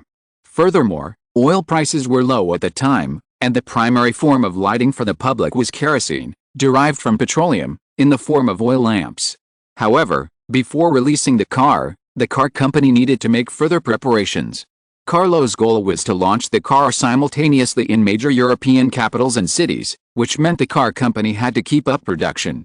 Based on the current cost of a car of 12,600 pesetas, the final selling price would be at least 15,000 pesetas. Even if assembly line production could reduce the cost to under 10,000 pesetas, the final selling price would not be less than 12,000 pesetas. This price calculation only considers domestic shipping within Spain and does not account for international shipping costs and customs duties. A car that sells for 15,000 pesetas in Spain could cost as much as 18,000 or even 20,000 pesetas abroad. After all, car manufacturers need to make a profit, and the increased costs of shipping and customs duties must be spread evenly across every car, burdening every user. At this point, the only people who could afford cars were either wealthy or wealthy. For them, an extra few thousand pesetas per vehicle was a small price to pay and perfectly acceptable. As long as Spanish cars could demonstrate their superior speed, safety, and stability, they could easily capture half of the current auto market. Other car companies without government support, relying solely on hand-built vehicles, couldn't compare to Spanish car companies. Not to mention, Spain's engine labs were constantly developing newer engines to improve stability and efficiency. Based on current car prices and profit margins, if Benz's company could sell just 10,000 cars, it could generate tens of millions of pesetas in net profit. As the company's largest shareholder, Carlo would also receive tens of millions of pesetas in return. Considering that Carlo has invested less than 15 million pesetas in the company to date, and his average annual R&D investment in the company and engine lab is just over 1 million pesetas. If he could sell just 10,000 cars, Carlo would be guaranteed a full return on his investment in both the car and the engine, plus a small profit. On this basis, the more cars sold, the more money Carlo would earn. This is why it's said that making money in this era is so easy. Many industries, like the automotive industry, can yield huge returns with just a small investment. As long as one has sufficient capital, such investments are virtually guaranteed to be profitable. As a time traveler, Carlo naturally knows which industries are suitable for investment. Furthermore, the immense power wielded by Carlo as king makes investing simple, and each investment brings in a huge return for the royal family. While the Spanish royal family's current wealth isn't comparable to those that have accumulated wealth over centuries, Considering that Carlo has only been king for a decade or so, the fact that he has amassed such a vast fortune is truly astonishing. Given Carlo another decade or so, the Spanish royal family might become the richest royal family in Europe, or even the richest family in the world. After watching the entire car testing phase, Carlo left the factory with great satisfaction. Before leaving, he reminded Benz that while promoting streamlined production, he must also ensure quality and quantity. The quality and reliability of the cars are crucial. To raise awareness of the automobile and let the public know that there was a means of transportation called the car that surpassed horse-drawn carriages in efficiency and speed, Carlo decided to hold an auto expo in Spain, similar to the previous tram expo, to promote the car as a product. Of course, Benz also had to consider how to best showcase his product at the expo. Carlo rarely inquired about the subsequent sales of the car, only periodically reviewing the sales reports submitted by the car companies to see how much his company was making. Carlo had barely had a few days of leisure time after returning to the palace when Prime Minister Canovas arrived with an urgent report: a severe drought in the Spanish interior, potentially affecting agricultural harvests in parts of the country. The Spanish interior is mountainous, and grapes and other crops are typically grown, not grain. While this drought wouldn't significantly impact Spain's grain harvest, it would have a significant impact on Spain's main agricultural exports, particularly grapes. Upon learning of the severe drought in the interior, Carlo immediately ordered the government to do everything possible to save the affected areas, believing that now was the time for Spain's previously constructed water conservancy facilities to be put to good use. Due to its geographical location and geological environment, Spain has one of the lowest rainfall rates in continental Europe. Droughts are common in Spain, though rarely as severe as this year. Inland Spain, in particular, is arid like a desert every summer, a major drawback and limitation of Spain's geography. Carlo, understanding Spain's low rainfall, ordered the government several years ago to vigorously develop water conservancy projects. Especially in areas with low rainfall, large-scale water conservancy projects are essential to ensure water supply for people and agriculture during droughts. The good news is that these drought-stricken areas are relatively small in population, and several towns typically share a single water conservancy project, which generally ensures a stable water supply. Agricultural harvests in drought-stricken areas are crucial to farmers' incomes, so they must be salvaged. Even if it costs the government more, it's better than causing these farmers to suffer severe losses and go bankrupt. Following Carlo's orders, the government quickly took action, issuing decrees to the most drought-stricken areas. The late summer morning was a chilly one, but Anthony was far from happy. He and his wife ate breakfast early and left. A few hundred meters east lay the farmland they had cultivated for generations, now covered in grapevines that stretched across the hillside, a magnificent sight. Anthony's face betrayed no joy as he gazed upon the vines laden with the grapes. Instead, a look of heavy sorrow filled his face. For a grape grower like him, the vines that stretched across the hillside were more important than his own life. Watching the sun gradually rise overhead and feeling the warm breeze against his face, a wave of despair welled up in Anthony's heart. When will this drought end? It hasn't rained in over 3 months. How will my grapevines survive? Anthony muttered to himself, clutching the yellowing, withering grape leaves in his hands, tears welling in his eyes. Water the vines first, Anthony. Let's ensure this year's harvest first. At least we won't starve, Anthony's wife warned the desperate Anthony. Anthony numbly stood up, nodded belatedly, and, shouldering his load, he and his wife headed for the water source a kilometer away. The so-called water source was once a lake. Though small, thanks to plentiful rainfall, it provided water for the surrounding farmers. However, since the drought, the lake has dwindled, eventually becoming a small, oval-shaped lake, less than 20 meters long and 10 meters wide. While it may appear large, consider that within a few kilometers there are at least hundreds of farmers, each with an astronomical water requirement. Furthermore, since all of these residents are farmers, the irrigation water required for their crops is far beyond the capacity of this small lake. Anthony, walking toward the lake with his head lowered, was suddenly grabbed by his wife's hand. He looked up and caught her terrified look. "What's going on, Sandy?" Anthony looked at his wife. "Look. There are 2 groups over there. Oh my God, they're fighting." With Sandy's exclamation, the 2 groups gathered near the lake, one armed with a sickle, the other with a hoe, creating a lively scene. Damn it. How am I supposed to get water? Anthony wasn't concerned about the 2 groups fighting. He was more concerned about how he could get water in this chaotic situation. It was crucial to his grape harvest and whether his vines could survive in this drought. Many farmers shared Anthony's sentiments. A large crowd gradually gathered around the lake. Some joined the fighting, others watched from 100 or 200 meters away, and many more frantically carried buckets, desperately trying to get water. As more and more people gathered, the unusual situation quickly attracted the attention of patrolling police. Carlo had high standards for public security in Spain. Even in remote rural areas like this, the town police would patrol on horseback. Of course, to ensure the officers' safety, all were armed, though they were low-powered pistols. Bang! 2 consecutive gunshots instantly silenced the crowd. The 2 groups fighting simultaneously stopped and looked towards the source of the gunfire. What's going on? Damn it! Can someone tell me what's going on here? Are you damned guys going to start a war here? Are you going to make me lose my job? Bastards! Patrolman Black walked forward with an angry look on his face and went straight to the leaders of the 2 fighting groups. As a veteran patrolman in the town, Black was quite familiar with the people in the surrounding villages. The 2 groups fighting in front of him came from 2 different villages, and the reason for their fight was precisely to fight over the water source.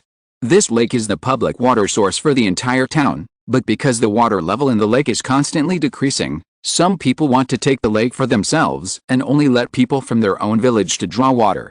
This obviously angered the public and was the reason why the 2 groups gathered to fight. Due to Carlo's deliberate promotion of bullfighting, the Spanish have more or less acquired a certain aggressive character. Especially in such a hot climate, the violent nature of people's character will be infinitely magnified. Sheriff Black looked at the 2 groups of people who had stopped fighting. Everyone had bruises on their faces.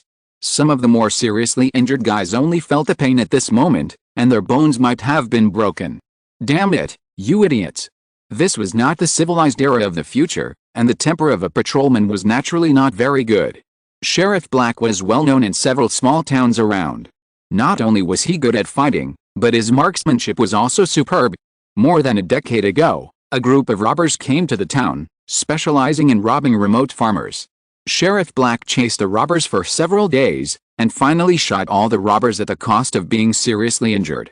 This also led to Sheriff Black being promoted to sheriff by the city government, responsible for managing the security and safety of the town.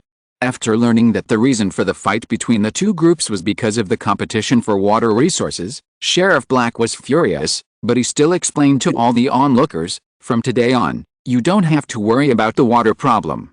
His Majesty the King has learned about the drought and ordered the government to deal with the drought in various places at all costs. The city government has approved the proposal to open the floodgates and release water.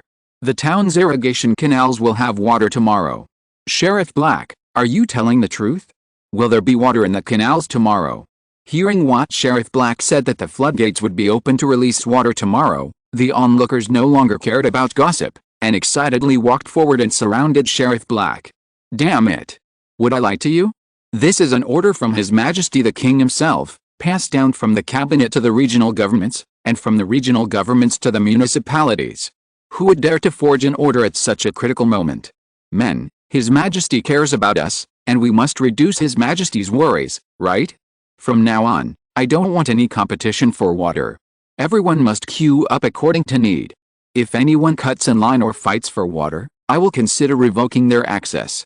His Majesty won't abandon us, but only if we are law-abiding citizens, right? Sheriff Black observed the encroaching crowd, stepped back to free himself, and then slowly explained. Although he knew these people were local residents, he couldn't guarantee that anyone with ulterior motives would take advantage of the chaos to steal his pistol. While firearms are not banned in Spain, their widespread circulation is not. The only rifles available to civilians, besides small-caliber pistols, are hunting rifles approved for use in the wild. Firearms must be surrendered upon entering the city, as the Spanish government does not want to see violence erupt within its borders. Small-caliber pistols and hunting rifles can generally be purchased at official gun shops, provided one is a legal Spanish citizen with a clean criminal record. However, there are not only quantity limits on ammunition purchases, but each purchase also requires reporting the purpose of the previous purchase. This is intended to reduce the incidence of shootings. While hunting and self-defense are permitted, malicious attacks using firearms can be quickly identified under these weapons regulations. Aside from official gun shops, private gun shops are prohibited, at least not officially. This is tied to the performance of regional and city officials. If a shooting occurs in a city or region and it is determined that the firearms were purchased from an unofficial gun shop, the regional officials will be severely punished. This approach will effectively reduce the circulation of weapons and reduce the incidence of shootings in Spain. Back at the scene, when it was confirmed that there would be enough water tomorrow, the crowd erupted in cheers. Their quarrel had been sparked by the dwindling water supply, but now that sufficient water was assured, the fighting naturally ceased. Long live His Majesty! Because it was Carlo who had issued the order to ensure water access in the drought-stricken areas at all costs, the crowd cheered briefly before bursting into chants of "Long live His Majesty." The farmers' gratitude to Carlo was genuine. It was his order that ensured their year's hard work would not be in vain. Sufficient water was essential for the grapes to ripen and the vines to survive. The grape harvest depended on their income for the year, and the survival of the vines depended on years of hard work. Carlo had ensured their income would not suffer significant losses, so how could they not be grateful? After letting everyone cheer for a while and vent their frustrations over the months of drought, Sheriff Black finally lowered his hand and began to resolve the conflict. Now that the water problem has been resolved, this brawl isn't a big deal. Since you're two different groups fighting, each of you should take care of your own injured. Thankfully, none of your injuries are serious, and I can protect you. If anyone were killed in the brawl, I wouldn't be able to protect you either. Okay, let's just disperse. We're all neighbors in the same town, there's no need to make such a fuss. If you're really angry, why not join the army and take it out on others? There's no point in flinging fists at your compatriots, we should fling fists at our country's enemies. That's how we can repay His Majesty's kindness.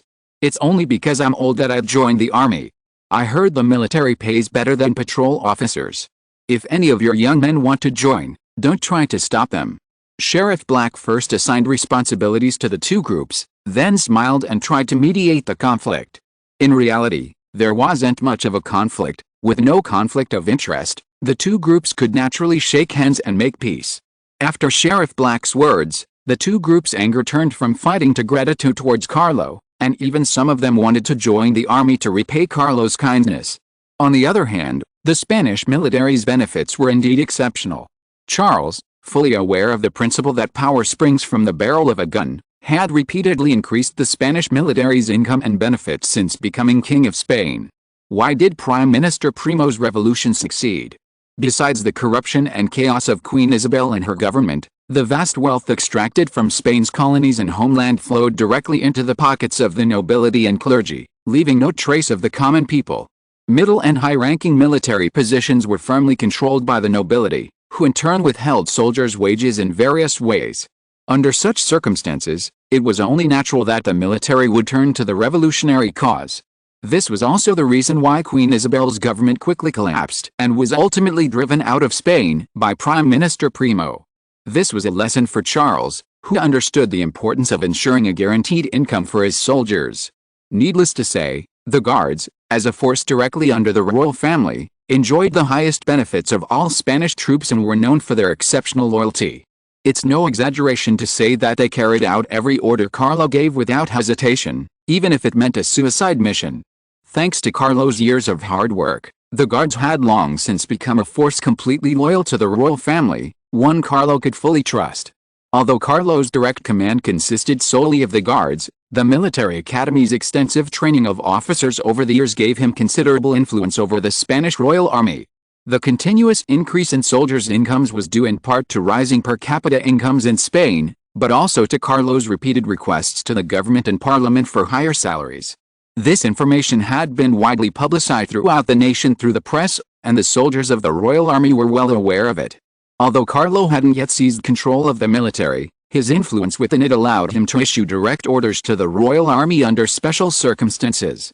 The high salaries and benefits of the Spanish military made it a common belief among most Spaniards that they were willing to join, and some even hoped to gain more opportunities to serve their country.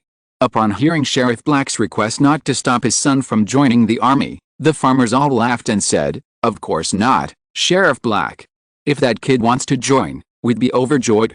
Seeing their spirits stirred, Sheriff Black nodded with satisfaction and concluded, "All right, all of you, line up to get water. Once the sluice gates open tomorrow, You won't have to line up individually. Remember what I said, I don't want to see another brawl. After all, I want to make a difference, don't I? Amidst the laughter, Sheriff Black rode away on horseback with a constable. Following Sheriff Black's instructions, the farmers lined up in an orderly manner to get water. Anthony, what do you say about letting little Anthony join the army in a few years? Anthony's wife, Sandy, had naturally heard what Sheriff Black had said and was clearly very willing to let her son join the army. No, Sandy. Anthony shook his head, then said, I hope he can be admitted to the military academy and become a glorious officer. His Majesty values us so much, how can we not do everything we can to repay His Majesty's kindness? I have no chance to join the army, but little Anthony still has hope. If he can be admitted to the military academy, he can become an officer in the future and get rid of the situation where we have been farmers for generations. I heard that graduates of the military academy become company commanders right after graduation, and they are in charge of dozens of people. Little Anthony inherited my intelligence and talent.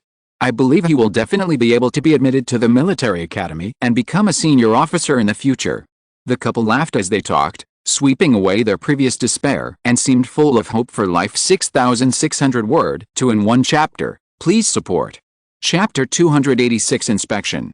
Carlo didn't allow the newspapers to heavily publicize his order to open the floodgates.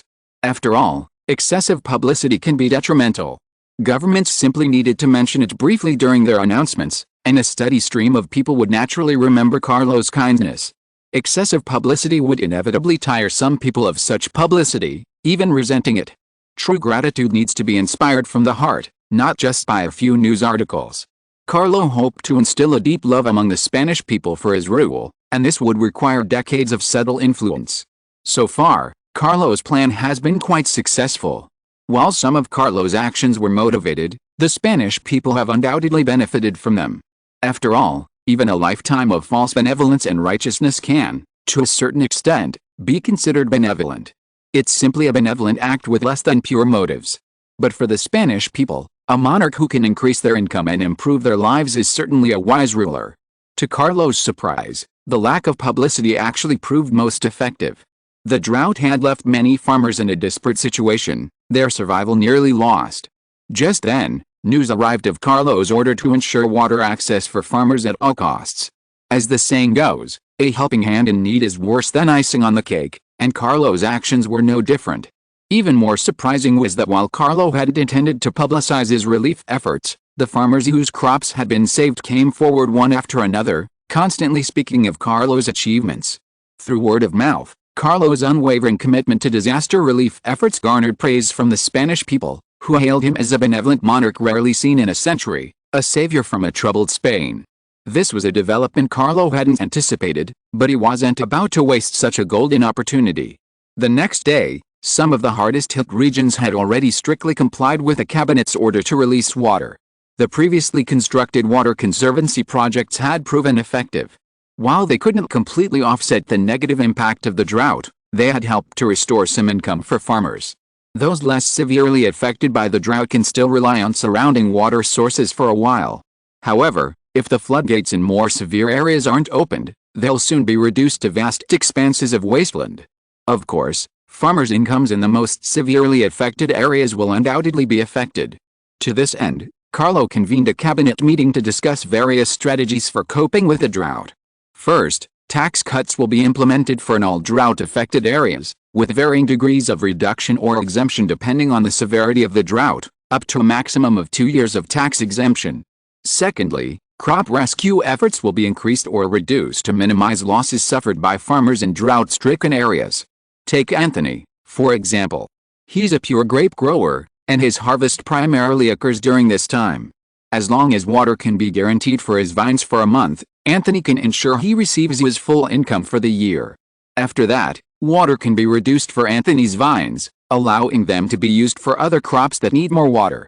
Of course, this only applies to water allocations in particularly drought-stricken areas. In less severely affected areas, local water sources and existing irrigation systems can still meet water needs. For particularly affected areas, after a cabinet meeting, a total of 50 million pesetas was allocated as drought relief funds to support those most severely affected. Furthermore, Carlo plans to build more irrigation systems in the more arid areas of inland Spain to prevent similar droughts. As one of the countries with the lowest rainfall in Europe, droughts are common in Spain. Droughts can affect farmers' harvests and incomes. Drought preparedness not only aims to prevent droughts, but also provides a safeguard for Spain's food and agricultural production. This has also sparked further discussion within the cabinet regarding Spain's domestic environment and the urgency of developing its West African colonies. Compared to the Spanish interior, Spain's colonies in West Africa enjoy significantly better geographical conditions. The Gambia colony, in particular, is not only close to the sea for convenient transportation but also located in the tropics, allowing for 2 or even 3 harvests per year. More importantly, this area is a vast plain with abundant rainfall, eliminating the need for drought. If Spain could grow large quantities of food here, it wouldn't have to worry about natural or man-made disasters impacting its harvest. Of course, earthquakes and tsunamis were inevitable, but the West African colonies weren't located in any major earthquake zones, so the only concern was the low probability of a tsunami. Compared to the scarce rainfall in mainland Spain, the Gambia colony was truly fertile. Besides discussing plans to provide relief to drought-stricken areas, the cabinet was also exploring the development of colonies like the Gambia. If the Gambian colony's arable land could be reclaimed and cultivated quickly, Spain could reduce its reliance on the fragile agricultural environment of mainland China. Carlo naturally wouldn't reject the government's proposal to accelerate the development of the West African colonies. The Spanish-controlled Gambia colony was larger than the later Gambia, naturally offering more land for cultivation. After annexing the Portuguese colonies of Guinea and Ziguinchor, the total area of the colonies would reach over 70,000 square kilometers, almost the size of Portugal. Portugal possessed abundant plains, and the Gambia colony was no exception. The Gambia River flowed through much of the colony, making it suitable not only for agriculture but also for river navigation. Grain grown throughout the colony could be transported by rail or shipped to the colonial capital, Banjul, and then shipped to mainland Spain via large transport vessels. The straight-line distance from mainland Spain was only a little over 2,700 kilometers, and because it passed through Spain's Canary Islands and southern Morocco, the safety of grain transportation was guaranteed. Developing the West African colonies was certainly a good thing, but it also required a significant investment. With 50 million pesetas already allocated for drought relief, the Spanish government was faced with a question of how much to allocate to developing the West African colonies. The good news was that the drought had made many aristocrats aware of the land shortage in mainland Spain. While the cabinet discussed developing the West African colonies, the aristocracy also planned to collaborate on agricultural development in the Spanish colonies and established new grain companies there. Carlo welcomed the Spanish aristocracy's interest in farming. If Spain wanted to become a powerful nation, it had to ensure domestic food self-sufficiency. Food could not be reliant on exports from other countries, as war would disrupt import-export relations. Only by maintaining sufficient domestic food production could it ensure that, in the event of war, food shortages would not lead to economic chaos and further intensify conflict. A food shortage was no joke. As the saying goes, food is the most important thing for the people. For ordinary people, they could do without anything, but not without food. Since the Gambia colony was so well suited to becoming a major agricultural production area for Spain, Carlo naturally would not miss this opportunity. At the end of August, the Spanish government first announced a 50 million pesetas drought relief plan and then announced that it would increase imports of food and agricultural products to cope with the current drought crisis. The drought would undoubtedly reduce Spain's food and agricultural production, and timely imports of more food were essential to prevent excessive price increases. Fortunately, the drought was currently only severe in the Iberian Peninsula, primarily concentrated in the inland areas occupied by Spain. While some areas of Portugal were also experiencing drought, it was generally not severe. After all, Portugal receives abundant annual rainfall. Coupled with its long, narrow territory, much of it bordering the coast, drought is not a concern. Only Spain has experienced drought, a silver lining. Spain can purchase sufficient food from other European countries to alleviate the food crisis caused by the drought. Of course, the current drought hasn't escalated to a crisis level. Europe still has many major grain-producing countries, making it relatively easy to purchase food.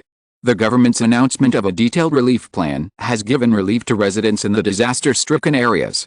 To appease residents, The cabinet issued an order to the affected regional governments. The same day, the relief plan was announced. Prime Minister Carlo personally issued the order, directing regional governments to promptly convey the cabinet's relief decision and to appease public sentiment, preventing any outbursts of anger over the heavy losses. While the government will do its utmost to provide assistance to affected residents, some will suffer heavy losses before any relief is available. The government is helpless in this situation. It can't make an exception and impose additional compensation on them, right? Such exceptions will only make future relief efforts more difficult, and people will increasingly demand more from the government when natural disasters and man-made disasters destroy their families and families. To prevent these unfortunate individuals from becoming hostile to society and even creating chaos through retaliation, it is essential to strengthen security in affected areas during the drought. Regional governments take the cabinet's instructions seriously and immediately issue detailed documents to municipal governments upon receiving them. Spain's performance evaluation system requires that officials at all levels of government respect orders from higher levels of government. The cabinet only oversees regional governments, which in turn oversee their respective municipal governments. Municipal governments, by overseeing the town and village governments within their territories, can provide top-down political oversight from the cabinet. Regardless of the level of government, problems can be directly held accountable to the higher level. For example, if a municipal government faces serious problems, the Spanish cabinet will not directly hold it accountable, but will instead hold the regional government, which oversees it, accountable. If regional governments want to avoid taking responsibility for their municipalities, they must exercise stricter oversight over them. This will allow the cabinet government to extend its influence down to the grassroots level, even in towns and villages, with minimal effort. Furthermore, regional and municipal councils also play a supervisory and regulatory role. These councils also have direct oversight. Spain's lower house of parliament leads the regional councils, which in turn lead the municipal councils. This ensures that problems at all levels of government are resolved, with appropriate oversight bodies at each level ensuring that the cabinet government and the lower house, at the center of power, can exercise their powers swiftly. To demonstrate his concern for the people, after the government announced relief measures, Carlo took a train with some guards and officials to the mountains north of Madrid to personally inspect the farmers suffering. As mentioned earlier, Madrid is located in a valley between two mountains to the north and south, offering relatively flat, open terrain. Despite being located in the heart of the Iberian Peninsula, as Spain's capital, Madrid boasts the most extensive water conservancy facilities of any region in Spain. This meant that Madrid, inland Spain, was spared from the most severe drought. Instead, the mountainous terrain north of Madrid, where water infrastructure is inadequate, was experiencing more severe drought conditions. Carlo's destination was the Castile and Leon region, located north of the Madrid region. Its capital was Valladolid, a small city with a population of less than 100,000. Why did Carlo choose this small city for his inspection? The reason was simple: it was located at the epicenter of the drought. Valladolid and the mountainous areas to the south were among the driest, with no rain in months. Carlo's personal visit attracted significant attention from the Valladolid city government, and even regional officials had been eagerly awaiting his arrival. However, Carlo didn't engage in much conversation with the officials. After arriving in Valladolid, he headed further north to Palencia. Carlo also brought several specially modified cars with him on this trip, not only to facilitate travel but also to test their mountain driving stability. Palencia is a small town on the Meseta Plateau in Spain, and is one of the towns in Spain that suffers from the most severe drought. According to a report from the Valladolid city government, it has not rained here for nearly 6 months, and the nearby rivers and water sources are almost dry. If it were not for a large-scale water conservancy facility in the north of Valladolid, the people of this town would probably have to consider relocating. Putting aside whether crops can survive without water, the people in this town certainly cannot survive without water.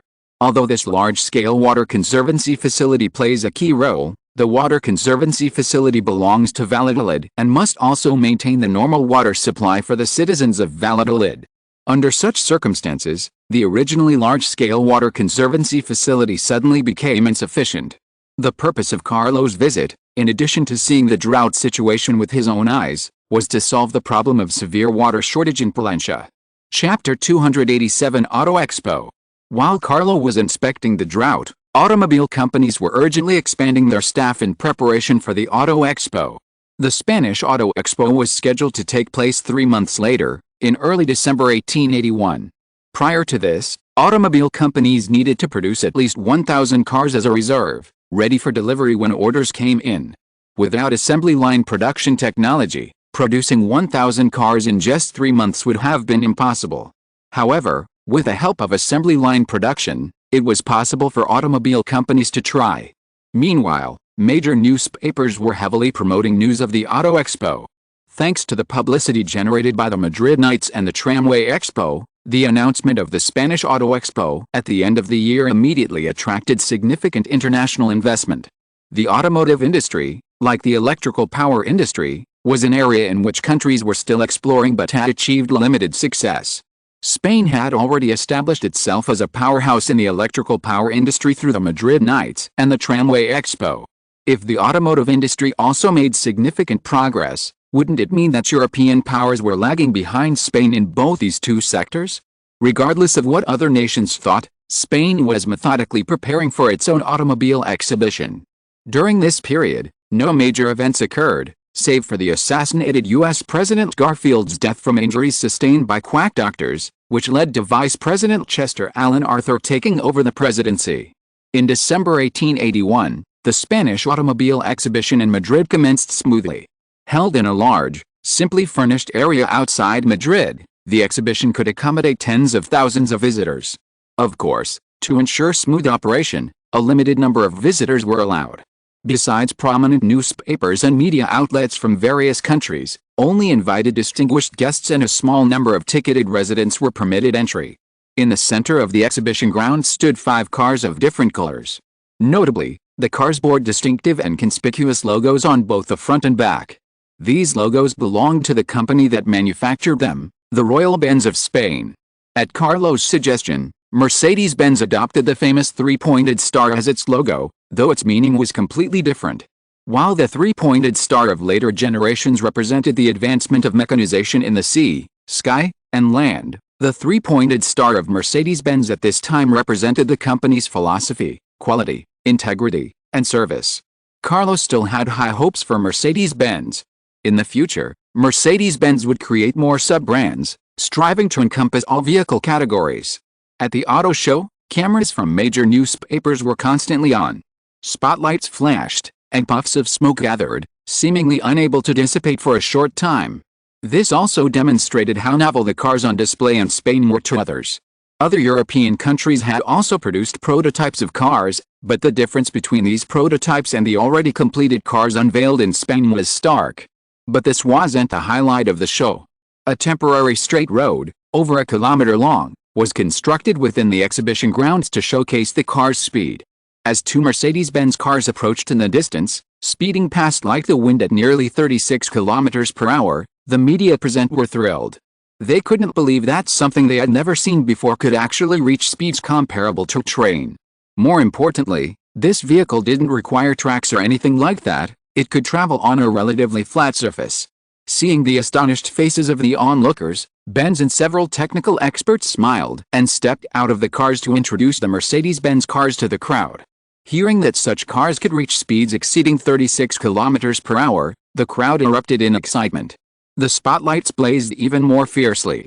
Some newspapers were already thinking about the headlines and content for tomorrow's news, while others were raising questions of their own. Mr. Benz, I understand that some companies in the German Empire are also conducting engine research. The engines they've developed aren't capable of sustained operation, let alone the horsepower required to maintain a speed of 36 kilometers per hour. Are you sure the data you've presented is correct? If so, this thing before us is more than enough to replace the horse-drawn carriage. It will be another mode of transportation that will change human history after the train, a German reporter asked. Germany, a superpower among the 5 great powers, had been surpassed by Spain in both the electric power and automobile industries, a fact the German reporter found somewhat unbelievable. Research on engines and automobiles was also underway in Germany, but progress so far had been minimal. If Benz's claims were true, then Spain's automotive industry wasn't just ahead of Germany, it was completely crushing it, with a massive gap already forming. Words can be deceiving, but experimental results can't, Benz said with a smile. We have extensive experimental data on this car. If you're interested, you can get a copy and view it. Of course, we've also prepared some simple experiments for your reference. We have complete confidence in this groundbreaking car. You're right, this is truly a means of transportation that can completely replace the horse-drawn carriage. Ladies and gentlemen, a new era of transportation is upon us. Riding in this car, we can cut our commute time by at least half. This will profoundly change our lives, and that's precisely one of the goals of Mercedes-Benz.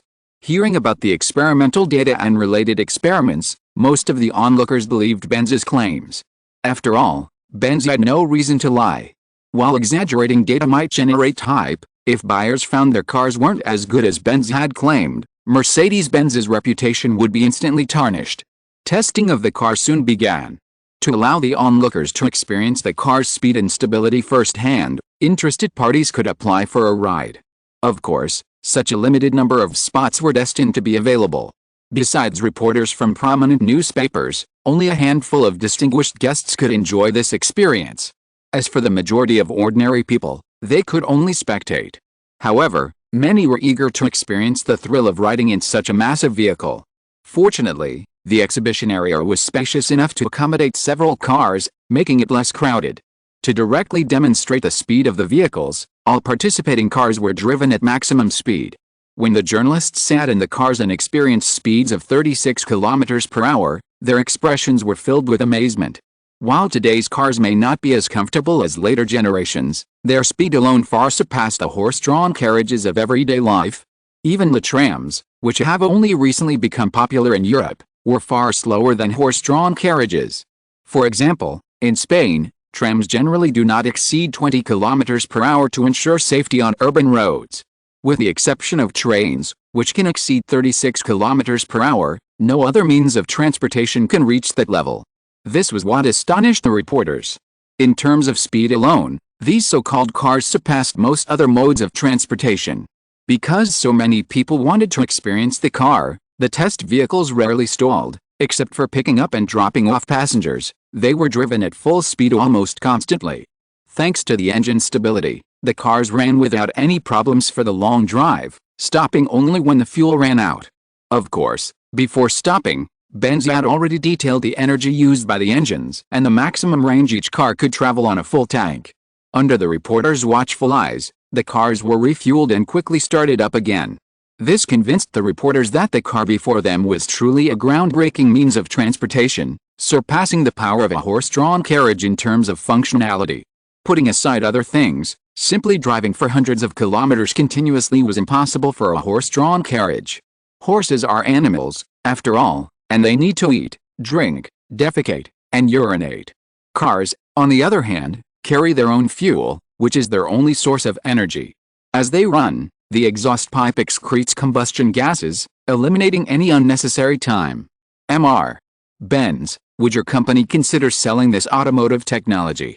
As a large group of reporters lined up to experience the cars, foreign investors approached Benz, hoping to purchase Mercedes-Benz's automotive technology. The automotive technology currently on display at the exhibition was far beyond the capabilities of other countries' automakers. Just as with electric and electric vehicle technology, these foreign investors were tempted to acquire Mercedes-Benz. If they could acquire Mercedes-Benz's automotive technology, they could sell it in their own countries and make a fortune. I'm sorry, we're not considering selling automotive technology at this time, Benz said apologetically, shaking his head. Before the man could respond, Benz continued, but in the future, we will consider establishing factories in more countries and are open to collaborating with more foreign investors. While Carlo's goal was to sell Mercedes-Benz cars worldwide, such a goal couldn't be achieved solely from the headquarters of Mercedes-Benz. The European market alone would require the joint efforts of several automakers, not to mention the American market. Without establishing several factories, it would be impossible to capture a significant market share. Establishing factories in other countries would inevitably require collaborating with foreign investors. It's impossible for Spanish capital to control a majority of the auto market on its own. This would arouse the vigilance of other countries and incur hostility from numerous foreign investors. Only by collaborating with local capital could they gain its acceptance. This, in turn, could leverage the influence of local capital, allowing the auto company to expand more rapidly. Royal Benz would hold a significant portion of the branch factory's shares, and the parent company would also receive a share of the profits earned by these branches. The parent company's profits were equivalent to Carlo's. Although half or even more of the branch's profits would go to the local nobles, the benefits of collaborating with them would more than offset the losses. When Benz stated that he wouldn't sell his automotive technology for the time being, the questioner expressed disappointment. However, when Benz mentioned establishing branches across Europe and his willingness to collaborate with other foreign investors, the questioner's smile returned.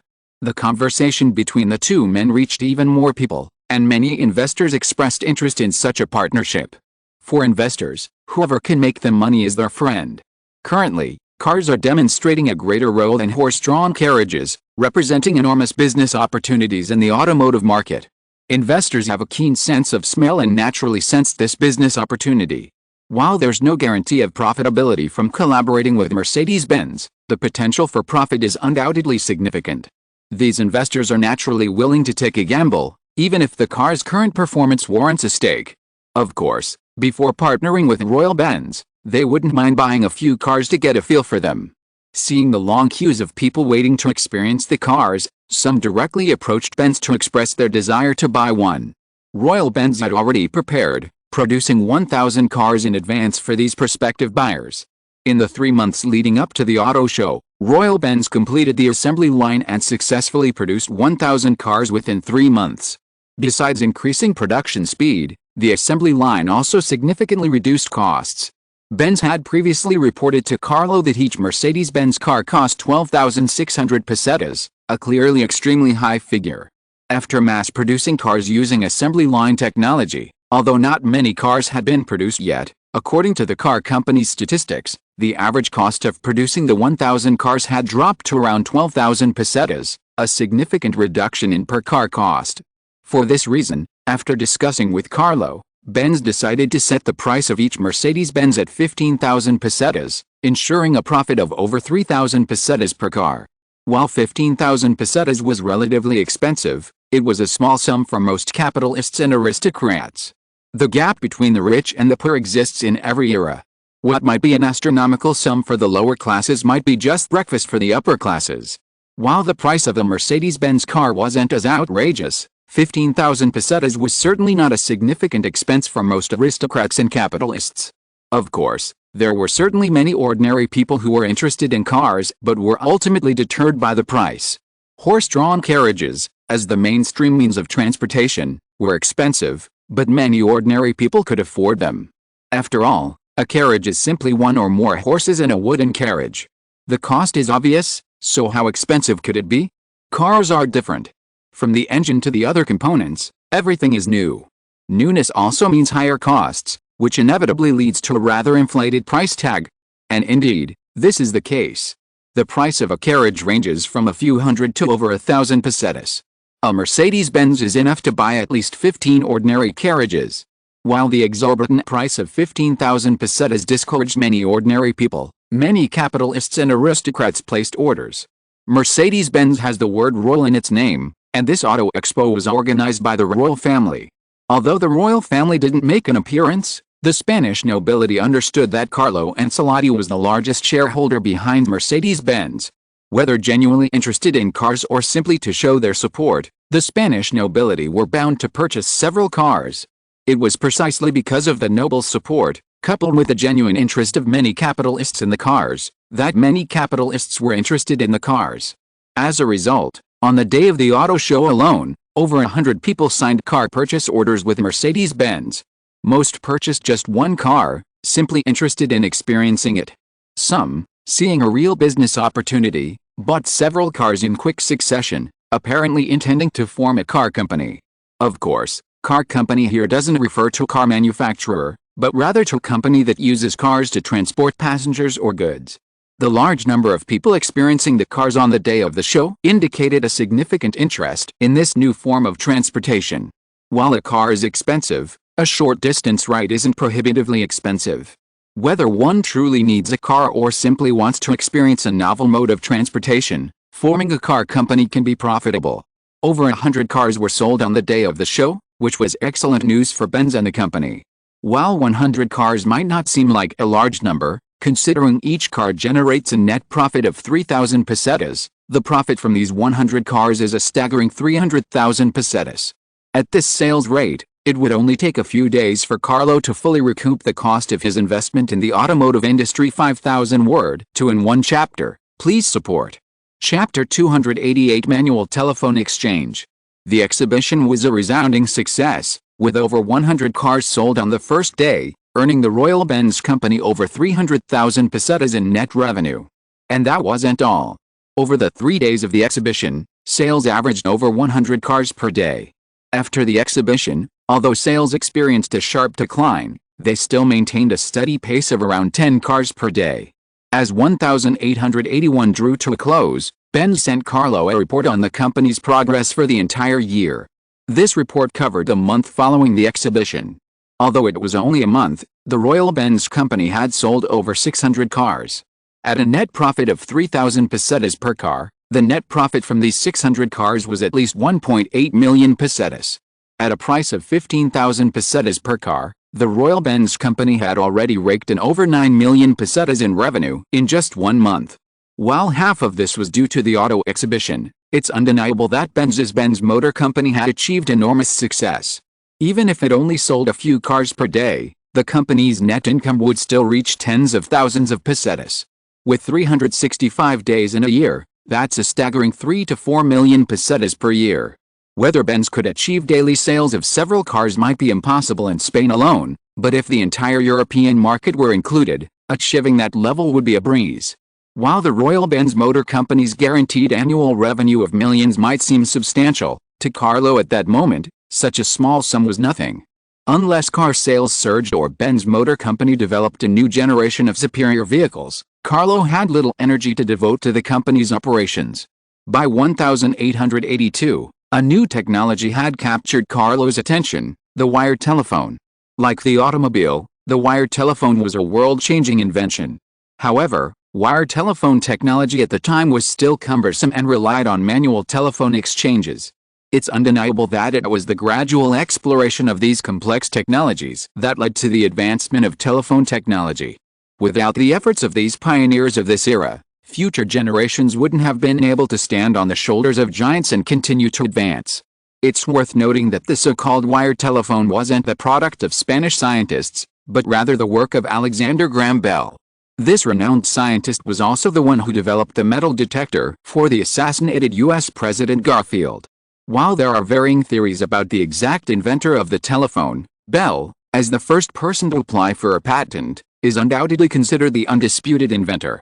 Following his patent application, wired telephone technology quickly became popular throughout the United States and spread across the Atlantic to Europe.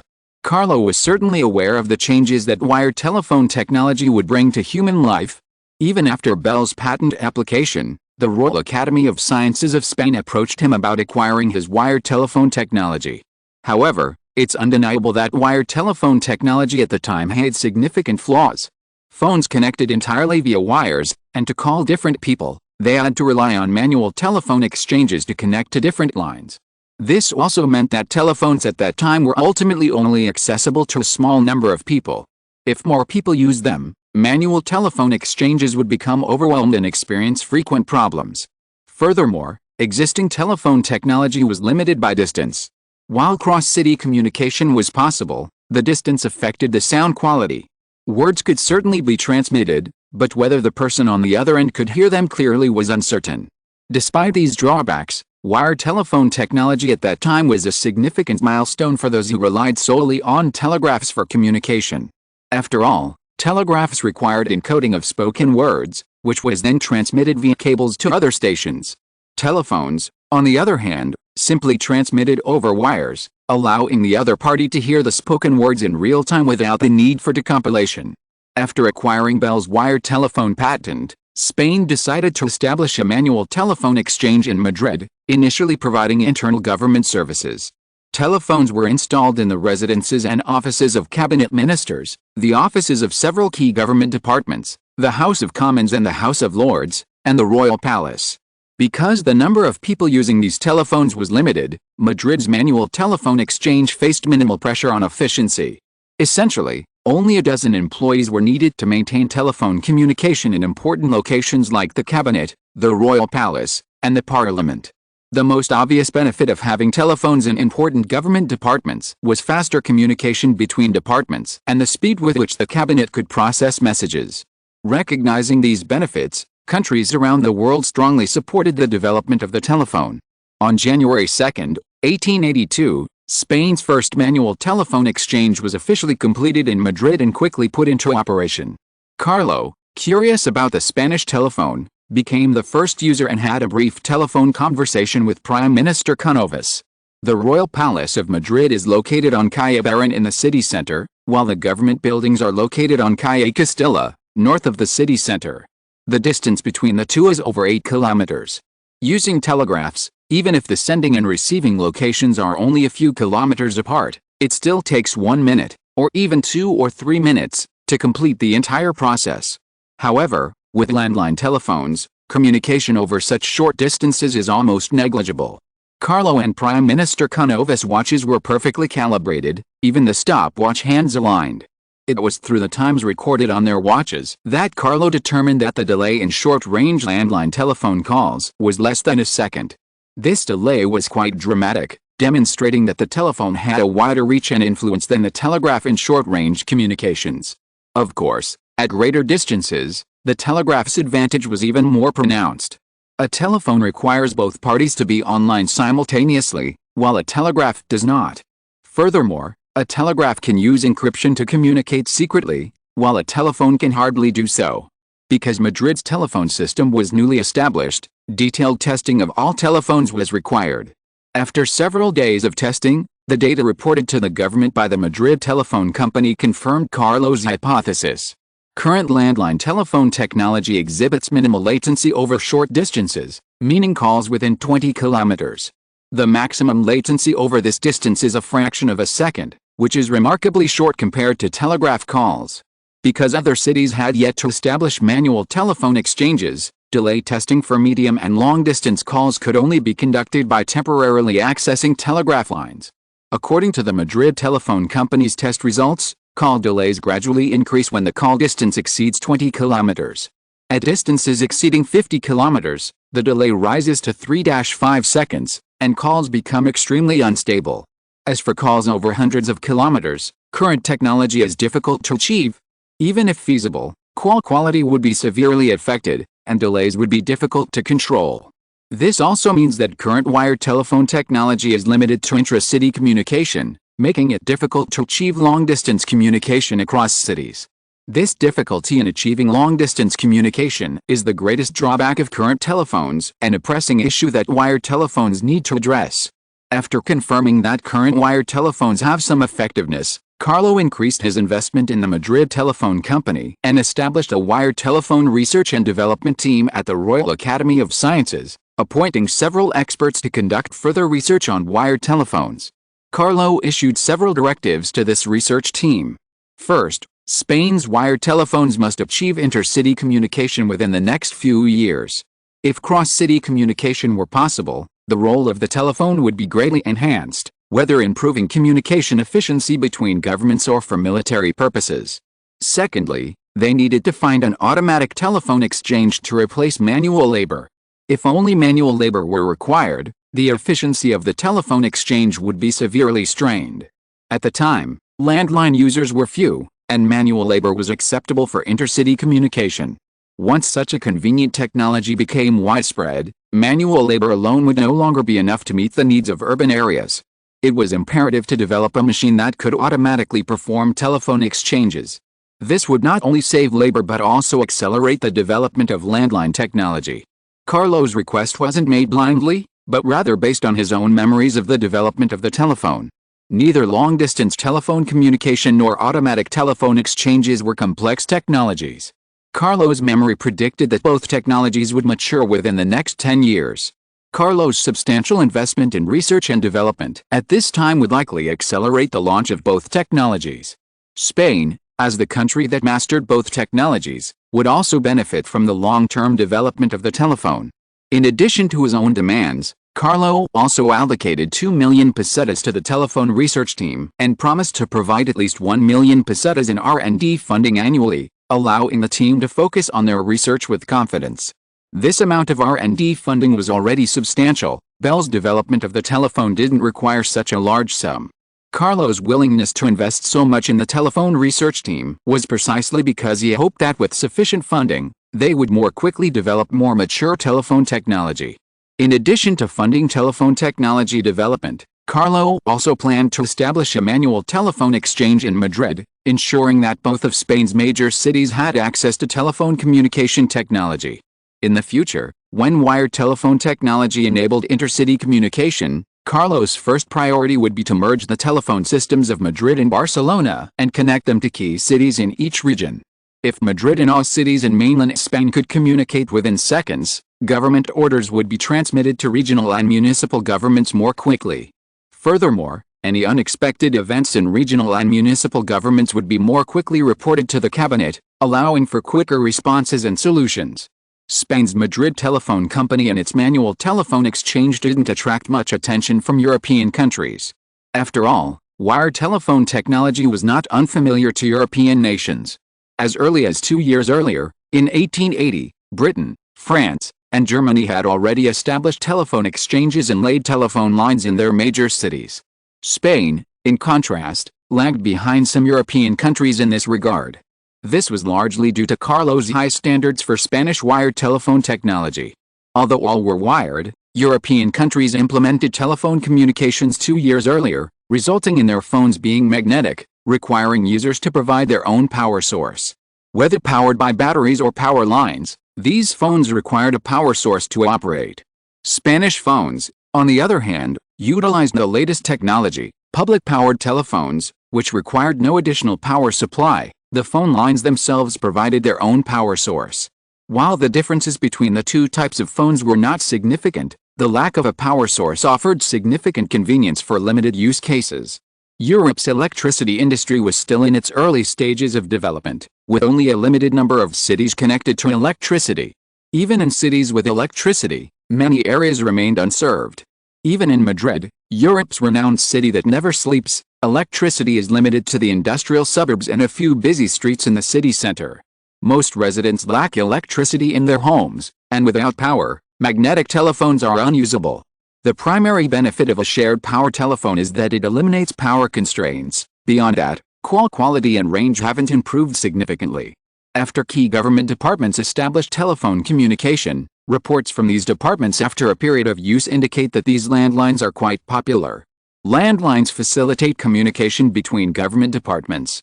As ruler, Carlo can more quickly contact the cabinet or key departments, while Prime Minister Cunovas can contact all cabinet ministers, significantly reducing communication time.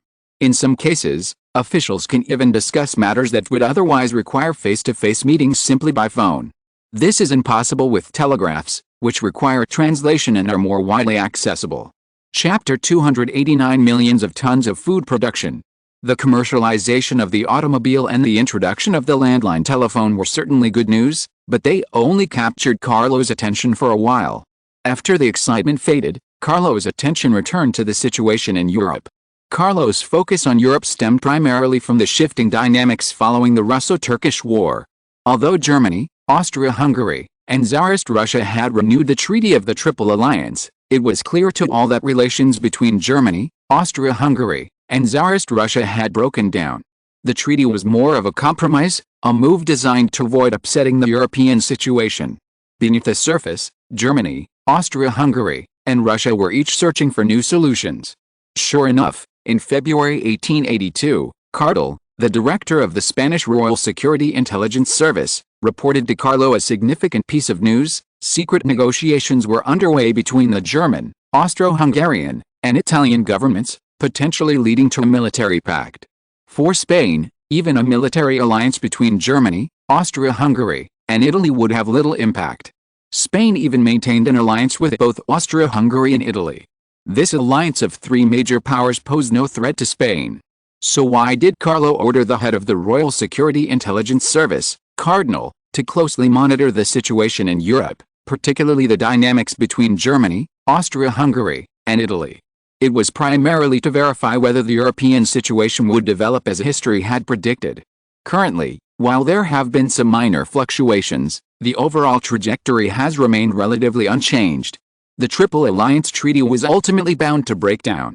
Germany and Austria-Hungary had clearly adopted new plans, and the German-Austrian-Italian alliance, one of the two major military blocs that would launch World War I, was about to emerge. While the German-Austrian-Italian military alliance wasn't as powerful as the Triple Alliance, its proximity to France might pose a greater threat. Russia, originally part of the Triple Alliance, was nearly 1,000 kilometers away from France, one in Eastern Europe and the other in Western Europe. It was impossible for Russia to launch a long-distance expedition against France. But Italy was different. Italy and France shared a direct border, and the two countries harbored both old and new grievances.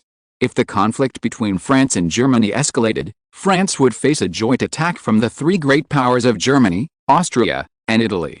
For this reason, once the French learned of the formation of the Triple Alliance, they would undoubtedly intensify their efforts to woo the Russians. The Triple Alliance had become largely ineffective after its formation, and Russia could hardly guarantee that it would not be pressured into withdrawing from the Balkan competition by the new Triple Alliance. For this reason, the Franco-Russian Entente would soon follow the formation of the Triple Alliance. Once these two major military blocs were complete, the situation in Europe would become extremely tense. The only European powers remaining outside the two major blocs would be Britain and Spain, and these two countries would undoubtedly become targets of the two blocs wooing. Britain's navy was the world's most powerful, and its army was also quite capable. It was foreseeable that in the fierce competition between the two blocs, Britain would become the most sought-after target, and France and Germany would do everything they could to win it over. Although Spain lacked the strength of Britain, France and Germany would attempt to woo it due to its geographical location. Spain's position not only served as a strong rear base for France, but also opened up another front in the war against France. This meant that Spain's joining either the Central Powers or the Entente would be crucial, and Germany and France would undoubtedly make significant efforts to win it over. Of course, there were also risks to consider. Because of Spain's strategic location, the two major military blocs were likely to resort to drastic measures if their efforts failed. After all, Britain was outside the two major blocs. If Britain used its membership as leverage to persuade a particular bloc to attack Spain, would that bloc choose to sacrifice Spain? This is a question worth considering. The prolonged negotiations between Germany, Austria-Hungary, and Italy attracted the attention of other European powers. However, the three countries maintained a high level of secrecy regarding the content of the negotiations. Even the Royal Security Intelligence Service, which Carlo had dedicated himself to building, was unable to obtain information on the precise content of the negotiations. Besides the three governments, Carlo was perhaps the only person who knew the true nature of the negotiations. By March 1882, Spain's grain planting season had begun in earnest. While Spain cultivated a wide variety of crops in its homeland, including corn, potatoes, wheat, rice, and barley, agricultural development in its West African colonies, particularly the Gambia, primarily focused on corn and rice. In the Gambia, rice could be harvested 3 times a year. Early rice, planted in March, could be harvested as early as June or as late as early July, and then planted with mid-season rice. Mid-season rice was typically planted between June and July, with harvests as early as September and as late as October. Late rice was planted immediately after the mid-season rice harvest, harvested before early winter. While some regions couldn't achieve 3 harvests a year, 2 was certainly possible. It was precisely because tropical regions could achieve 2 or more harvests a year that food yields were generally higher than those in temperate regions. Although Spain's Gambia colony currently covered only a little over 30,000 square kilometers, if fully developed, its food production could rival Portugal's. In late March, a telegram from the Gambia colony was reported to the Spanish government and subsequently forwarded to Carlo by the Secretary of State for the colonies. This telegram detailed land development in the Gambia colony, including the current size of cultivated land and crop production. It had been almost 2 years since the Spanish government launched its West African Development Plan. During this time, development efforts in various West African colonies had yielded tangible results. The Gambia colony, with its agricultural focus as a priority, was particularly impressive, far ahead of other West African colonies. The Gambia colony currently boasts over 50,000 immigrants, nearly 30,000 of whom were Spanish immigrants from various regions, and 20,000 who had resided there during the British colonial period. In addition to these 50,000 recognized immigrants, there were approximately 300,000 indigenous people. In reality, the indigenous population was much smaller, primarily due to the large influx of indigenous laborers brought in from Ashanti by Spain after the Ashanti War. Thanks to the combined efforts of these 350,000 people, the Gambia colony has now cultivated over 1 million acres of land. If this land were distributed equally among each immigrant, each person would own up to 20 acres, or 121.4 mu, approximately 8 hectares. Of course, the actual figure was certainly not quite this exaggerated.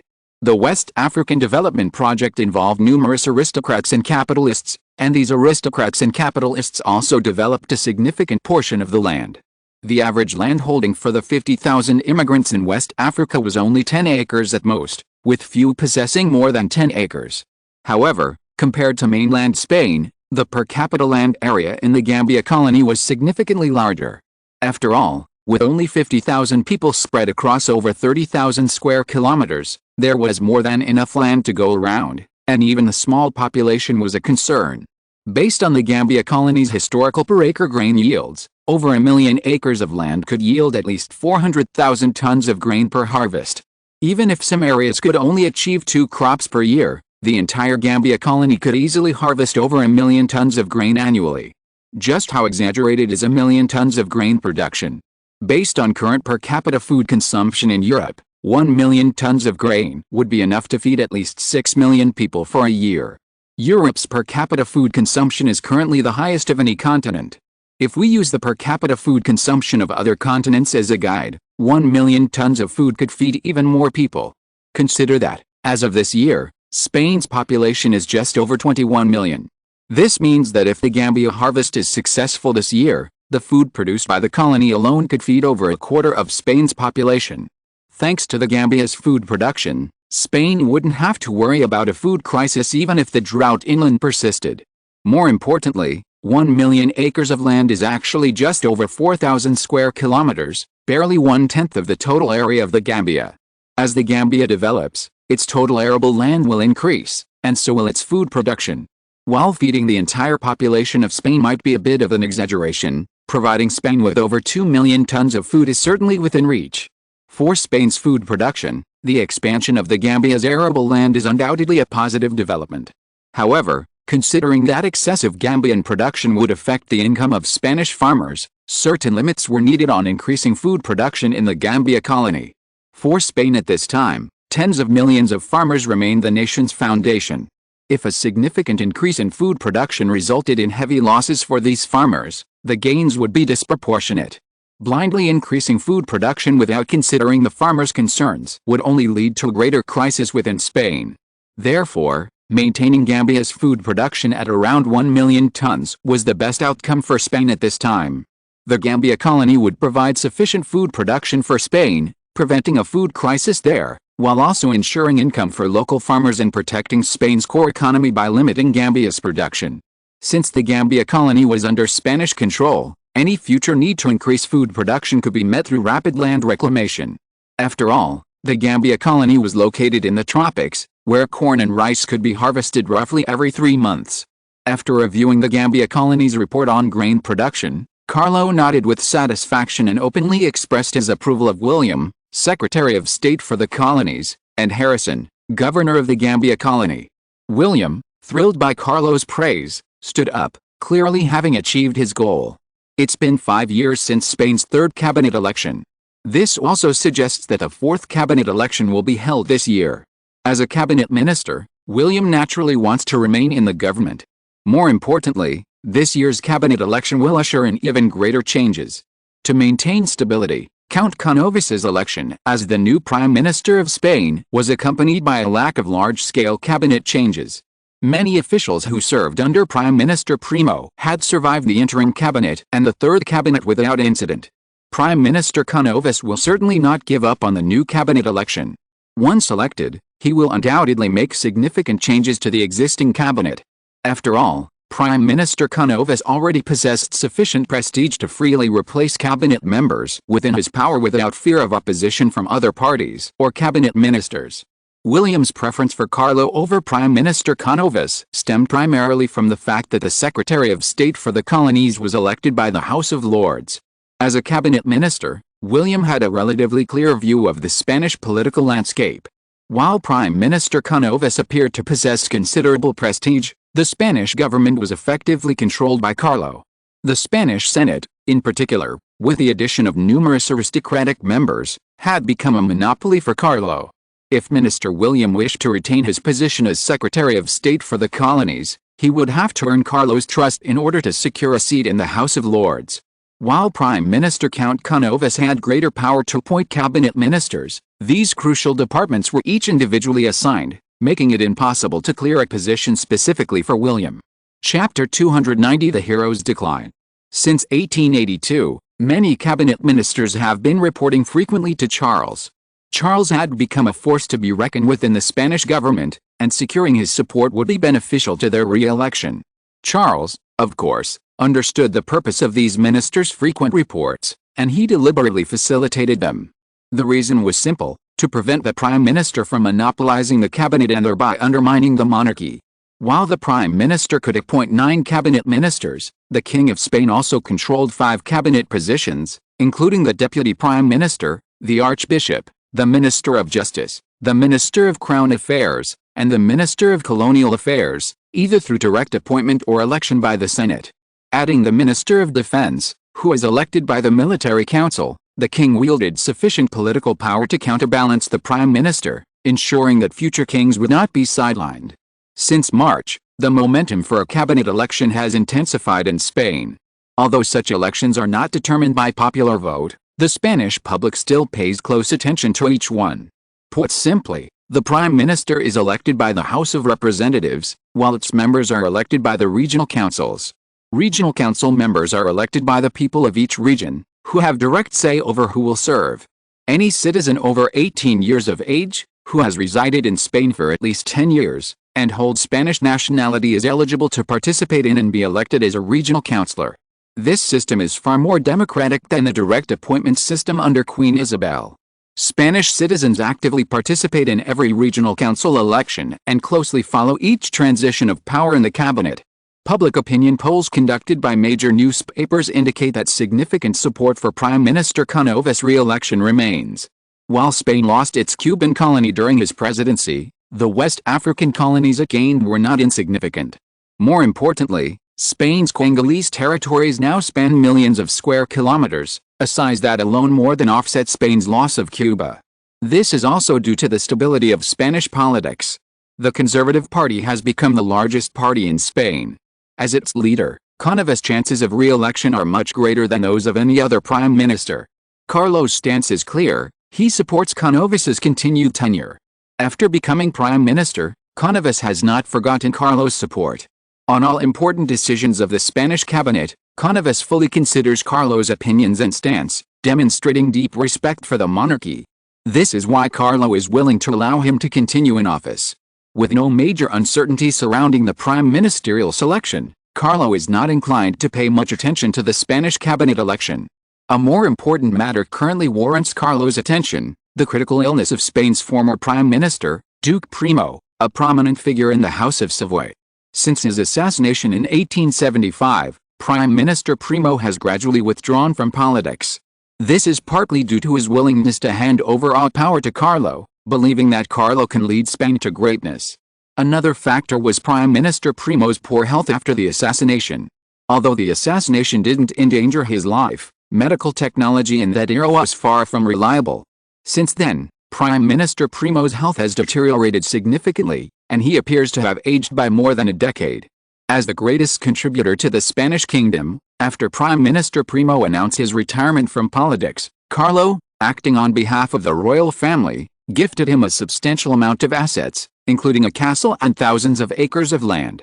These assets were sufficient for Prime Minister Primo to live comfortably after his political career. The rent from the land alone was enough to support his life. Furthermore, Carlo assigned Prime Minister Primo a small guard.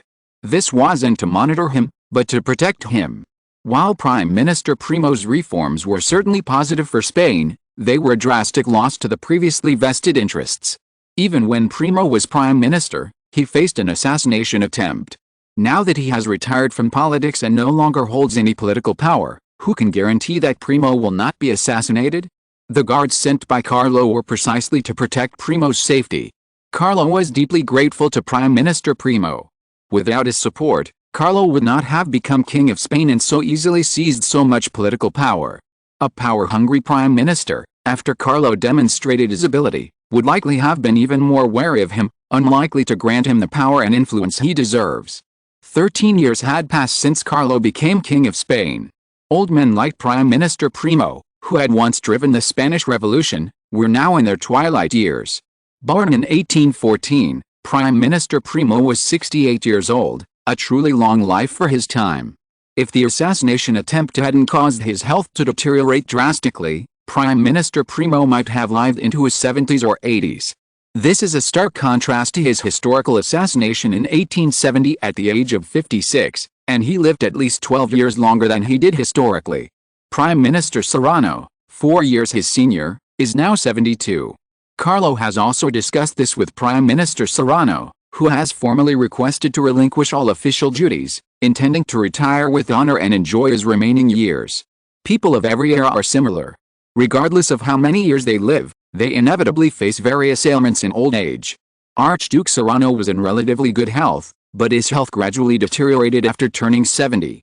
Fortunately, Prime Minister Cunovas was capable enough that Archduke Serrano, as Deputy Prime Minister, didn't have to shoulder too much government responsibility. He essentially served as a mascot, enhancing the influence of Prime Minister Count Cunovas. With Prime Minister Cunovas now wielding sufficient political influence, Archduke Serrano naturally reached the point of retirement. Carlo was naturally pleased with Archduke Serrano's proposal to retire. Since Archduke Serrano had reached the pinnacle of Spanish nobility, Carlo's rewards to him consisted primarily of money and other gifts, allowing him to enjoy a comfortable retirement. This served as a gesture to all officials loyal to the royal family, ensuring that loyalty not only ensured a good end, but also earned them titles and wealth, ensuring prosperity for their children and grandchildren. Archduke Serrano was in much better health than Prime Minister Primo. While Prime Minister Primo was critically ill, Archduke Serrano remained in relatively good health. Carlo had also discussed Prime Minister Primo's health with his doctors, who were at their wits' end. It now depended entirely on how long he could survive. According to their estimates, Prime Minister Primo could only last 6 months at most. This led Carlo to increase his visits to Prime Minister Primo. For Carlo, Prime Minister Primo was truly a mentor and friend, and it was his protection that helped him through the most vulnerable years of his reign as King of Spain.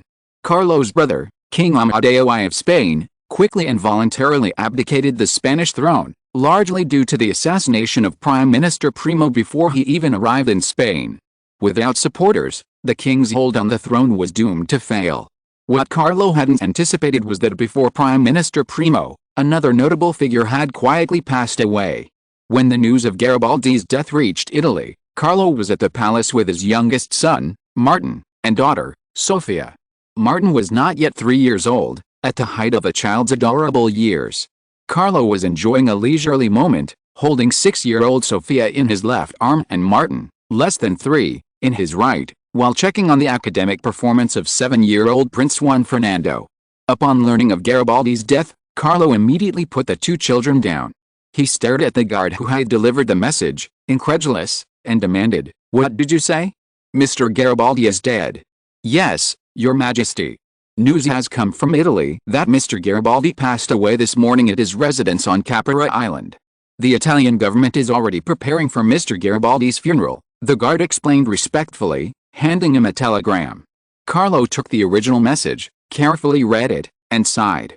"This is truly terrible news. Have Giotti and Menotti been notified?" "Not yet. As soon as I learned the contents of the telegram, I immediately came to report to you," the guard replied. "Notify Giotti first, then send a telegram to the Lanfang authorities to have Menotti transferred back," Carlo thought for a moment before ordering.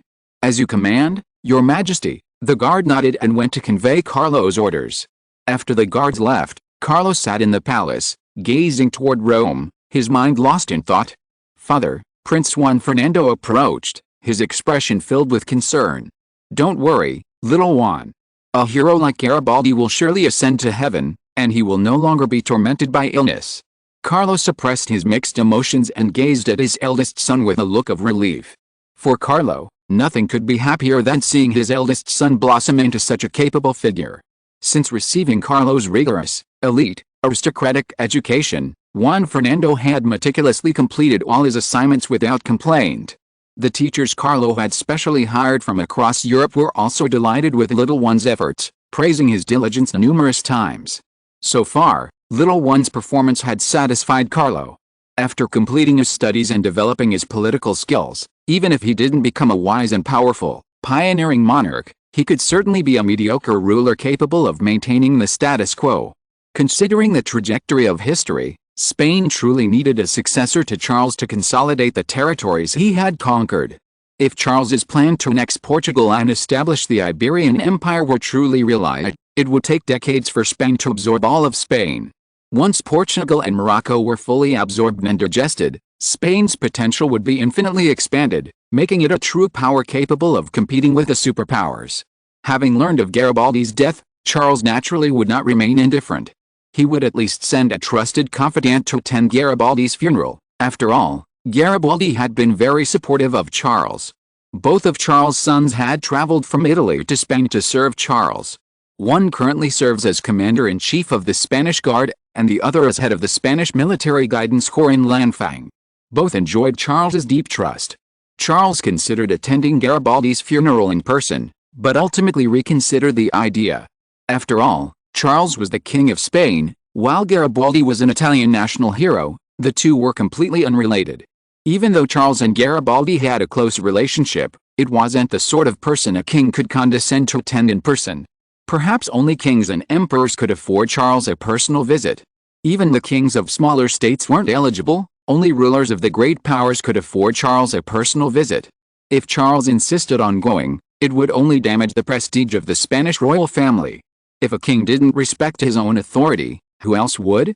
Of course, considering that Giotti and Menotti were serving Charles, Charles needed to send someone of sufficient stature and capable of representing him at Garibaldi's funeral.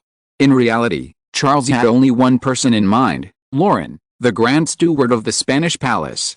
As the Grand Steward, Lauren represented Charles and the Spanish royal family externally, so attending Garibaldi's funeral was a no-brainer. Soon, Giotti, the commander-in-chief of the guards, learned of his father's death. He immediately sought Charles's permission to return to Italy for his father's funeral. Carlo, of course, would not refuse. He immediately agreed to Giotti's request and even arranged for Giotti to accompany butler Lauren on a warship to Italy. To ensure the two could travel to Italy as quickly as possible for Garibaldi's funeral, Carlo decided to dispatch a warship. This not only demonstrated Carlo's respect for Garibaldi, but also served as an opportunity to improve the Italian public's favor with Carlo. Garibaldi was a recognized Italian national hero and one of the three major contributors to Italian unification. His public support even surpassed that of Victor Emanuele II, the founding father of the Italian nation. This was why the Italian royal family held Garibaldi in such high regard. If he chose, he could leverage public support to launch a revolution and secure his own throne. Upon learning of Carlo's intention to have butler Lauren attend his father's funeral, Giotti expressed deep gratitude. After all, Garibaldi had made no contribution to Spain, and Carlo's attention to him was unnecessary. In Italy, upon learning of Garibaldi's death, King Umberto I of Italy first smiled slightly. Then a trace of regret crossed his face. Garibaldi's death was good news for the Italian royal family. The man who posed the greatest threat to the royal family was dead, and the Italian royal family's position would become more stable. But his death was also bad news for Umberto I. Umberto I was a nationalist, and if he wanted to promote Italy's military advancement, he needed Garibaldi's support. It was Garibaldi's strong support that successfully stirred public anger in Italy during the previous colonial competition in Tunisia. Without the support of this national hero, who was highly trusted by the people, Italy's future path of nationalism and militarism would become more difficult. Most people still wanted to maintain a peaceful and stable life. War only brought pain to ordinary people, and most of those who went to the battlefield were just ordinary people. Although the Italian royal family was wary of Garibaldi during his lifetime, upon learning of his death, Emperor Umberto I hesitated not a moment and immediately decided to hold a state funeral for him, allowing the entire population of Italy to pay their respects. The Italian government made no secret of the death of the national hero. This prompted many Italians to spontaneously visit Caprera, Garibaldi's former residence, to commemorate the national hero in their own way. To maintain order, the Italian government had to deploy hundreds of additional police officers to Caprara and persuade the public to leave. The Italian government announced that Garibaldi's funeral would take place in Rome, where the public could pay their respects. These repeated statements by the Italian government finally eased the Italian public's desire to visit Caprara to commemorate Garibaldi. For Emperor Umberto I, the previous precautions against Garibaldi were no longer important.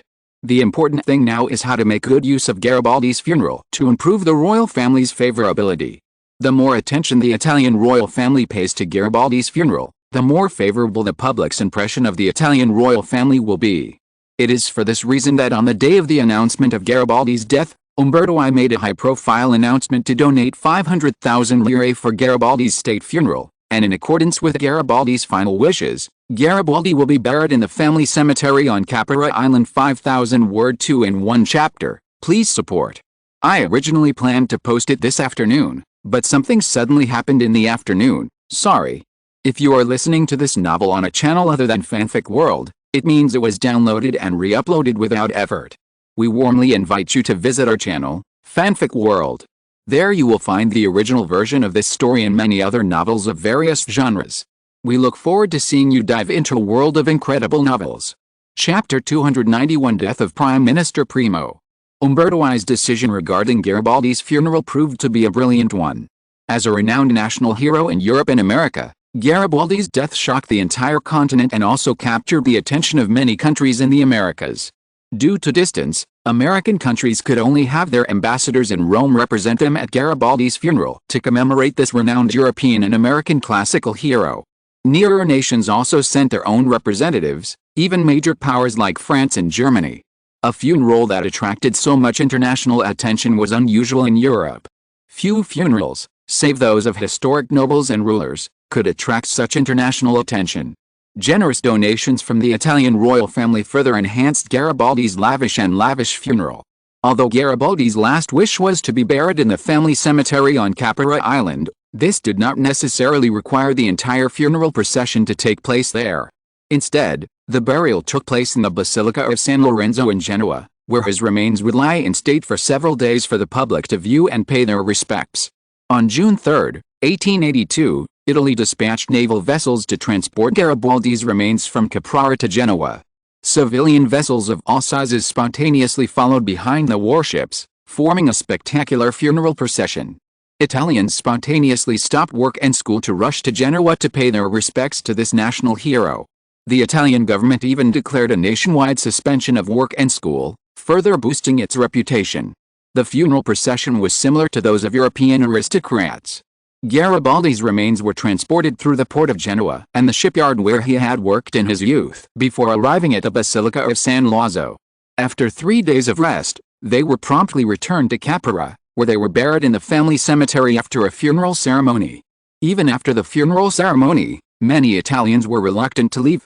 Caprara Island, a mere 16 square kilometers in area, instantly became a famous Italian tourist attraction, with scores, even hundreds, visiting daily to commemorate Garibaldi. If it weren't for its small size and relatively small harbor, the number of Italians visiting Caprara would likely be even higher. By the time butler Lauren returned to Spain, it was several days later. Giotti remained in Italy, intending to spend more time with his mother before returning to Spain.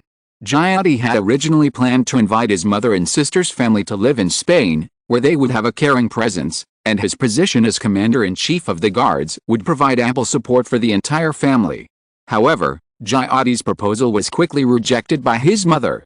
She and Garibaldi had already lived in seclusion on the island for over a decade and naturally had no desire to move to Spain. Furthermore, Garibaldi was buried on Caprara, and she had no intention of leaving her husband. Giotti had no choice but to spend as much time as possible with his mother and sister, leaving them a small stash of money to support them. In reality, Garibaldi's later years were not as difficult as historically depicted. Because Garibaldi had published articles in newspapers over a decade earlier, he had received substantial royalties over the years. The sum totaled at least 1 million lire, a significant sum. This sum alone was enough to provide for Giotti's mother and sister. Giotti knew they were well off, yet he still left a large sum. This was a form of remorse and compensation. After departing for Spain, Giotti had had little time to spend with his family. Since Giotti and Garibaldi met once during Carlo's last trip to Spain, Garibaldi never saw his sons again until his death. For Carlo, Garibaldi's funeral was already past its time. On the very day that butler Lauren returned, former Prime Minister Primo's doctor informed Carlo that he was critically ill and could die at any moment. Although Carlo had been prepared, he couldn't help but sigh when he learned of Primo's condition. In recent years, people Carlo had known well had been drifting away from him. King Victor Emanuele II was the first, Garibaldi the second, and then it was Prime Minister Carlo Primo's turn. But then again, in an era of deplorable medical care, they were fortunate to have lived for so many years. Even the youngest, King Victor Emanuele II, was almost 58 when he died. While not considered a long life, he certainly wasn't premature either. The bad news came suddenly. 3 days after the doctor informed Carlo Primo of his critical condition, on June 13, 1882, Prime Minister Primo died. Carlo rushed to the hospital where he was staying upon learning of the death. The former Prime Minister's death alarmed the Spanish government, and most of the cabinet went to pay their respects. Looking at the lifeless Prime Minister Primo on his hospital bed, Carlo sighed helplessly again and then discussed the details of his funeral with Prime Minister Canovas. As Spain's former Prime Minister Primo's funeral was bound to be grand and dignified. Like Garibaldi, he was a national hero, and he certainly deserved the highest level of burial treatment. Carlo specifically instructed Prime Minister Canovas not to worry about the financial costs of Prime Minister Primo's funeral. Carlo intended to donate 500,000 pesetas toward funeral expenses, with the government simply covering the remaining costs. Prime Minister Canovas had no objections. Morally and logically, he must strongly support the grand funeral of Prime Minister Primo. More than a decade had passed since Carlo ascended the throne, yet Spain had only had 3 prime ministers. Archduke Serrano, who served as prime minister during the interim cabinet, was a special case. He served only to serve as prime minister between Prime Minister Primo and Prime Minister Canovas. This effectively meant that Prime Minister Canovas inherited power from Prime Minister Primo. During Prime Minister Primo's time in office, Count Canovas served successively as Minister of Agriculture and then Minister of Industry. During that time, Prime Minister Primo provided Canovas with considerable guidance. It was Primo's guidance that honed Canovas' abilities, ultimately allowing him to successfully assume the reins of power, becoming second only to the Prime Minister in Spain. For Prime Minister Canovas, holding a grand funeral for Prime Minister Primo was also for his own benefit. Spain values its former prime ministers, and future governments will value Canovas even more after his retirement. While Prime Minister Canovas currently enjoys Carlo's trust, who can guarantee his continued tenure? For Prime Minister Canovas, ensuring a good retirement is as important as securing re-election. With Carlo and Canovas reaching an agreement, the cost of Prime Minister Primo's funeral was resolved. The funeral will be held with exceptional ceremony, and Prime Minister Primo will become the first person to be buried in the Iberian Cathedral. The cathedral was commissioned by Charles and serves as the direct seat of the Spanish Archbishop. Charles planned to hold the coronation of future Spanish kings, royal weddings, and funerals in the cathedral, demonstrating the importance Carlo placed on Prime Minister Primo. The cathedral will be the burial place of those who have made outstanding contributions to Spain, and after Prime Minister Primo, many more will be buried there. Of course, to reflect the merits of those buried there, the final number of burials will be limited, perhaps only a few hundred at most. To plan for the future, Charles will select only a dozen or so individuals with outstanding contributions for burial in the cathedral during his reign. This means that whoever receives this honor will be remembered in history as one of Spain's most prominent politicians or generals during Charles' reign. Upon learning that Prime Minister Primo would be buried in the Iberian Cathedral, Archduke Serrano and Prime Minister Canovas were not the least surprised. Reasonably, Prime Minister Primo was the most deserving person to be buried there. It was precisely because he died first that the order of burial in the Iberian Cathedral was reasonable. No figure in Spanish politics or the military could match Prime Minister Primo's contributions. The reforms he promoted were undoubtedly instrumental in Spain's resurgence. This made Prime Minister Primo's contributions far surpass those of Archduke Serrano, making him the true foremost Spanish civil and military leader. According to the Spanish government's plan, Prime Minister Primo's funeral would take place on June 17, 1882. This period allowed for 3 days to notify various countries.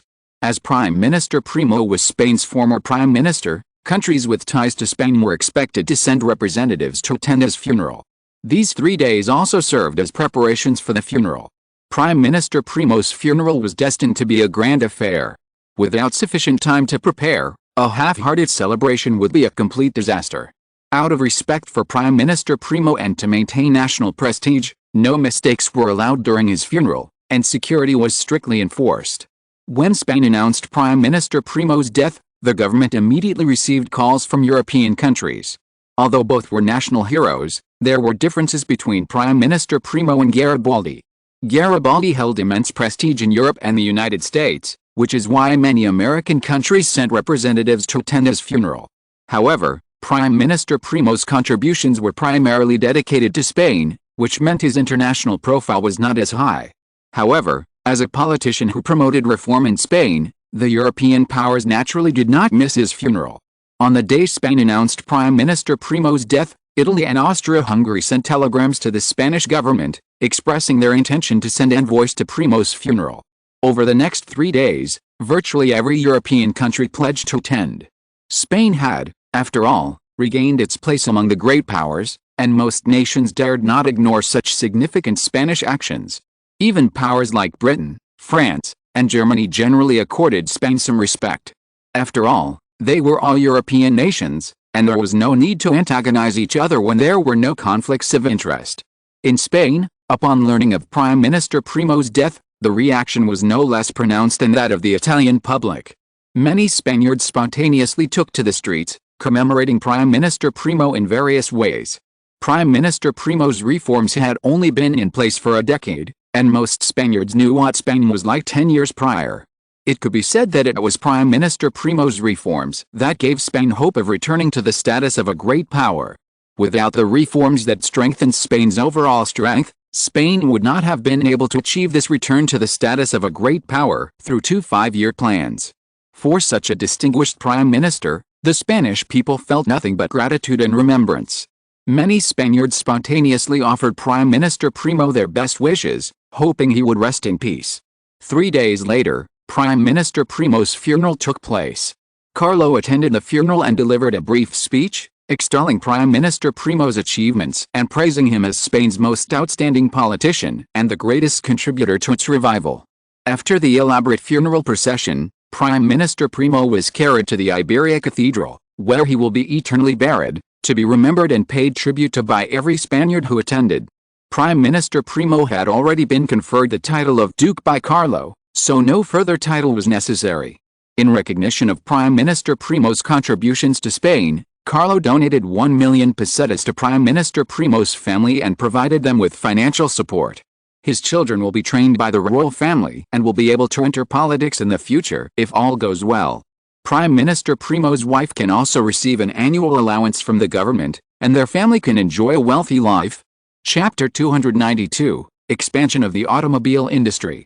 It wasn't until several days after Prime Minister Primo's funeral that Carlo finally regained his composure and focused his attention on Spanish government and the development of the royal family's wealth. Let's first discuss the development of the automobile industry. Since the successful Auto Expo at the end of December last year, the Spanish Royal Mercedes-Benz Automobile Company has become a household name throughout Europe.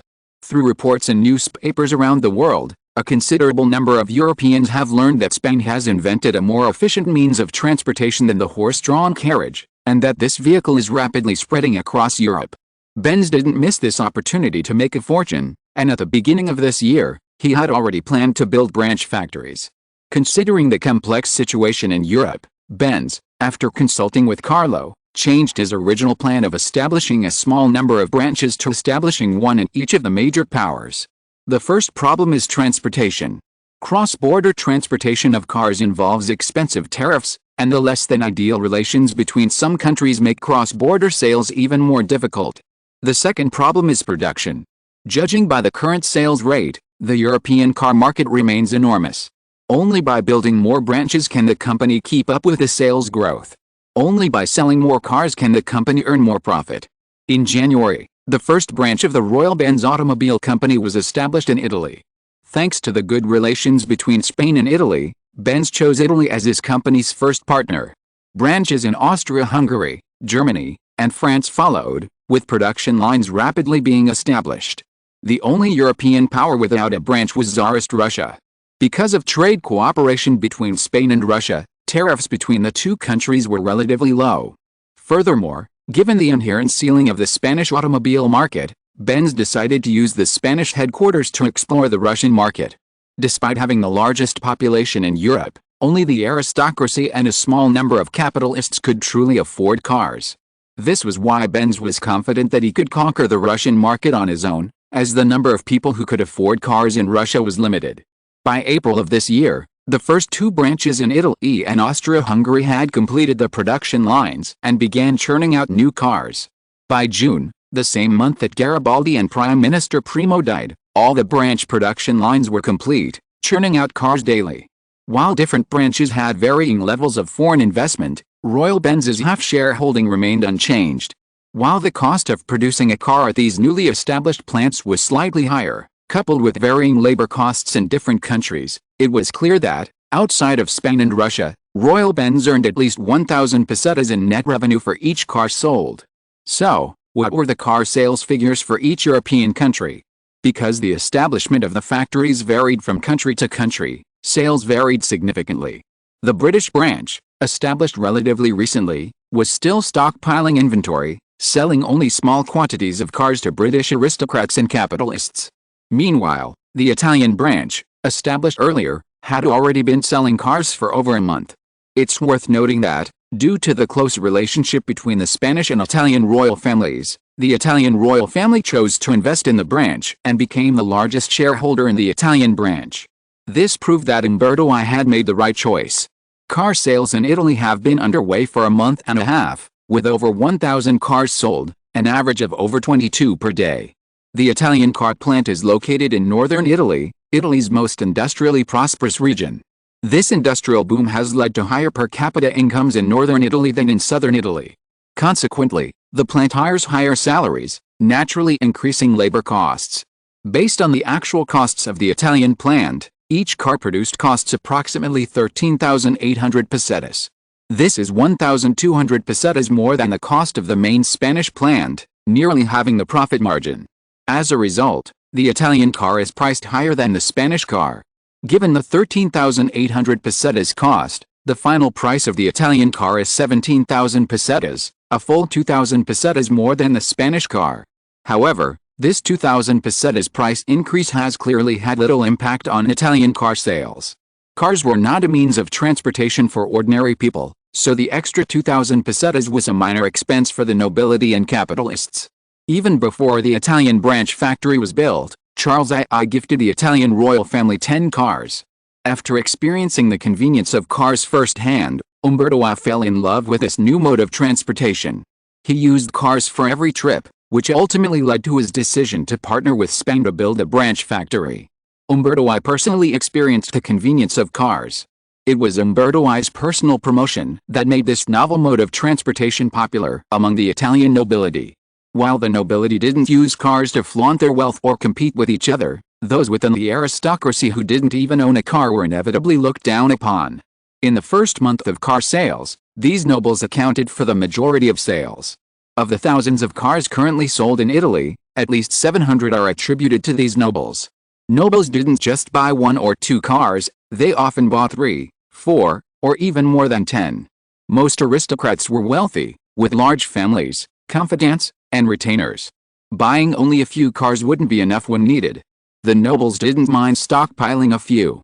Based on the cost of building a car and the final selling price, the Italian branch earned an average net profit of 3,200 pesetas per car sold. Of course, since it was an Italian branch, settlements were made in Italy's official currency, the lira. However, the exchange rate between the lira and the peseta wasn't significantly different. £1 could be exchanged for 25 lira or 26 pesetas.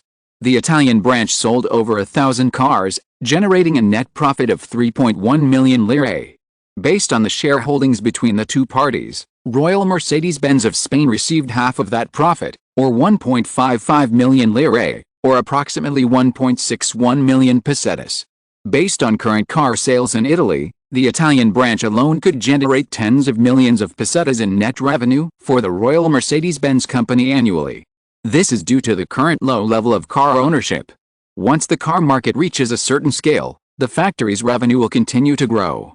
For King Umberto I, who invested in the branch, this investment was a real win. Building the branch cost only a few million lire, and within a month and a half, nearly half of the investment has already been recouped. This highly profitable investment is a true success, and the branch has the potential to become a cash cow for the Italian royal family, providing a significant annual income. More importantly, the factory has also boosted the development of other Italian industries. The establishment of branches extends beyond just one car plant, encompassing sectors such as machining, rubber, petroleum, and chemicals. Of course, the steel required for car production will also accelerate the development of Italy's heavy industry. For Italy, this small car plant has driven the development of numerous sectors. While the impact is limited, as long as the car plant's sales do not plummet, this boost to other industries will continue. In the long run, Italy's industry would be significantly boosted.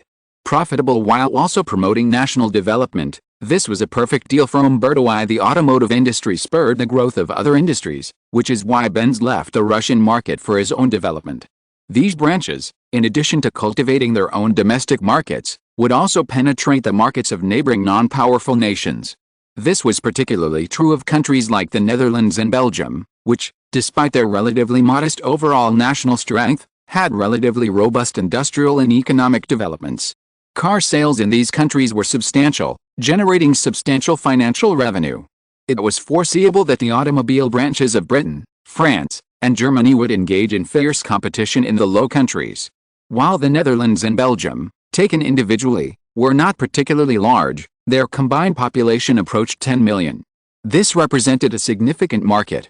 Car sales in the Low Countries would reach tens of thousands, translating to millions of pounds in net revenue. Millions of pounds might not seem like much, but it was enough to build 2 ironclad warships. The 2 ironclads were a significant lure for Britain, France, and Germany, and competition for the Low Countries market was bound to be fierce.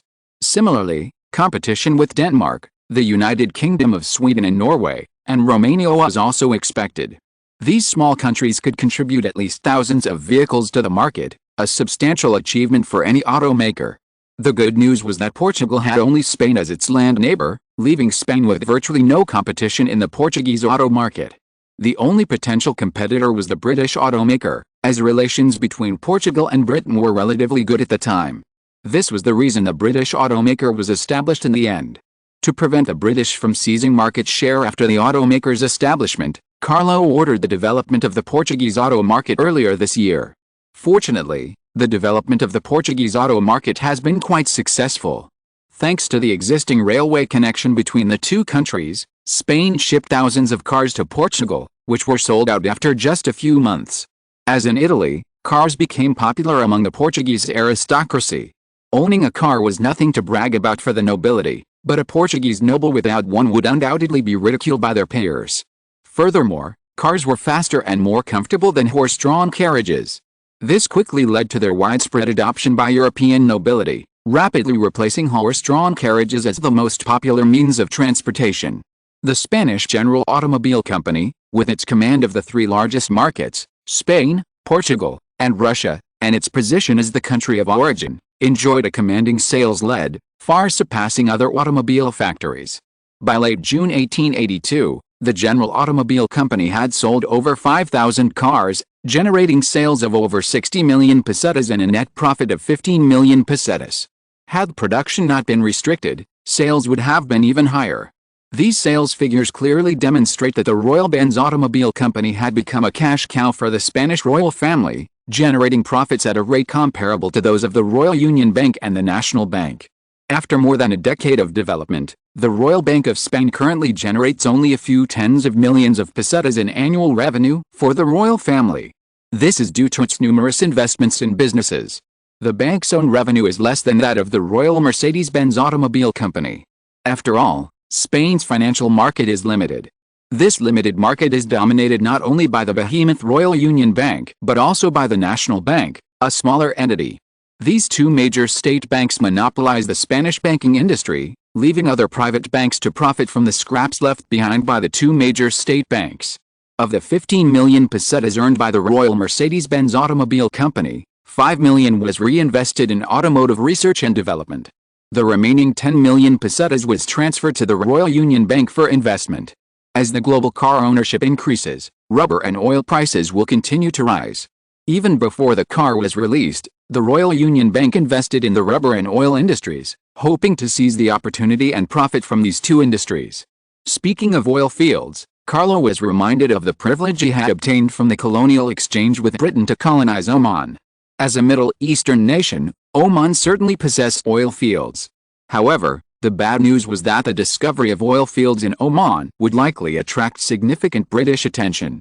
If the British discovered large oil fields in the Middle East, Spain would have a difficult time holding on to Oman.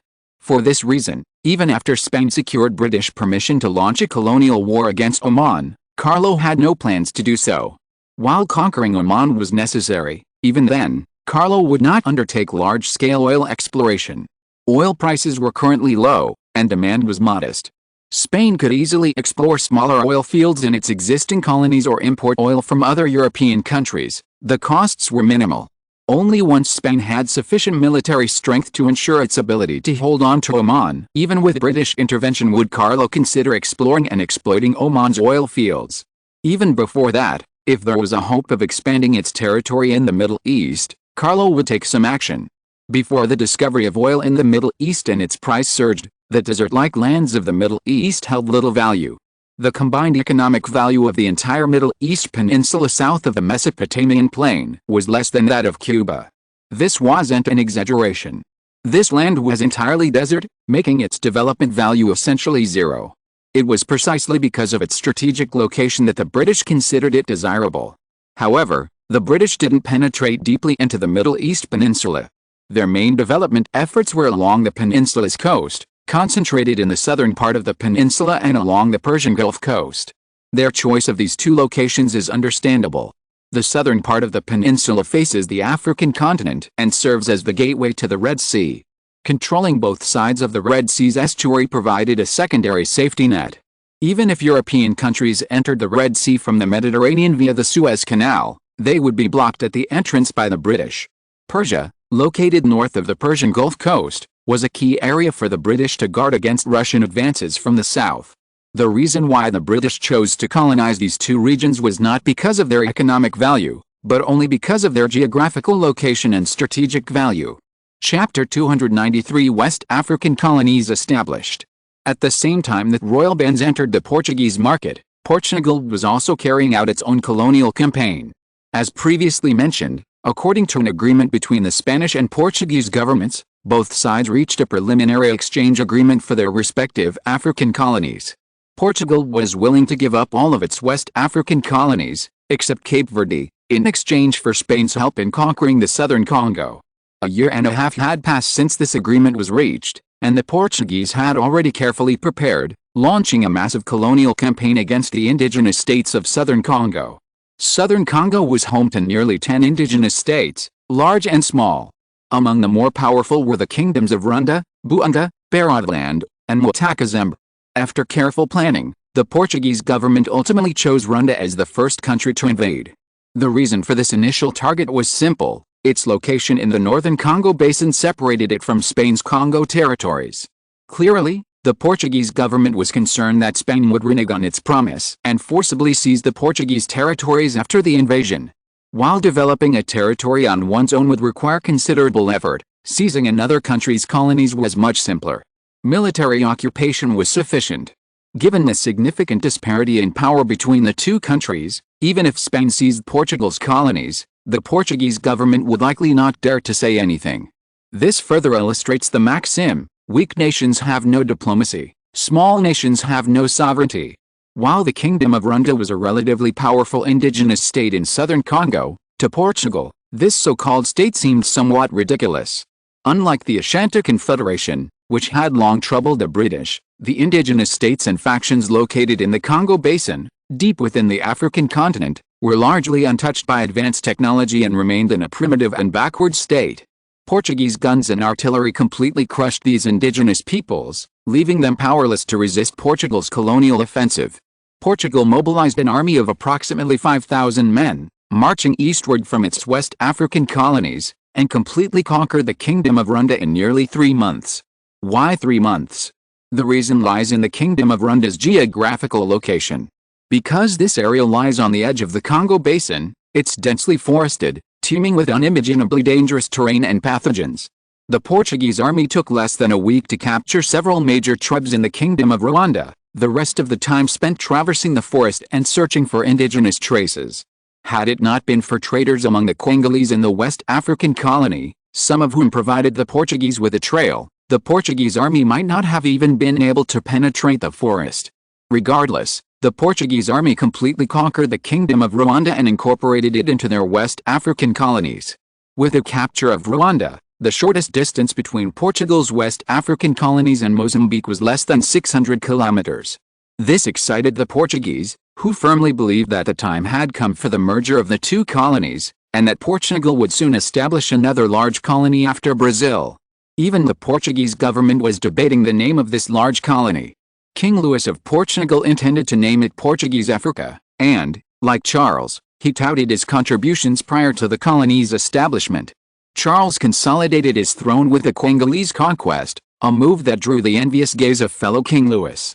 The contribution of establishing a Congolese conquest alone was enough to ensure the continued rule of the House of Savoy in Spain. Portugal was currently experiencing political turmoil, and Louis shared this desire to stabilize the situation and ensure a smooth transition of the throne to his son. However, before Portugal could continue its colonial activities, it had a commitment to fulfill, a colonial exchange with Spain. This agreement, as agreed upon during the colonial exchange agreement, stipulated that once Portugal had completely conquered any indigenous state or power in southern Congo, it would transfer all of its West African colonies, with the exception of Cape Verde, to Spain. Only then would Spain allow Portugal to continue colonizing southern Congo. Spain was not afraid of Portugal's reneging on its promise. If the Portuguese government dared to renege on the agreement, Spain could launch a war at any time to reclaim the southern Congolese territory and even forcibly seize Portugal's colonies in West Africa. Although the colonial exchange agreement between the two countries was signed in secret, it was documented and signed by officials from both countries. If Portugal, a small nation, dared to renege on the treaty, it would be tantamount to handing the Spanish government a pretext for declaring war. The Portuguese government naturally understood this and had no intention of breaking the treaty. First, the Portuguese government lacked the financial resources to do so. Forcibly breaking the agreement would only undermine Portugal's preparations. Second, this colonial exchange represented a significant benefit for Portugal. Gaining a single, integrated colony would be far more beneficial than the smaller colonies in West Africa. While Portugal held numerous colonies in West Africa, they all shared a common characteristic: small size and small population. The largest, Portuguese Guinea, covered just over 30,000 square kilometers and had a population of less than 100,000. The economic value these colonies offered to the Portuguese government was limited, far less than the gains that would be made from the merger of Portugal's East and West African colonies. Portugal's only concern was whether Spain would renege on the treaty, demanding both Portugal's West African colonies and the newly acquired territory in southern Congo. However, Portugal lacked the courage to refuse the transfer of colonies, and could only delay the transition as much as possible. Spain accepted the Portuguese government's proposal to transfer the colonies sequentially. Portugal's colonies were spread across the West African coast, making it cumbersome to take them all at once. Spain was aware of the Portuguese government's concerns, and Charles had no intention of reneging on the treaty, so he naturally didn't mind taking possession of Portugal's colonies later. Of course, the Portuguese government had the right to impose conditions, and so did the Spanish government. After the Portuguese government proposed transferring its West African colonies in sequence, the Spanish government made a new demand: Portuguese Guinea must be the first to be transferred. Guinea was Portugal's largest colony in West Africa, and more importantly, it bordered Spain's Gambia. The sooner Guinea was acquired, the sooner the two colonies could be merged, accelerating agricultural development in the Gambia. The Gambia colony originally covered just over 30,000 square kilometers, and the scale of agricultural development was always limited. However, if it were merged with Portugal's Guinea colony, The combined area of the two colonies would reach nearly 70,000 square kilometers, a significant area. Naturally, the adjacent Zigan Shore colony would also be transferred to Spain at the same time. As for the remaining colonies of Laouda and Sao Tome and Principe, the transfer of sovereignty could be delayed for a period of time, as proposed by the Portuguese government. These two remaining colonies were relatively small, and the timing of the transfer of sovereignty would have little impact on Spain. Faced with the Spanish government's request, the Portuguese government had no reason to refuse. Under these circumstances, the two governments quickly began the process of transferring colonial sovereignty. In July 1882, the Spanish government officially acquired the Portuguese colonies of Zigan Shore and Guinea, and immediately announced the merger of these two colonies with the Gambia to form the Spanish West African colony. Perhaps the most pleased Spanish official was Harrison, the former governor of the Gambia colony. The Gambia colony had already attracted considerable attention due to Spain's West African development plans. After the merger with the two Portuguese colonies to form the Spanish West African colony, the new colony became a key focus of Spanish development. As the former governor of the Gambia colony, Harrison naturally became the governor of the new West African colony. In terms of the importance the Spanish government attached to the West African colonies, they were arguably the third largest colony after the Congo and the Philippines. The position of colonial governor was naturally quite prestigious. The name West African colonies wasn't chosen haphazardly. In the future, Spain's Sierra Leone and Gold Coast colonies could potentially merge with the West African colonies, with a merged entity naturally comprising the West African colonies. As Governor-General of the West African colonies, Harrison could become a figure comparable to the Governor-General of the Congo. After serving as Governor-General of the West African colonies for several years, Harrison had a strong chance of returning to Spain to serve as Secretary of State for the colonies or Secretary of State for Agriculture. After all, his primary responsibilities in the West African colonies were colonial and agricultural work, roles that corresponded perfectly to those of Secretary of State for the colonies and Secretary of State for Agriculture. After taking over the Guinea and Zigan Shore colonies from Portugal, the Spanish government intensified its efforts to colonize southern Congo with Portugal. For Carlo, the sooner the Portuguese government occupied southern Congo, the sooner the British would intervene in Portugal's colonial activities. If the British chose to interfere with Portugal's colonial activities, dashing the nation's hopes for a greater African colony, a rift would inevitably appear between Portugal and Britain. While this wouldn't cause a rift between Portugal and Britain, it would severely damage relations between the two countries and make Portugal more likely to side with Spain. While everyone in Portugal, from King Louis down to government officials and many citizens, hoped for the unification of East and West Africa, Charles knew full well that Portugal had no chance of merging these two colonies.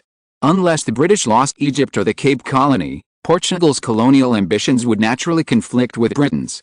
For Portugal at this point, the greater its current hopes, the greater its disappointment would be if those hopes were dashed by Britain. They would not only be enraged at the British for shattering their dreams, but also disappointed with the cowardly Portuguese government and royal family. Disappointed with the government and royal family, the Portuguese would inevitably draw comparisons with their neighbor, Spain, and Charles's assertive stance would pay off. The conflict between Italy and France over the Tunisian colony alone was enough to make the Portuguese aware of the difference in Spanish and Portuguese diplomatic attitudes. Italy's ability to snatch two territories from France was largely due to Spain's support. Compared to the Portuguese government's abandonment of its colonies under British interference, Spain's defiance of a powerful nation is even more remarkable. Adding the power of propaganda, it's hard to say how the situation in Portugal would develop. As long as Portuguese public opinion could be swayed toward hostility toward Britain, Carlo's plan would be a win-win. If he could completely disillusion the Portuguese with the government and the royal family, leading them to overthrow the government and elect a new monarch, as happened in Spain, that would be ideal. If Carlo couldn't become king of Portugal through a royal election, he would have to resort to war or other means to forcibly annex Portugal. However, this was ultimately the worst-case scenario. As long as Portugal could be annexed peacefully, Carlo would never consider using force. After all, annexation by force would only damage relations between the Portuguese and Spanish, making assimilation of the Portuguese more difficult. After annexing the Kingdom of Rwanda, Portugal chose not the Kingdom of Mutakazembe, which was connected to both Rwanda and its colony in Mozambique, but rather the Kingdom of Buunda, located south of Rwanda. While conquering Waitakazembe would have directly connected Portugal's West African colonies with its Mozambique colony, such a connection was fragile. Waitakazembe was located in the eastern part of the Congo region, surrounded by numerous indigenous states and factions, both large and small, in addition to Portugal's colony in Mozambique. While conquering this region would have allowed Portugal to forcibly connect its East and West African colonies, it would also have led to several surrounding indigenous states uniting to resist Portugal's colonial actions. Portugal and Spain were different. Spain, with a population of over 20 million, could mobilize an army of over 1 million within its borders. This gave Spain the confidence to confront other powers, at least without the fear of clashing with them. Portugal, however, was different. Its native population had never exceeded 5 million, and its maximum mobilization capacity was around 200,000 to 300,000 men. More importantly, Portugal's colonies were not very populous. The combined population of its West African and Mozambique colonies was smaller than that of Portugal itself. This prevented Portugal from raising large colonial armies like Spain, and the local Congolese and Mozambican people were less subservient to Portuguese rule. A blind attempt to mobilize a large colonial army would only lead to mutiny among these indigenous troops, placing Portugal's colonies in even greater danger. Unable to draw upon the vast manpower of the indigenous population, Portugal was forced to rely on its own armies to conquer territories. However, the small population of Portugal itself created a vicious cycle. While these indigenous peoples posed no significant threat to Portugal's colonial plans, if surrounding indigenous forces united, Portugal's attempt to capture these territories would undoubtedly incur significant casualties. For a country with a population of less than 5 million, avoiding casualties was crucial. In some cases, this was more important than expanding territory. Portugal's own mobilization capacity was limited. If it lost tens of thousands of troops simply to colonize southern Congo, how could it defend itself against the coveted interests of the major powers? While Portugal and Spain achieved their respective goals through the colonial exchange, this did not necessarily translate into a harmonious relationship between the two Iberian neighbors. Spain lingered on the idea of re-annexing Portugal, while Portugal remained wary of its powerful neighbor's covetousness. For Portugal, the challenge was to conquer the southern Congolese territory without sacrificing manpower. Any military action that could incur significant losses was to be avoided. After all, good relations between nations are not permanent, and military strength is crucial. These factors ultimately led Portugal to abandon its plan to colonize the Kingdom of Waitakazembe and opt for the Kingdom of Bunda, closer to its West African colonies. When Carlo learned of the Portuguese colonization plan, he shook his head with regret. If the Portuguese had chosen to conquer Waitakazembe to connect their two colonies, the British would undoubtedly have intervened soon. However, the Portuguese's choice of Bunda meant that even if it had attracted the British government's attention, it would not necessarily have resulted in such intervention. After all, there are still large tracts of uncolonized land between the Kingdom of Bunda and the colony of Mozambique. Until Portugal's colonial plans completely conflict with Britain's, the British will not forcibly interfere with Portugal's colonization. After all, such an act that harms national interests will inadvertently force Portugal towards Spain. If the Portuguese government turns to the Spanish government and forms an Iberian alliance, that would be a joke. 5,000-word 2-in-1 chapter. Please support. Chapter 294 Colonizing Oman. After the Portuguese government transferred sovereignty over the colonies of Guinea and Ziguinchor to Spain, they focused all their efforts on colonizing the Kingdom of Bunda. Meanwhile, Spain, in addition to continuing its domestic 5-year development plan, also devoted its remaining energy to its West African colonial development program. Speaking of Spain's 5-year development plan, we are currently midway through the third. Due to the interim cabinet formed after the assassination of Prime Minister Primo, there has been a slight shift in the current Spanish government's term and the timing of the 5-year plan. However, this is not a major issue. After all, in addition to the Prime Minister's drive for the 5-year plan, Carlo was also a key driver. Regardless of whether the Spanish Prime Minister changed, the Spanish government remained committed to continuing the 5-year plan. On August 18, 1882, Carlo summoned the new Prime Minister, Canovas, to the royal palace in Madrid to congratulate him on his re-election as the 4th Prime Minister of the Savoy dynasty. Prime Minister Canovas clearly understood the reasons for his rise to prominence among Spanish officials, and loyalty to the royal family was his primary priority. Prime Minister Canovas again expressed his respect for Carlo and stated that the Spanish government, under the royal leadership, would further implement a 5-year development plan and prioritize the development of West African colonies, thereby achieving Carlo's goal of making Spain great again. The meeting between the two was brief. After all, with neither the king nor the prime minister changing, the cabinet's policies would likely remain largely unchanged. It's worth noting that, with Archduke Serrano's retirement, a new candidate was appointed to the position of Secretary of State, or Deputy Prime Minister. Carlo chose not a Conservative Party candidate for Deputy Prime Minister, but rather Aval, a former finance minister who had joined the Progressive Party during Prime Minister's time. Aval Bartels has made significant contributions to Spain. As early as the first cabinet government, he served as finance minister and made significant contributions to Spain's economic development. At the time, he and Ruiz were Prime Minister's right-hand men. These three were the three leaders of the Progressive Party, contributing to its dominance as the largest party in Spain at the time.